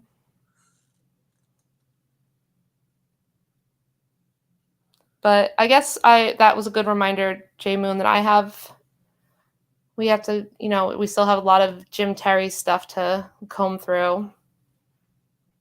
Wow. So Queen, you're tackling this Jim Terry case right now, I guess. Is that the big? Mm-hmm. And Dylan Rounds, I think also, right? Dylan Rounds. Yeah. But I think we and Queen, like what Queen's channel is doing is that like, that's a problem, but people making it about the Dylan Rounds thing, and is what happening to the mother there, is that people are just pulling it back to like, well, whatever he's saying, but he's bringing attention to this case, whereas like, we don't even have to talk about what's happening to Dylan Rounds' mom, because what we're doing is showing all these other people that he's doing the exact same thing to, and then that way, I just think it keeps it a little bit separate from this weird sleuthing, like trying, like, they're out there literally every night, they get there. There's 3 people in town that we know, and every week they've decided that one of them is the murderer, and they're like, totally talking terrible about this person, and the next week it's the other one's the murderer, and it's like crazy. But it's his impact, and like how much his trail of victims is so much bigger than that one case. I wonder what would happen if, just hypothetically, I just sent a message to this Jim Terry guy and say, hey, listen, come on to my show. He would. You gotta go ahead and pay me. Well, he would definitely not pay you, because he also says like he says I would do nothing for free. He hates all the people who have YouTube channels for free, because if you're not getting paid, then you must be useless, even though he's actually not able to do his job. And he's doxing. So a woman released a phone call from the family of him, an abusive phone call between him and Dylan Round's mom. And this one channel is the one who was given it to release. He has now been saying for like a week now that tonight was the night that YouTube was going to change forever, and he was going to get on YouTube and dox her. Like, he's been saying it every day. He offered a $500 bounty for her identity. And then tonight he got on it and he said, I'm stripping away your anonymity, and that's the only thing you have. And it will be taken away from you. And when I be clear, doxing is not illegal. I've checked. It's not just going to be you. It's going to be your mom, your dad, everybody you've ever been married to. And he gave her one more week. He's like, you have one more week. You come out and you expose yourself to the world and you show everybody your face, give everybody your name, or in 1 week I'm coming back here and I'm doing that. Like, this guy's a sociopath. So wait, so people will pay up front in the beginning to hire this guy? Like, yes, he calls. Here's what he does. Facebook, he goes in the group. He does Facebook, message me. I know something. They say, he says, call me. He gets him on the phone. He does like full like used car salesman thing. Like, I solve a lot of cases. I can find your son in 2 weeks, dead or alive. I don't do hourly work. I just take a flat rate fee and I work just your case one at a time and like do whatever it takes 24/7. They wire him money, no contract or anything like that. How much? Like approximately. The last one, 4,000. Like, it was, we have one people to do 2,700, and then we just found out somebody he did 2 weeks ago, 4,500. Whoa. Yes, and they sent it to him. And then $1,000, but right. Then he doesn't do anything. Like, he can't even do like basic online, like they might as well watch one of these YouTube channels, right? But he'll put them down like these rabbit holes, really insane rabbit holes, and he doesn't leave his house. So I don't know what he's doing. And then basically nothing happens, or they get frustrated with him. And as soon as they get frustrated with him, he goes nuclear. He attacks the missing person. He sows discord in the family. He starts calling people, yelling at people, cursing people out, like defaming the people on the internet. And then before he started doing this, he was like, actually ran cons, like totally different cons for years and years and years in this indoor football league. What is this whole ski mask sunglasses? Why does he got a cease and desist? What? He's doing a comedy routine because he really thinks that he's like a Howard Stern. Like, he thinks he's like this really popular person now. And so he's doing like this really like a shtick. And he got sent a cease and desist by the Rounds family. And he is mocking that. And he goes on, his name is Lou Skunt. And he wears that. And he's like, I'm not Jim. It's like a really dumb like comedy routine. Like, you can't get me. His cover is blown, but I'm sure he's popular now. Why would anyone want to hire this guy anymore? But he's been doing this for a while. Like, that's the thing. Like, he's been in other Facebook. He's already been known in a lot of these channels and has done other cases. Throw money at this guy. Because if you look him up, people still think that he solved these cases. Like there could be like a runaway. Like, he listed people that he's like, I found these people. I found them and I brought them home. And he's been listing them, and some of them I know are wrong because people are still missing. But he listed some 2 new ones the other day. I go on Facebook, I search to find the original missing poster, and see like a family member. And then these people are found. Like, I could never for any reason reach out to people whose child was still missing or who was deceased. Like, even if I couldn't, right. But these are people, and I just reach out and just saying like, just so you know, like your loved one is being listed as a success story for this, PI who's drumming up business, but there's some other concerns about him. Did they help locate? Did you hire them? And did they help locate your person? Okay. Like, the first 2 people, they're like, no, like, he stalked us and like he was insane, but he had nothing to do. Like, he just says that he found these people. It's not true. Okay. Like, So it's really blatant lies. Another loudmouth, hot-headed, scammer type, misogynistic, know-it-all wannabe kind of professional type. I don't know. Yeah, but he seems to me at a higher level of professional criminal, because he's actually, like, before this, he used to The one thing he got arrested for was in indoor football, he would sell equipment. Like he would say, okay, I have bleachers to sell all these different indoor football leagues. They would send him, thousands of dollars, and he just would never send the product. Like that type of thing, or like have football camps that he never put on. So we don't know too many people who are straight up crooks like that. Wow. So I think, and he's been doing this since he was 18, like literally. Like, and you've got to be such a level of depravity to go ahead and to these people, like why these people are missing kids, so vulnerable to begin with, their kids are missing or their family members are like, who knows where they're at. And they're so vulnerable. And he's taking advantage of these poor guys. And he's like ruining this other woman's life. I mean, her life's already ruined right now because her kid is missing. Right. Yeah. So, but like he's on top of her ruined life, he's ruining her life, Right. Not only has he taken money away, like $4,000 or $2,000, whatever it is, but then on the flip side, he's later on, if they question him, coming and threatening and victimizing them even further. Oh yeah, I mean, he's basically mocking them. He's deriding the missing guy. He's called the mother all sorts of things. She's a whore, she's a thief, she's a drug addict, she killed her son. Like it's out of control. Which shows a heightened level of self-importance that he's probably inflating his ego, because you'd think that, okay, if someone like scams someone out of like $4,000 or $2,000, they'd take the money and run. Take the money and run. Yeah, and be silent. But no, he stays. He stays. He's saying right now, he's like, I got paid, so I can do whatever I want now. I got paid in full. They can't fire me. He says, they cannot fire me. I was paid in full. I could do whatever I like. And it's really disturbing. It's really disturbing. Like I haven't encountered someone like this before. And like all these other people on YouTube are interacting with him. They don't understand, like, he's not just like another crazy person on YouTube, like getting clicks and views and super chats and like this is an actual criminal.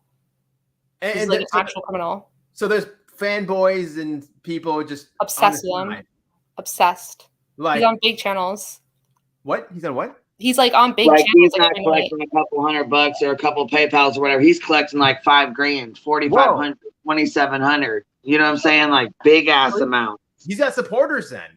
Oh, people are obsessed with him because he goes on these other streams of like these true crime streams. They get him on and they're getting tens and thousands of more views and subscribers, and they put him on every night because first people were believing. I mean, the stuff that he made up about this kid that's missing is missing from a town that is actually a ghost town, right? Mm-hmm. There's 200 people out there in 700 square miles, and he went out there. He met one person. Oh no, he never went out there. He's calling people. And then he literally got on and he said, out there is all these people with just living in holes and sheds with no running water, with dead dogs, doing meth. And the guy who was the local bar owner was 60 years old and he was having a gay relationship with this kid. He murdered him. Then he was talking about how back in the day, he had 3 women locked up in a shed. He had them all tied to a post naked. And he would have a jug of water and he would make them take off their shoes. And if they didn't do sex acts, he would shoot the water jug. And then the one girl escaped and ran to the post office. And I know this because one day a social worker went out there to see a sex offender, and he was 70 years old and he was covered in bed sores. And he started telling her about Kurt and all the girls he had tied up in the thing. And then a school teacher called me and they said that, like, it's insane. And people like are all believing this. It's crazy. Whoa. He said that there was 50 people out there and 30 of them were sex offenders. Whoa. Yeah. And people are like, yep, they believe it.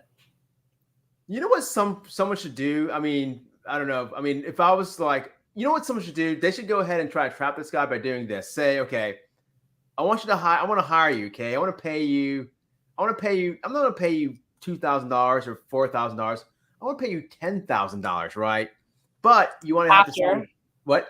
But he has to do something first. Well, no. You create a contract, right? Saying you're going to go ahead and give him $10,000 for, to find my child or whatever, find my missing child. But then, like, how you have these big contracts that no one reads, like toward the very bottom saying, if later on you start like harassing me or doxing me or whatever, then you're responsible to pay 4 times the amount of what I paid. I wonder if he doesn't do contracts. He doesn't do contracts. No, you used to wire him the money, no receipt, no wire the money, nothing. Okay, so wow, okay. Yeah, it's like that. It's intense. Like it's not legitimate at all. And the fanboys that are on his, they probably are thinking this guy is an amazing guy who's amazing. He solved all these cases and without even doing any factual research checks, nothing like that. No.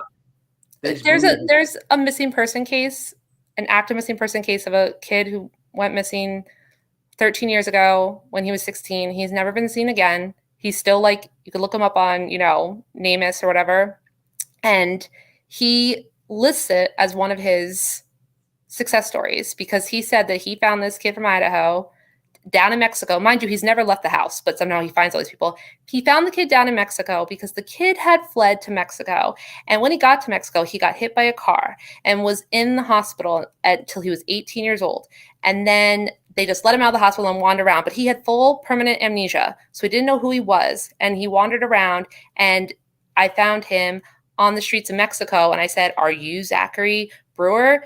And he wasn't actually there. And he looked at me. He doesn't even know who he is. And I called his mom and said, "He's here." And the mom fainted. And then he's like, that's a solved case. And he tells people this story, and people are like buying it. Like, that didn't happen. That's still a missing person. I don't know who you saw or who you heard somebody tell you. There's always like a school teacher that calls him up everywhere. Wow. I'm sorry, but I don't know how this guy's been getting away with this long. I mean, at some point, I would imagine these families would be contacting congressmen. It is hard. What? It is hard because he is working in a state. He says he stays in Mississippi, and there's no licensing in Mississippi for a PI. There's right. But if he's exploiting these poor families, involving like missing children, I can think of the Securities Exchange Commission. They can get involved. The Centers of Exploited Children and Families, they can get involved. These organizations, these big governmental, and they don't take this lightly. So no, I do think he'll run into trouble, but I do think he probably is operating at the fringes of enough things and stuff that's like clearly stuff that's criminal, but also stuff that's gray. And he has been caught in the past. Like, he has gotten arrested for stuff, but he got arrested in like 2008. So I do think like he will get in trouble, but it's not as easy as like, and also some people don't even know they've been scammed. Some people just like, it was just a bust. You know what I mean? Like, and it's only now that they're kind of realizing that how he did it to other people. I don't know, man. I mean, because if I gave like even $2,000, it's a lot of money. It is. Nothing came out of it, except for some guy in a ski mask. Yeah, but I mean, a lot of these families, like there was one lady who actually had someone. She was a private donor, and she donated the money for them to pay Jim. That's exactly how they did that. They got the money donated to them for it. When they got the money, when they asked for the money back, he kept calling them drug addicts and saying they were druggies and this, that, and the other. He eventually did give the donor her money back, but he was very, very ugly and hateful. I just sent you the video link to Salty's video. Apparently Doug and Jim went off on him about this video that he just made. I just put it in your inbox. Can you play it up here? I guess he gives me a shout out in it. And when he does, they said, "Oh my God, that's Kurt's mom." So now they think I'm Kurt's mom.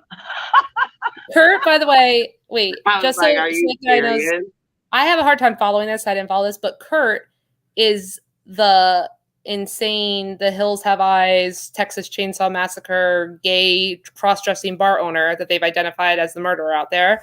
Now that's apparently you're his mom, which first of all, that's horrible because the guy was like 65 years old in that picture.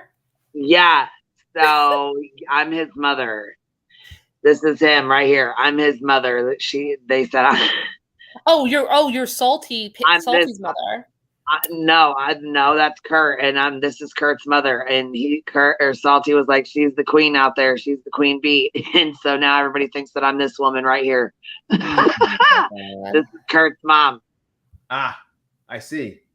And this is Kurt, and with the ball cap, that's Kurt, and the guy with the glasses is Salty. He's the one that's got the video. He just played this video just now. And now that, he used to be friends with Jim, and now that he's not, Jim is just, he's horrible. He's the worst person in the world now. Yeah, no, I knew that was going to happen. I saw that happening. That's why I'm staying out of there. Like, I don't need to talk about any of these people to talk about what Jim is doing, and they keep trying to bring it back to this case, and it has nothing to do with it. It's ready when you want to let it in.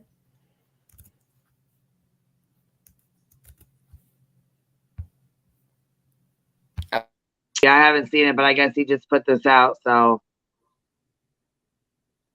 I'm also Dylan's mom too. Oh, okay. Well, shit. Kurt Wadsworth. We're gonna be doing a live stream tomorrow.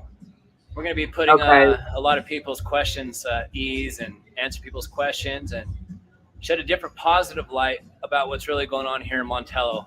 Everybody's got it wrong. Too many false rumors. Too much bullshit. Let's put this to rest and shed a different light about these good folks in Montello. Okay, so he said he's a local out there, right? Did he say he was the local earlier when we were talking to him? Or did he say he lives out by there, something like that? He's not a local. He lived close enough to drive out there, to make a trip out there. Right. Okay. Yeah. So yeah. So basically, he was this guy. He was Crazy Jim's like lapdog, who was like believing every insane thing I just said to you.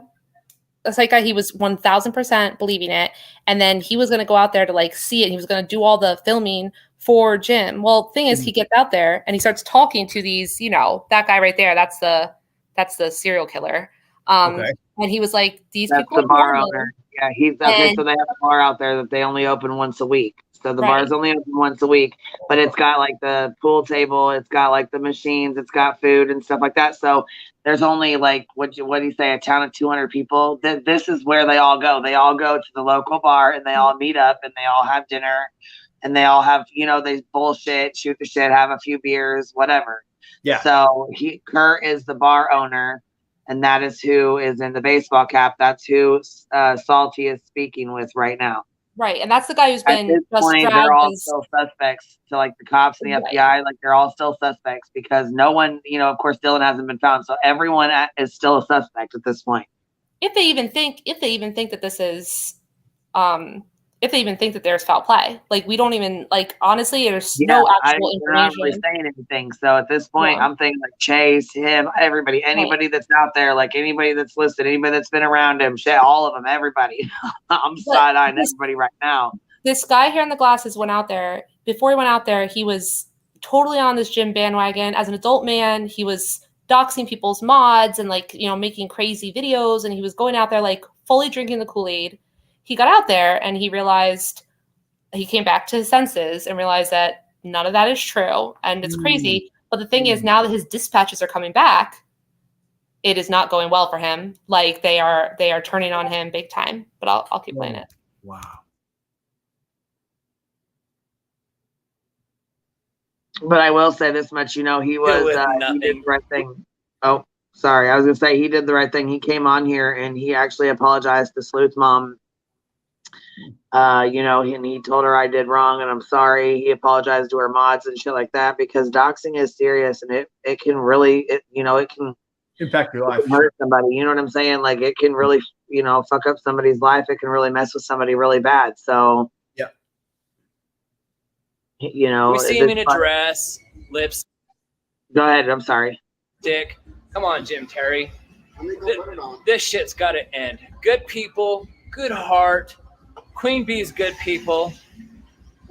Everyone's painting the wrong picture here. Her Queen Bee. And we're going to be live streaming tomorrow. We'll pause it real quick. Not because when he was in our live earlier, he called Kurt's mom. He was like, "That's the queen. That's the queen down there. That's the queen bee there." And so he calls Kurt's mom that. That's probably why people think that I'm his mom or whatever. Yes. I'm cracking up. Okay, go ahead. I'm sorry. This is the first time I've heard it. Not everybody. Crime with Jess is not, but you know, if she wants to chime in, but Dawn. But these are good people with good heart. They're not like what they've been painted. And we're going to put a stop to this bullshit. And the FBI, nobody's been arrested. This is a great bar. The detectives come talk to me, like 8 of them so far. Yep. And he's still sitting right here. And I'll shake his hand. Good fucking people. Everybody here is good people. The locals are good people.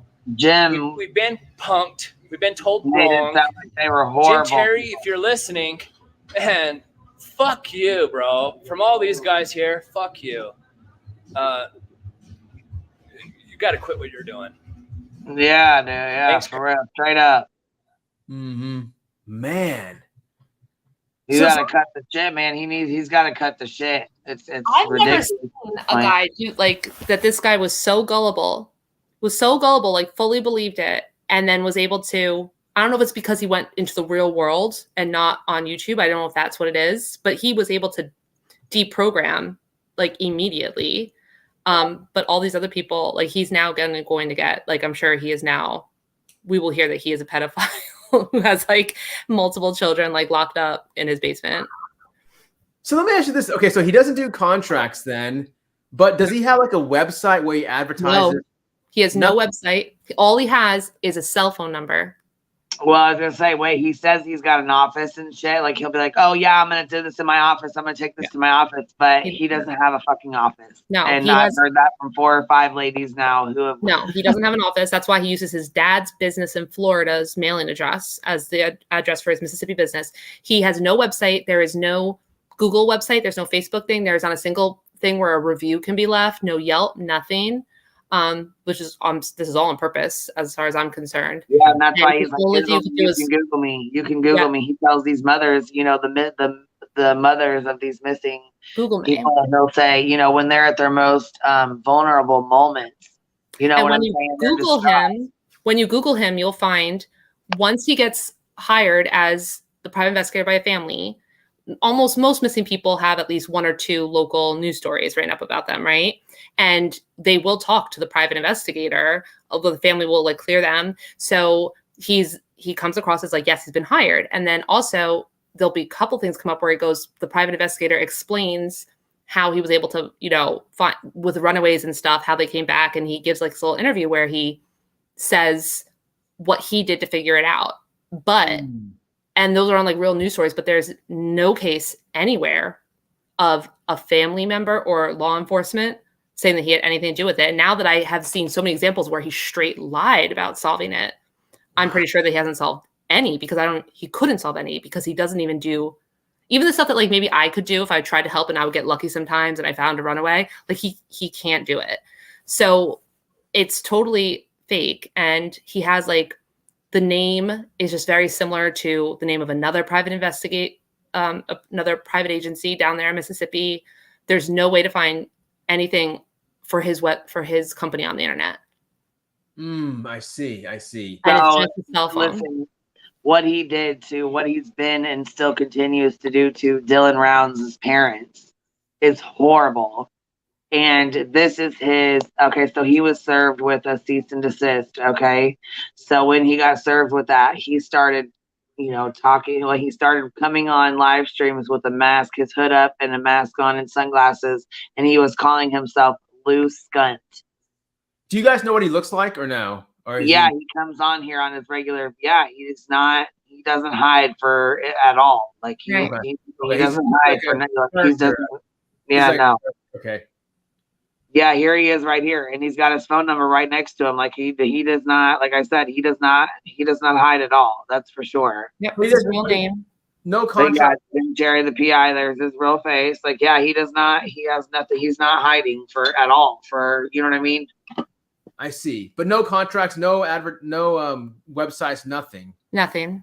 How do people know about his how do they find this guy then? He trolls in missing person Facebook groups in like all different states, and he makes a comment saying, "Call me right away." And sometimes he basically says, and then he gives them a pitch, like sometimes he says he has information already, or he says, I work with celebrities, I've solved 100 cases, I will find your loved one within 2 weeks, and he just basically does that.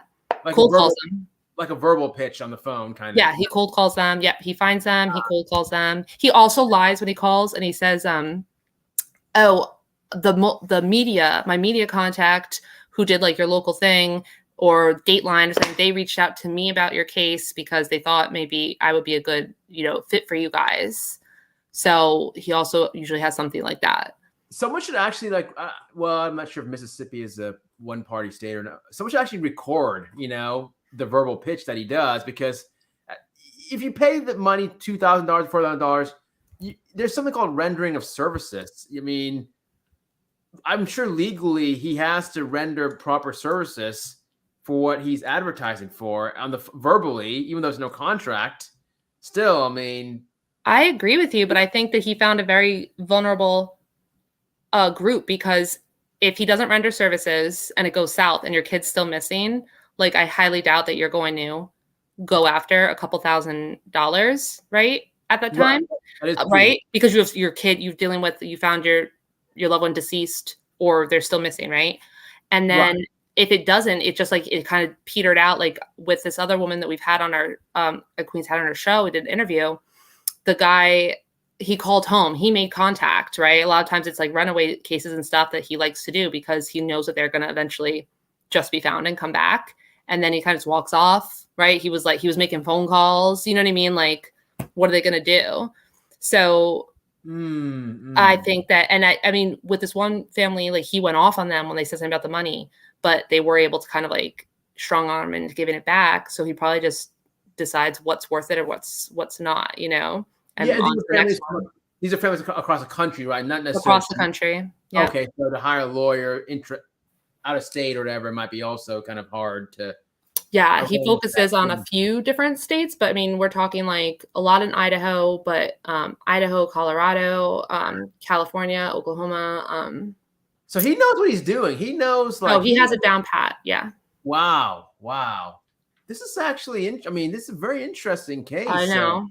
This is like my thing. As soon as I heard about him, I heard the phone call with this, because I don't follow the true crime stuff, but because sometimes I'm around here because Queen's my friend and stuff, and I heard her play the phone call that was released between him and the mother in this case, and as soon as I heard that, I was like, "Is that how Queen? How did you get involved? I mean, I know you were covering Dylan Rounds, and did it spontaneously pop up because afterwards with the Dylan Rounds case, or was it something that so I got into the Dylan Rounds case, but then the way he was speaking to Dylan's mom, the way he was talking to the family, the way he was saying that she was a horrible shit mom, she dropped her kids off, she's a drug addict, she's a pill addict, she's a drunk, she's a horrible mom, and Justin hates her. He ran her over with a car, and then he said all this dumbass shit, and it wasn't true. That's not true at all.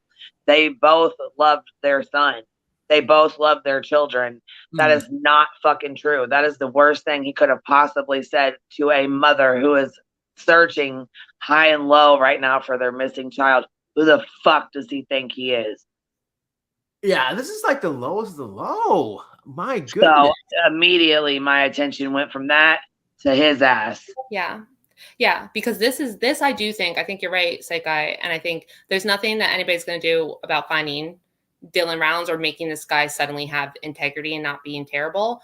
But I do believe he's committing crimes, and I do think that you could, like, when we show families that he's hired. Have you heard the call?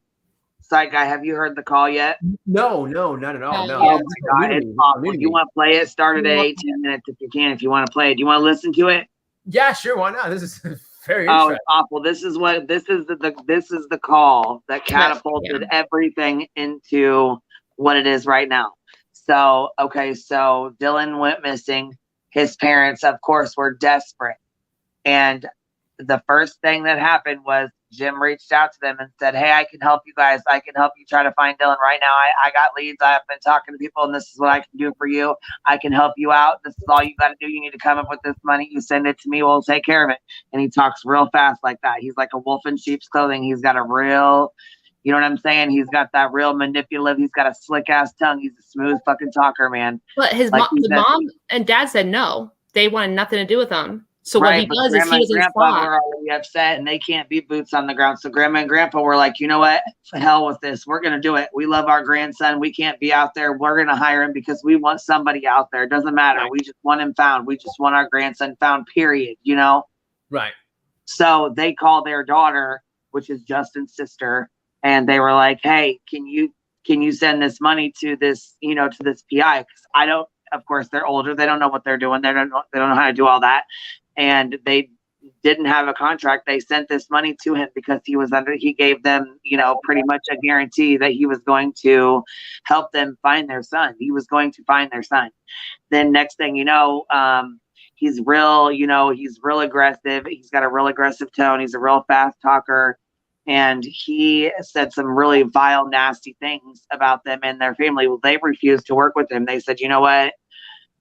We don't want to work with him anymore. We're not gonna deal with this anymore. We don't really want anything to do with you. And he went off. He's like, so let's address the elephant in the room right now. Why aren't you guys speaking to me? Why aren't the police speaking to me? Well, first of all, if the police and the FBI are not going to speak to you, that speaks volumes. You know what I'm saying? They don't want you fucking with their investigation. Obviously, you're irrelevant to them. They don't want to speak with you. Wow. It's ready when you're ready, Queen.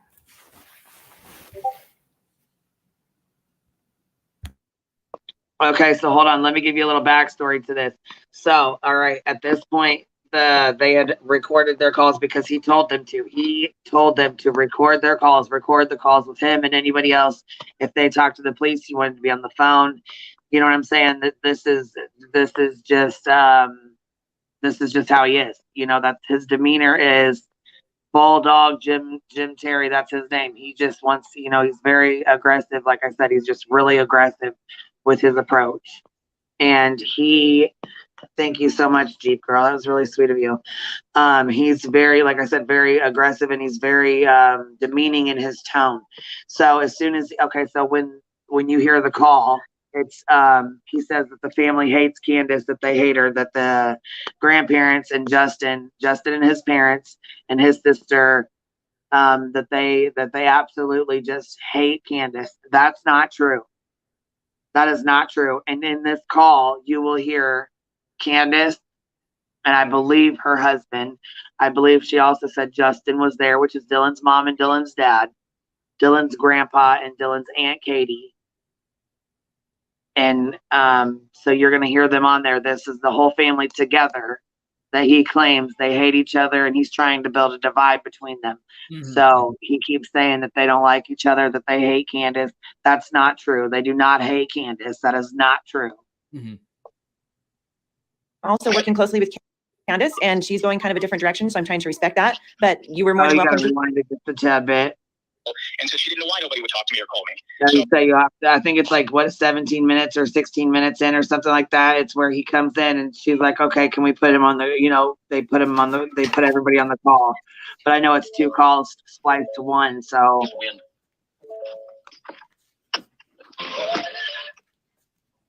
yeah, this is it right here. Because the music plays and they get him on the phone. Go ahead and play it from here. Okay, first of all, we got to get the elephant in the room out of here. Why am I not hearing from you guys anymore? Why can't I get a hold of you for the last 2 weeks? You have not tried to contact me.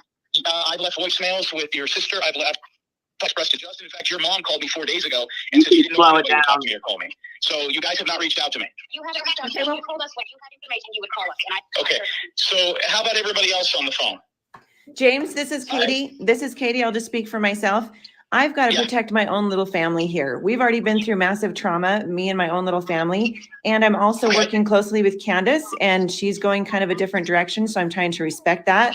But you were more than welcome to get in touch with my mom, and I think that you did. So I don't have a problem here.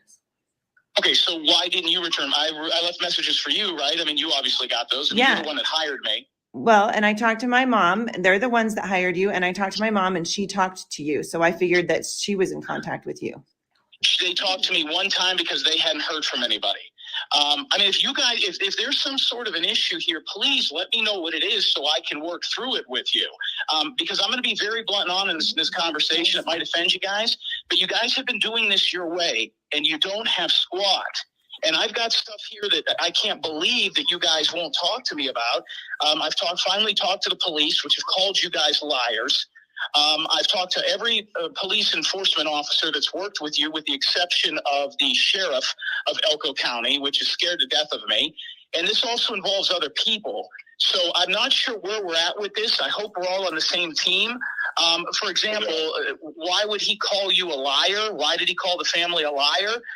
When I talked to that one, who was the police officer that was supposed to interview, just so I make sure I have it right here, and then we'll get off this subject, I promise. And then I'm going to give you the information I think you guys must have. Who was the police officer that was supposed to have interviewed Kurt? Told you he interviewed Kurt, and then when I talked to Kurt, told you that that was a lie, and he's like, oh yeah, we never interviewed him. Who was that guy? That was on, gosh, I think it was 2 weeks ago, Thursday. Was it Fisher? Blower? Fisher was in the meeting. It was Blower, Candace. Blower. Yeah. Okay, Blower. Blower. Yeah. Okay, I told Blower that story, and he says you guys are totally full of shit. He says there was never any conversation with him. There was never any, hey, because I said, well, you know, Mr. Blower, or Detective Blower, whatever his name is, if I offended you by talking to Kurt and telling the family that you didn't interview him, that's not my fault. I says, if you told that family you interviewed him and I interviewed him first and you got caught in some sort of a lie or miscommunication, what the hell are you talking about? Because I never had a conversation with anybody about me not interviewing them. He says, we never said that we interviewed him when we didn't. I mean, if I didn't know better, and I believe you guys, if I didn't know better, I think you're all batshit crazy. And him and I went over that. We went round and round. I had got a threatening phone call from an Elko cop pretty much telling me to butt out or else. And I said, or else what? The fuck you gonna do? They have a sheriff there. So are we all aware of the militia group? And I told Justin about this. Are we all aware of the group that your son was part of in the middle of the night that was going around policing the area against theft? Are we aware of that? How can you verify he was part of it? How can I verify that? Because I've spoken with 3 people that saw the group. There's a school teacher in town, the sheriff of Elko, who's got some sort of an indigenous name, a Mexican name, knows well about this. Ty knows about this. Justin, have you filled them in on Ty? Yeah, Ty's the guy from Wells. His wife has cancer. Yeah, he knows about the group. He knows that he was involved in it. It's a reason he wasn't coming back to the house and sleeping. It makes sense. Now, was I there? No. But as long as we're all aware of that. So here's the...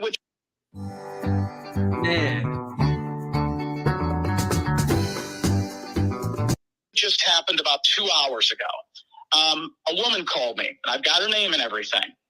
And depending on how this will go, you guys tell me what to do with it. But a woman called me about an hour and a half ago, okay? She told me they have 35 legitimate residents, so less than 200. I mean, I've been on football teams with more. So here's the deal. Someone calls me crying, like I said, 90 minutes ago. She says that when an elderly person or a child is sexually or physically abused, she works for the state and she goes in and she talks with them. If they're neglected, if somebody leaves an old person with diapers on and doesn't deal with them, there must be the 200 people that live in that town. I would say probably 140 of them have to be living in sheds. She explained to me that these people have no running water, that they have no toilets, that they don't have any way to cook food, and they're living in sheds, which is what she described. Now, I looked her up. She did work for the state. She's 100% legit, no criminal record. And I'm going to get her over to you guys, but she didn't know who to call. She tried to call the police. She tried to call this number. There's actually a video that Salty has on his channel that he shows the town of Montello that he's talking about, right? Where there's 200 people and they all live in sheds. Holes in the ground with no running water, and they can't cook, and they have no place to go to the bathroom. And yeah, it's a bullshit lie. But anyways, there's a video on Salty's on his channel that actually shows the town of Montello where he went out there and took videos and stuff like that. And so you can see it. It's really actually pretty neat. I'll link it in the chat.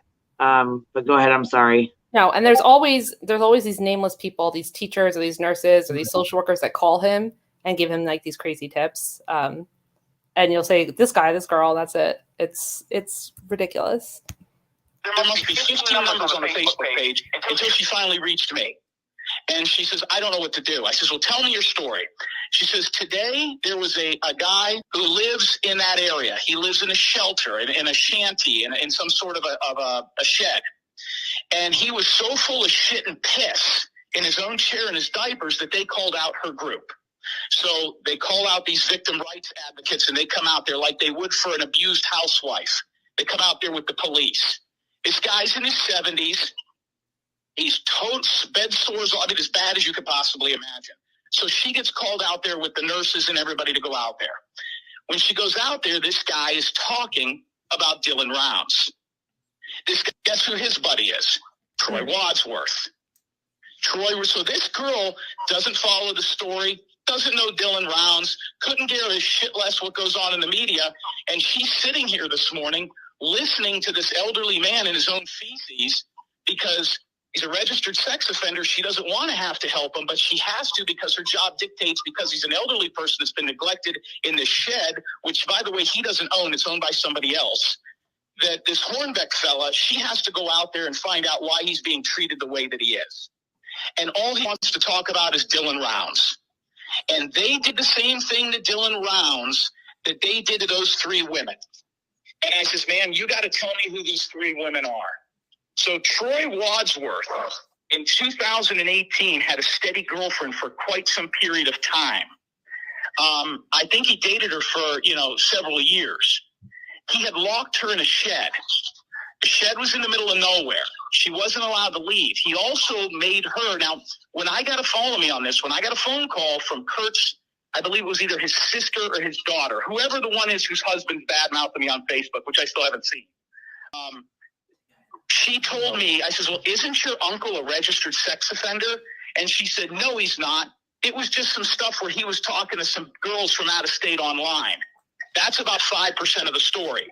So what happened with Troy Wadsworth is Troy Wadsworth had one of these sheds like this old man is in. And this old man knows him because they're both registered sex offenders. So what happened was Troy Wadsworth had this girlfriend that he locked in that shed for the last 2 years of their relationship. She wasn't allowed to leave, chained in there. He would give her jugs of water. Now, this goes back to what Justin says about him coming out and talking about water. And what he would do is if they did not do, excuse me, Kurt, what Kurt said about to Justin. Talking about him shitting himself and they're just giving him just enough water. Okay, so just enough water. So this is why this story resonates with a nurse that has no idea about anything. What he would do is he would bring out jugs of water to this girlfriend of his, this Troy Wadsworth guy. He would bring out these jugs of water to this chained up woman, and he would put it on a stand. He would, if she didn't do things sexually for him that also involved other women and other men, he would poke holes in the water. Now, this is all documented through the fucking cops there. If the cops tell you they don't know about this story, they're fucking lying. And I am trying desperately with every favor I can to get copies of this paperwork. So when these cops tell you that this is bullshit from a private investigator 5 states away, you could show it to them because they're all fucking lying to you.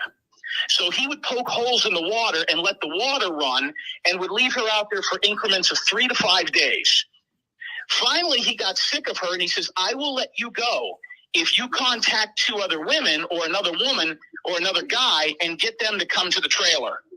His girlfriend at the time, who I believe's name was, that's where he got in trouble online. It was the only charge as a registered sex offender he ever occurred. So what he did was he made his girlfriend contact these women, and they got 2 women who were in an abusive situation to come. One was a mother, one was a daughter. The daughter was underage, the mother was of age. Now he's got captive 3 women in this shed. He kept the 2 women and the little girl for 4 months together until the mother of the girl, not his girlfriend, and I'll give you their names and everything here in a minute, ran away and went to the post office. Is there a post office in that town, a small little post office? Yeah. So wherever his shed is was close enough to that post office. I don't know the town. When she got to the post office, They contacted child services and several people, and that's when the cops came. And she was so terrified of this man. Now I says, well, where was her family? Where was her parents? Where was this little girl's parents? They had nobody that would be missing them. The problem here is Dylan Rounds has people that are missing him. So they come up with this story. The sheriff's department gets in the car. They go to the fucking shed. There's the woman. They get her out of the shed. Troy Wadsworth is nowhere to be found. So they get the story, but the three women are so terrified from what they've gone on through. The only thing they can charge Troy Wadsworth with is getting that little girl to come across state lines to stay in the shed. They wouldn't show up for court. They wouldn't press charges. And all the police have are three disheveled women, by the way, barefoot. So what they say he does, and this resonates with your son, is he makes you take off your shoes. If he puts you in a shed and he keeps you captive, he pokes holes in the water. He makes sure that the only way that you can have anything to do with him is when the water runs out, they've got to constantly go back. It's kind of like almost like an hourglass. The other thing he does is, go ahead. There's a shed here in town. Well, I don't know where the shed is, but where the cops know. If the cops don't fucking know, they're lying. And the other.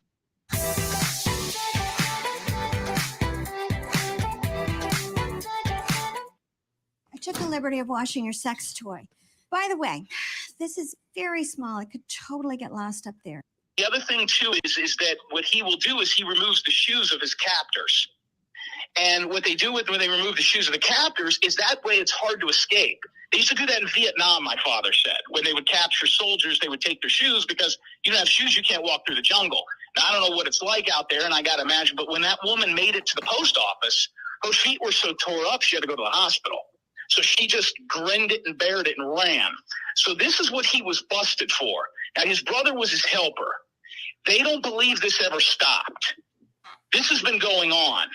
So I believe, and this is kind of a distant thing, that it might have even something to do with the other boy that's missing out there. I think they might have come upon him late at night. I think they got him too.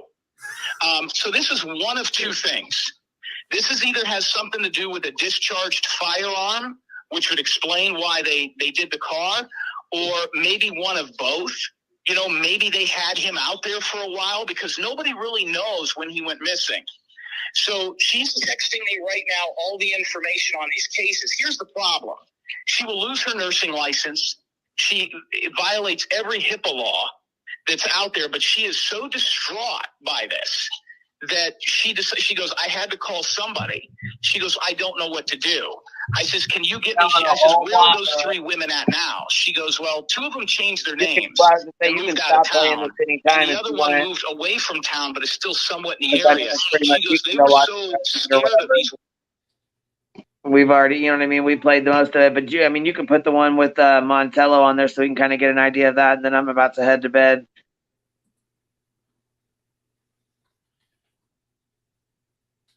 Wait, hold on. I'm just gonna. We can go through this part. But I'm gonna show the part at the end where he yells at her.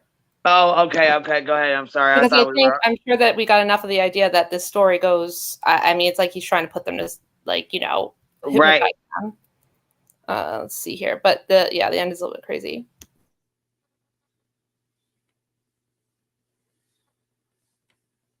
Well, let me ask you this: what about his cell phone? Will he show you his cell phone? I doubt it. I bet he won't even talk to me. He won't even come close to me.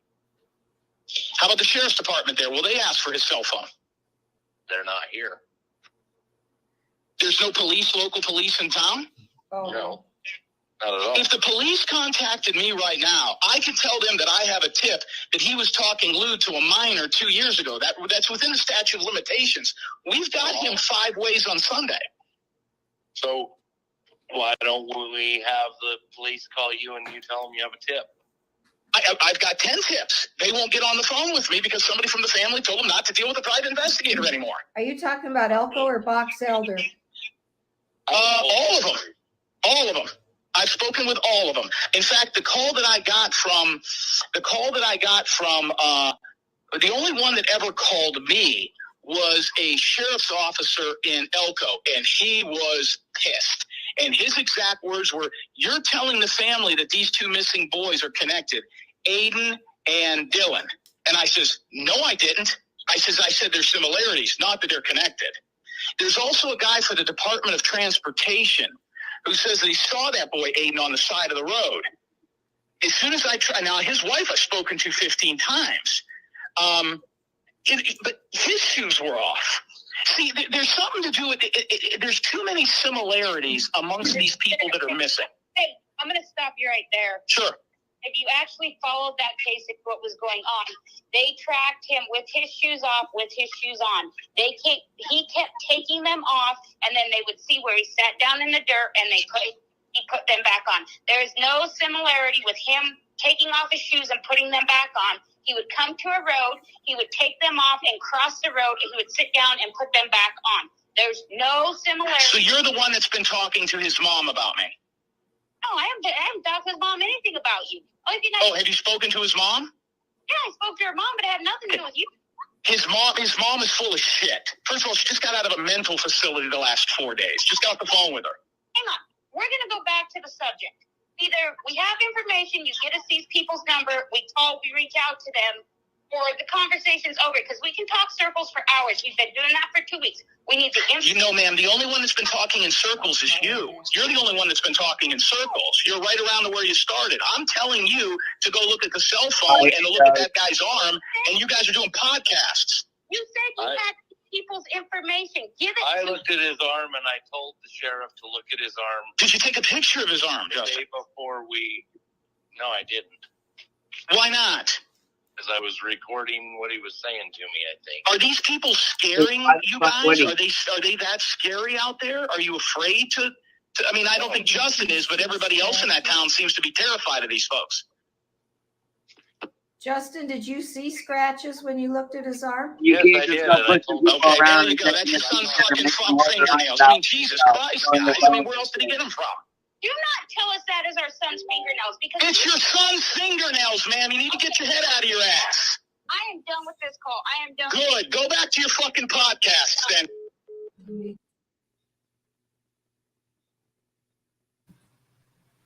Yeah, that's how he treats Dylan. That's how he treated Dylan around his mother, his Aunt Katie, his grandparents, and his dad. I just want so much of that psychoanalyzed right now.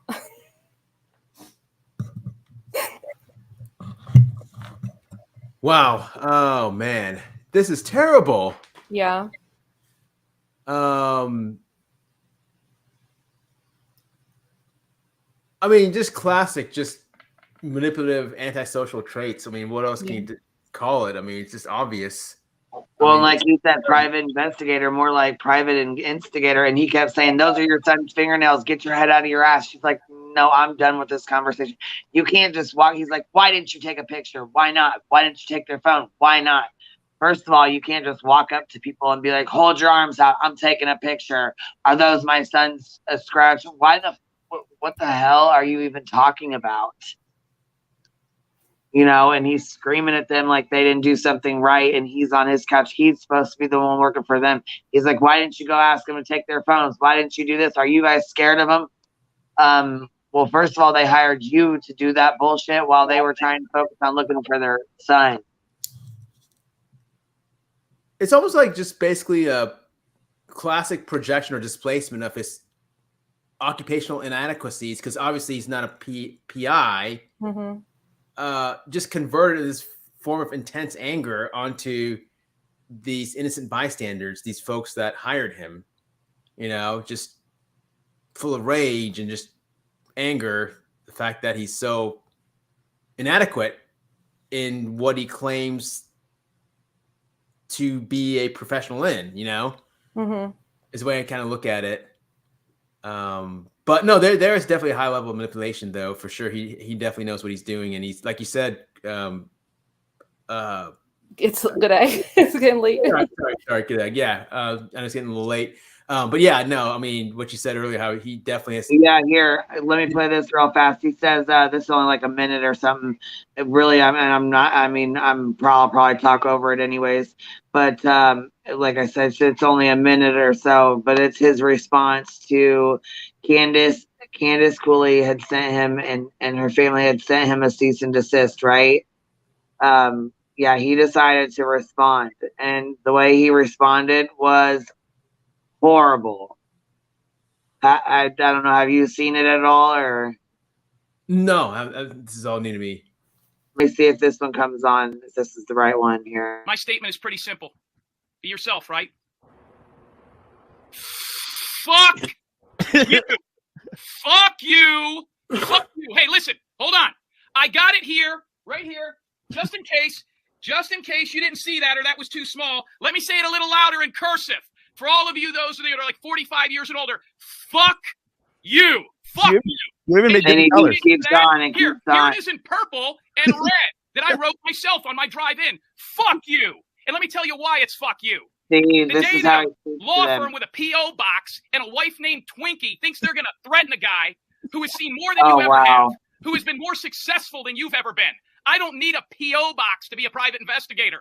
So you take your chance, Candace Cooley, and you roll the dice. Because the only thing that you've shown in this entire investigation here's his threat. is that you can't stand being wrong. That Oh, you wow. can't stand somebody exposing you. I Your think that's background him. as a business person, your failed marriages, And I your think that's him. terrible, absolutely disgusting record as a mother. This right here, that right there is another reason why we are hot on his ass. Because for him to say that to Dylan's mom, are you fucking kidding me? Excuse my language. Are you She's the fucking mother kidding me? of a missing kid who he has just stolen from, and he's reacting to a cease and desist that he received from her lawyer. Yeah, and this poor mother, I mean, just imagine her ego strength is probably so very, very vulnerable right now, very fragile, very weak. And it's almost like, he's bullying a kid almost, in essence. So And- it's very easy for him to do so. But yeah, to bully and violate a mother who's vulnerable and hurting and wanting to search and just wanting their son home. Are you serious? It breaks my heart. It just makes me sick to my stomach that that she's already got enough going on looking for her baby. And I don't care if he's 19 or not. That is her baby. He will always be her baby. That's her son, period. I don't give a shit. And the projection of inadequacy, like he's been doing this the last 48 hours as this is happening. Like he's like, I'm very successful and your life is shit. Like he is deeply unsuccessful and always has been. He wants to be a professional football player, and he literally still tries to play in indoor football leagues. He's kind of like this running joke of the community. And he's so intensely now talking about how the people talk about him are losers and they don't have jobs, and he's successful and he doesn't need money. And it's intense. The anger is really intense. Right, but then yet again, also if you look at the clip and you analyze it, I mean, just to me, it seems like he's been getting away with this for such a long time, as you described. Mm-hmm. If you notice, he's the signs F you. It's almost like he's kind of turned this into a game, a mockery. Oh yes, yeah. He's playing a shtick now. He's doing a shtick. He's he's hamming it up. Yeah, kind of showboating, kind of yes. Having fun with it because he's gotten away all this time and he's not have gotten in trouble at all. Really, I mean, maybe here and there, but nothing where she's shut down. Right. He's created a monster. His basically this whole victimization, prolonged victimization, all these years has created this monster. What he is today. Right. He likes it and he's putting it on, but also in the moments where he's getting found on phone calls, he does go into rage, even when he's not performing. But to me, I think that also the insane rambling stories, I can't tell if that's an on purpose tall tale just to confuse people, or if he's actually confabulating, he's seeing all these weird connections. So he uses the same tropes all the time. A teacher called me, there's a militia, there's a secret gay kid, so I don't know if he's just throwing everything at the pot. But that story, I don't know what that story was ever gonna end, and it had no basis in any reality. No matter what the content is, though, it's all about the threats, the threatening, the intimidation to go ahead and just really set the leverage at play that he's on top, controlling the situation. Really, I mean, honestly, if I was to say the mother of Dylan, which I know it's easier said than done, but in the beginning of the phone call, if I heard him shouting or saying, "Hey, where were why didn't you my text messages or whatever?" Right. I would have stopped the meeting and said, hey, look, I mean, I'm sorry, but I paid you $4,000. I'm sorry, but we can't have this. You know, should have cut it right there in the very, very beginning. Yeah. And control and leverage of that sort of conversation. Well, yes, but then what was happening, what he does in this family does in other families is that if one person starts to shut him down, he will branch out to other family members playing in-laws or like exes against whatever. Right. Exactly. Right. So they gave him a united front. So I think that's why that was the feeling I got from them was that he had been playing all of them because we talked about somebody else that this was happening to, like being lied to. And this was when they were all coming together. That's why they're calm and they kind of just let him talk and they're recording that they were doing the united front. They all knew that they were trying to just do a clean break with him at that point. And that was the only way they were able to because they were all there. Right. Yeah. Right. Man. But it's just like, it's insanity. Like it's a tragedy on top of a tragedy. Yeah. Yeah. I feel for these families as we all do. It's terrible. Terrible. Man. It must be stopped. But yeah. We'll see what happens. Like he's very angry that we have avatars instead of faces. And he feels very strongly that like we shouldn't be able to talk about him if we're not showing our phone number and our face and, you know.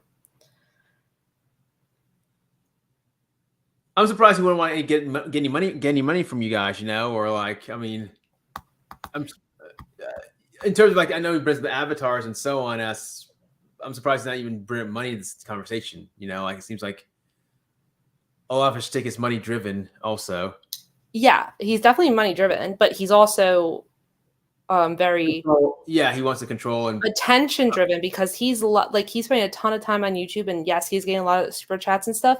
But when you can have people wire you, when you can reach out to 10 families a week and, you know, get one or two of them to send you $3,000, you're not going to make that much in super chats. But it's like him on steroids as soon as he gets in front of an audience. He had a long career. Like he says he's been in radio his whole life. What he means by that is that he's been a caller into sport. Like you call Howard Stern or we'll call into a local radio show and like really do a shtick there and be like a known caller, which is not a radio career, right? So probably like, you're right, exactly. That. Like that's what he wants. So probably I haven't seen any of his work. I haven't seen the chats or whatever, the super chats that he gets. But my guess that probably the folks that are donating to him are those oppressed incel type, you know, misogynistic kind of hidden misogynists. Yes, but a lot of the women too. Womanizer type folks that are like looking at this guy as a superhero in a cape saying, wow, you know, this guy represents me. I like his loud voice. I like his, you know, misogynistic sort of controlling demeanor and powerful. And I'm guessing those are the ones that donate to this guy. Some, but mostly women. It's mostly women. Yeah, like think of the gluers. Like the gluers. Only has 100%. Okay, because they think that they believe that internalized. Yeah, it's like internalized misogyny. Like if I like him, then he'll like me. Like you know, that type of thing. Or the fact that like they're thinking that this guy is actually solving cases and he's he's Superman and knight in shining armor. Right. He speaks it the way he is. He's just rough around the edges. He's a personality. He's funny. He gets it done. People are too sensitive. They're snowflakes, like that type of stuff. So they romanticize him and say, wow, they look at him as sort of a knight in shining armor kind of like. Yeah. And KT's right. There's all these people talk about how hot he is. And I'm like, what is happening? Like, what are you talking about? That is like the most average looking man I've ever seen in my entire life. He's not like Chris Hemsworth or something, you know. No, it's like crazy, and so he's like bland looking, kind of, you know, just yeah, yeah. I mean, it's like he's getting such an ego boost. It's scary because I do think like he has like the antisocial. Like I guess I say antisocial because he's going for the money, you know, and like committing crimes and like he's lying to people to get money and. He's done it for so long and he's never been married or settled down or anything. And I just feel like, you know, I think it's the only thing that makes him operate. Yeah. Wow. But then again, it goes back to like these creators just like him also. Like as long as he's getting the money, I mean, who's really to blame? Personally, I think it's the ones that are donating money to him. I mean, aside from the family's victims, I think those are different. I mean, I'm talking about the super chats. Yeah, no, I agree, but I feel like I can't stop people from liking shitty people on the internet. But like, among all the shittiness, that's a criminal. Like, there's a guy committing crimes right there. Like, not all committing. Not everybody on YouTube is horrible. Is committing what I think is basically fraud. You know? Right. Like folks like the gluers, the greasy kind of guys or whatever. Right. But like this is like really on another. Yes, it's like if the gluer had enough hustle and enterprise to like actually go run a con or something like that. It's similar, but this guy's been doing it for a long time. Yeah. Like much. This is like the lowest of the low. I mean, just to go ahead and take advantage. Yeah. And for him to move from such a specific grift, well, he changed his grift a lot, but it was all within this indoor football league. Like it went through different changes, but he was doing it for years and years, and it was all in this one thing. And then to just take the grift and go to such a disparate world all of a sudden, it's like weird to me. I wonder if we're going to start seeing like now a copycat phenomenon where people are going to look and say, whoa, this guy's doing something like that. Maybe I should go ahead and do something like that and kind of follow his sort of lead. Yeah. Well, all these advocates and stuff who like attach themselves to these cases that are mostly making money off of super chats and stuff like that. Maybe from now on they just charge for their services. If they live in a state like the state that I live in, you can't become a private investigator no matter what, unless you're a former law enforcement officer. So I don't understand these states where you could be a felon and become a private investigator. Like it's a whole different world. And this guy's in Mississippi and he doesn't have any LE background or anything like that. Oh no, nothing. Like absolutely nothing. And we don't even think he lives in Mississippi. I think he says he does, but I think he probably just lives in Florida. And it's just she just registered the place in Mississippi. Wow. Because he can't do it in Florida. Like I think he took the 5-hour class and then he got the intern license, but then he let it expire. And he says it's because he wanted to make money. But I think it's because either nobody would hire him as an intern for 2 years because obviously he's insane, or maybe he took the test and the crimes he has on his record, they're not felonies, like because they were with adjudication withheld, so he wouldn't be eliminated from them. But they can kind of subjectively look at some things. So I don't know if like he realized it wasn't going to happen for him in Florida, but he gave up on that at some point. Wow. This is a bad recipe of disaster. It's really bad. Yeah. Yeah, I think it's going to implode. How can it not? I mean, at some point. He's been away for a long time. I just want there to be a digital footprint so that when you put his name in, the first thing that comes up is, scam artist, and that people still want to be sucked in because they watch him on YouTube and they want to hire him. I can't help that. There's no fixing stupid, but like it is not obvious to people that how much of a fraud he is just by Googling, and these people are in high pressure emergency type situations. So maybe now with this whole, because Dylan Rounds is a pretty big case going on right now, right? It's a pretty but all the attention surrounding it is favorable to him. Like if you were like looking at the Dylan Rounds publicity and you were following all these big channels doing it, you would be hearing a pro Jim Terry side. That's not helping expose them. That's why we're trying to kind of keep it separate. Like if you see the one video Queen has, it's like 3 minutes long. It's like 4 totally different. Dylan's not even on it. Because just showing that it's like, this is not about that. Like totally separate. This is just, we just want this to be like Jim Terry. Because this happened before. He had a kind of high profile YouTube type case 2 times before. And both times he fell out with the families. But you know how things kind of recycle or whatever. And unless you went and like watch a whole bunch of old YouTubes with a critical eye, you wouldn't take that away from it. You wouldn't realize that. Wouldn't it surprise me if the next step he's going to start like a GoFundMe for himself or someone connected to him, like they're trying to victimize. Yeah, well, he saw the PayPal is new. He just got a PayPal that he now puts behind him. There you all go. the time. Yeah. What about the Amazon gift? What do you call it? Amazon. Yeah, I mean, he might fully. I mean, if he was smart, he should fully go over to the, because I feel like on YouTube you could really do this, stay within the limits of the law, and really just, you know, scam people out of their money. Like we see all these horrible people have people sending their social security checks and stuff off to them just because they want to donate to them. But it's a big risk when he says, I'm going to find a missing person, and takes thousands of dollars and like does nothing. And a lot of women are attracted to him. I can't even I cannot even deal with it. It's like people making a thing out of it. It's so weird. Just like with Michael Long, same thing. A lot of women are attracted to him. Same Yeah, thing. but like Michael Long objectively, I guess, like people could say like he was a good looking guy. Like this guy is, I just don't understand. I mean, you know, I didn't, because like I felt it was like, but like he wasn't, I don't know. It's just really weird. People are like obsessed with him. But I guess there's not enough. People are obsessed with the gluer too. So who knows? It doesn't make any sense. Yeah, there no. I'm joking now. No. No, yeah. I mean, no. They're okay looking guys. I mean, yeah, the gluer and no. Yeah. In reality, though, in fairness, yeah. I mean, the gluer and Michael Long, yeah, they're at least there's something compared to this guy. He seems kind of more bland, kind of. But I think it's a rescue kind of like. The women are attracted to that sort of solving cases and a man of mystery kind of PI. And he's also kind of playing like the pig, like in like a on purpose way, like in a flirtatious way. But like I don't think he even has those kind of relationships with people. Like I really think that he's been a loner. Right. He's mostly interested in the money, the bomb dollar, and yeah. I only found one example of a woman being involved at all, and she just reported him on one of those fraud report websites about like in 2008, like he met her, like kind of started dating her, like they started seeing each other, but he just stole a bunch of money from her and then ghosted her. So yeah. Hey Georgia.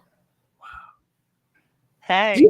Hey, so I'm sorry. One more question. Do you think going back to Penguin? I'm sorry, Georgia reminded me of Penguin. I don't know why. But do you think that Can't Michael? get away. I know, right? She can't waddle away. I'm teasing. So let me ask this. I'll ask it again. So Michael, do you think that he was really romantically involved? Romantically interested in Penguin, or just looked at her as another absolutely paycheck? not. Absolutely not. Just another woman to be his like subservient. He just needed the attention. That's all. He just needed the attention. And So you I don't don't think that he was interested in her romantically? No, because we've seen their chat. Like Georgia's right. Like Georgia has seen the horrible, disgusting sexting between Alyssa and Mike. With Alyssa versus like the really like stilted, slightly flirtatious like stuff between of him saying to her like, "Oh, I like your necklace." Like he just wanted attention and somebody who'll do something for him, give him attention, maybe send him money, that type of stuff. Oh, okay. Yeah. Okay. Yeah, no, I don't think it was that at all. I think that that's what feeds his ego, and I think that he, you know, is seemingly smart as he could be in some situations. I think he was really, really stupid for having all of the communication that he did. I just don't think he, like we were talking about earlier, like had the insight. I don't know. I mean, he was just I don't understand, because I mean, she was a married woman. Not that I don't know if that would make a difference to him or not. But, like, she was a married woman, and like I don't know. I just think that maybe it was just attention. And I mean, like so do y'all remember when was it that he was sending Penguin, I guess at one point he sent Penguin a message and it said like, you need to watch out for your friends, because I if I remember correctly, I feel like she was sort of at some point saying like, well, you know, I'm friends with the people in the Michael Long group, but you know, I'm over here being your friend too. And he was like, well, don't trust them. Don't trust them. They're terrible people. Don't trust them. And I think that for Michael, some of it was a game. And some of it was like he wanted to, it was almost like people that it was a challenge for him to try to change people's minds. Yes. You know, he was what he the did. he was the what, red recruiter, or you know, like he was on the internet. He was on, you know, that's what he was doing, is he was recruiting people for social this and social that and social that. And so it was a game. It was a game to him. You know, No, he did, because when he did that Sophie's Army 3, when he was like, we're gonna build a bridge, I thought it was the funny, and he made like Georgia and Ashley the mods. I thought it was like the funniest day ever. Like I was like, this is great, it's hilarious. But he legitimately either totally flipped or got people who had been staunchly anti him to do things that helped him out over the course of the next few months. And in the summer had people who were just absolutely doing his bidding. And I think that it was more important to him that these are people who once said Mike's bad, support KL, and it gave him greater pleasure that they were the ones now doing it for him. Yeah, because it wasn't a thing for him to just convince all these people, you know, these. And if you'll note, well, it's a pattern. It was a pattern with him to find he was the people in his closest circle didn't have custody of their kids. They were old and just needed a cause. And they were just old women who just, you know, just showed him adoration, and, you know, like whatever was going on, whatever happened in their lives, they just needed a purpose. And so those were all like, that was easy for him. Yeah. But like I said, like you say, it was you know, him sort of getting that pleasure out of being able to turn people against Kelly. And I think that a lot of times it was more that than it was about getting people to like really truly like believe him, because there were so many details and so much, like, you know, things he's a very passive aggressive person. And I'll tell you, like, I know I've said this before, but, you know, I really think that at some point he thought, like, in the few phone calls or, you know, some conversations that we had, I really do think that he actually thought that he was going to, like, change my mind. Like that somehow he was going to make me see that, you know, that was, you know, he was telling the truth. And so, you know, how the whole situation started was that, you know, Alyssa's talking to Michael, and one day she's like, so I'm thinking about, I think I'm like retelling this correctly, the timeline. One day she was like, so I'm thinking about telling Michael that, like, I'm talking to you, like, in a real, like, that I'm actually going to tell him your name and that I'm like friends with you. Because what had happened is Ashley and Alyssa and I, we all talked on like Messenger, but we all talked in text too. And so when like she would be around each other's locations and shit too. Yep. Well, all three of us knew each other's locations, and I mean the main thing was I wanted Alyssa's location because I was in fear. Like, you know, I mean, like at one point we were like, okay, there's a hotel. Like, we know where their hotel is. Like, at one point I was like, it's go time, Alyssa. It's time to get away. We will sit, you know, Ash and I, we'll send an Uber. We'll pay for a hotel. Like, we need to know where you are at all times, because we didn't know what he was capable of. And once she got on the compound, we just didn't know. And that's when we all started sharing locations. And so anyway, she was she just pops up one day and was like, yeah, I want to tell Michael that we're talking.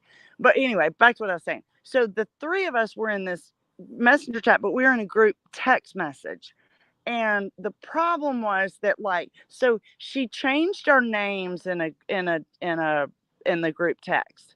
She changed Ashley's name to another name, and then I don't even remember what my name was. I was from like some girl from Louisiana, like a friend of hers, and Ashley was like her cousin in Canada, right? So that way, when Michael saw her on the phone with us constantly, because she was constantly taking pictures, she was telling us what was happening all the time, every second, everything that was going on. It was nonstop communication, and she had to have an excuse. And she didn't obviously want to tell him the truth. Well, so then I think, like, I had to, at one point Alyssa started excluding me in the conversation because I think she was like, Michael knew that she was telling us a lot of information, and so she kind of kicked me off the conversation and was like, well, I'm just now talking to my cousin in Canada, it's not my friend, or something like that. She really wanted me to kind of still be involved, like she wanted to be able to be talking to me too. So anyway, so she pops up one day and says, hey, I want to tell Michael that we're friends. And I was like, I don't know if that's a good idea. I mean, he knows who I am. Everybody in his family has me blocked. Like, he knows who I am. If you bring my name up. Well, she brought my name up to him, and then she comes to me and she was like, so I really want us to have a three-way conversation. I really think that you have a lot of good perspective, and I think that Michael will listen to you. I think that, like, maybe this was still when she was like on the fence about the situation. She was like, so I was like, no, I don't think I'm comfortable with this right now. This is kind of, I'm not comfortable with this. Well, soon thereafter, maybe it was the same day, maybe it was the next day or something, she calls me and I answer, and she's like, so, hey, I'm sitting here with Michael. And I was like, oh, okay. So I never had a conversation with him. Number one, privately. And number two, I never had a conversation with him where I wasn't in the presence of my boyfriend, because I was not comfortable with it at all. I did not want to be the only person privy to that conversation. And that's actually initially why I even involved Ashley, because Alyssa and I were talking so much, and she's like, I'm going in, I'm going to go in and get all this information and send it to, and at one point I was like, I don't trust myself emotionally. And, Ashley's my voice of reason. And so, like, our brains kind of worked like that. And I knew that like I felt like I was going to kind of be like the one who could deal with like the emotional part of it, maybe. And then Ashley would be able to sort of sift through all the emotional bullshit and make sure all the information that she was sending us was getting to the attorneys. You know what I'm saying? You follow me? Mm-hmm. So I never wanted to kind of be alone in that journey. And I don't do anything that Ashley doesn't know about, even like the worst, dumbest shit I've done. Like, I always like run it by her, So that's how the whole situation started with the Army group. And then she's like, so, I'm sitting there talking, and she's like, well, we have this idea. Oh, and then she presents the idea to Ashley. She's like, well, maybe we can just have this group where, like, we can sort of give Michael a chance. We can give Kelly a chance. Like, we can just bring everybody together. And y'all know what we were thinking. We were like, oh, fuck yeah. We're going to, like, he has no idea what we're about to do. Well, one of the rules was that we were not going to, he was not allowed to promote a GoFundMe. There was no way. So basically, he brought in a couple of mods, and Alyssa was the middleman in all of this. She's like, well, I'm going to, at this point, all of, Michael's friends, he had kind of introduced her as his community manager. And so so she's like, okay, we'll make this fair. Michael will have his mods, and then, you know, not speaking for Kelly or representing her anyway, we were sort of like on the other side to sort of balance everything out. And we were making the rules for sure. I mean, I said there's no. We said there's no go. Oh no! Oh no! Oh no! I guess she. Oh no! Oh no, she fell off. But you know what? I gotta get to bed anyways. We've been on here like 5.5 hours. So I appreciate you coming up, and I appreciate you hanging out. Good egg. Thank you, Psych Guy. No, appreciate it. I gotta go to work tomorrow, so I gotta get a little nap. Oh yeah, you better get your tail feather to bed. Yeah. But it was fun. It was fun. Thank you so much for having me on panel. I really appreciate it. It was good times. Yeah. Yes. Thank you for hanging out. Thank you, Good Egg. I'll talk to you guys later. Good night, everybody. Good night, everybody. Good night.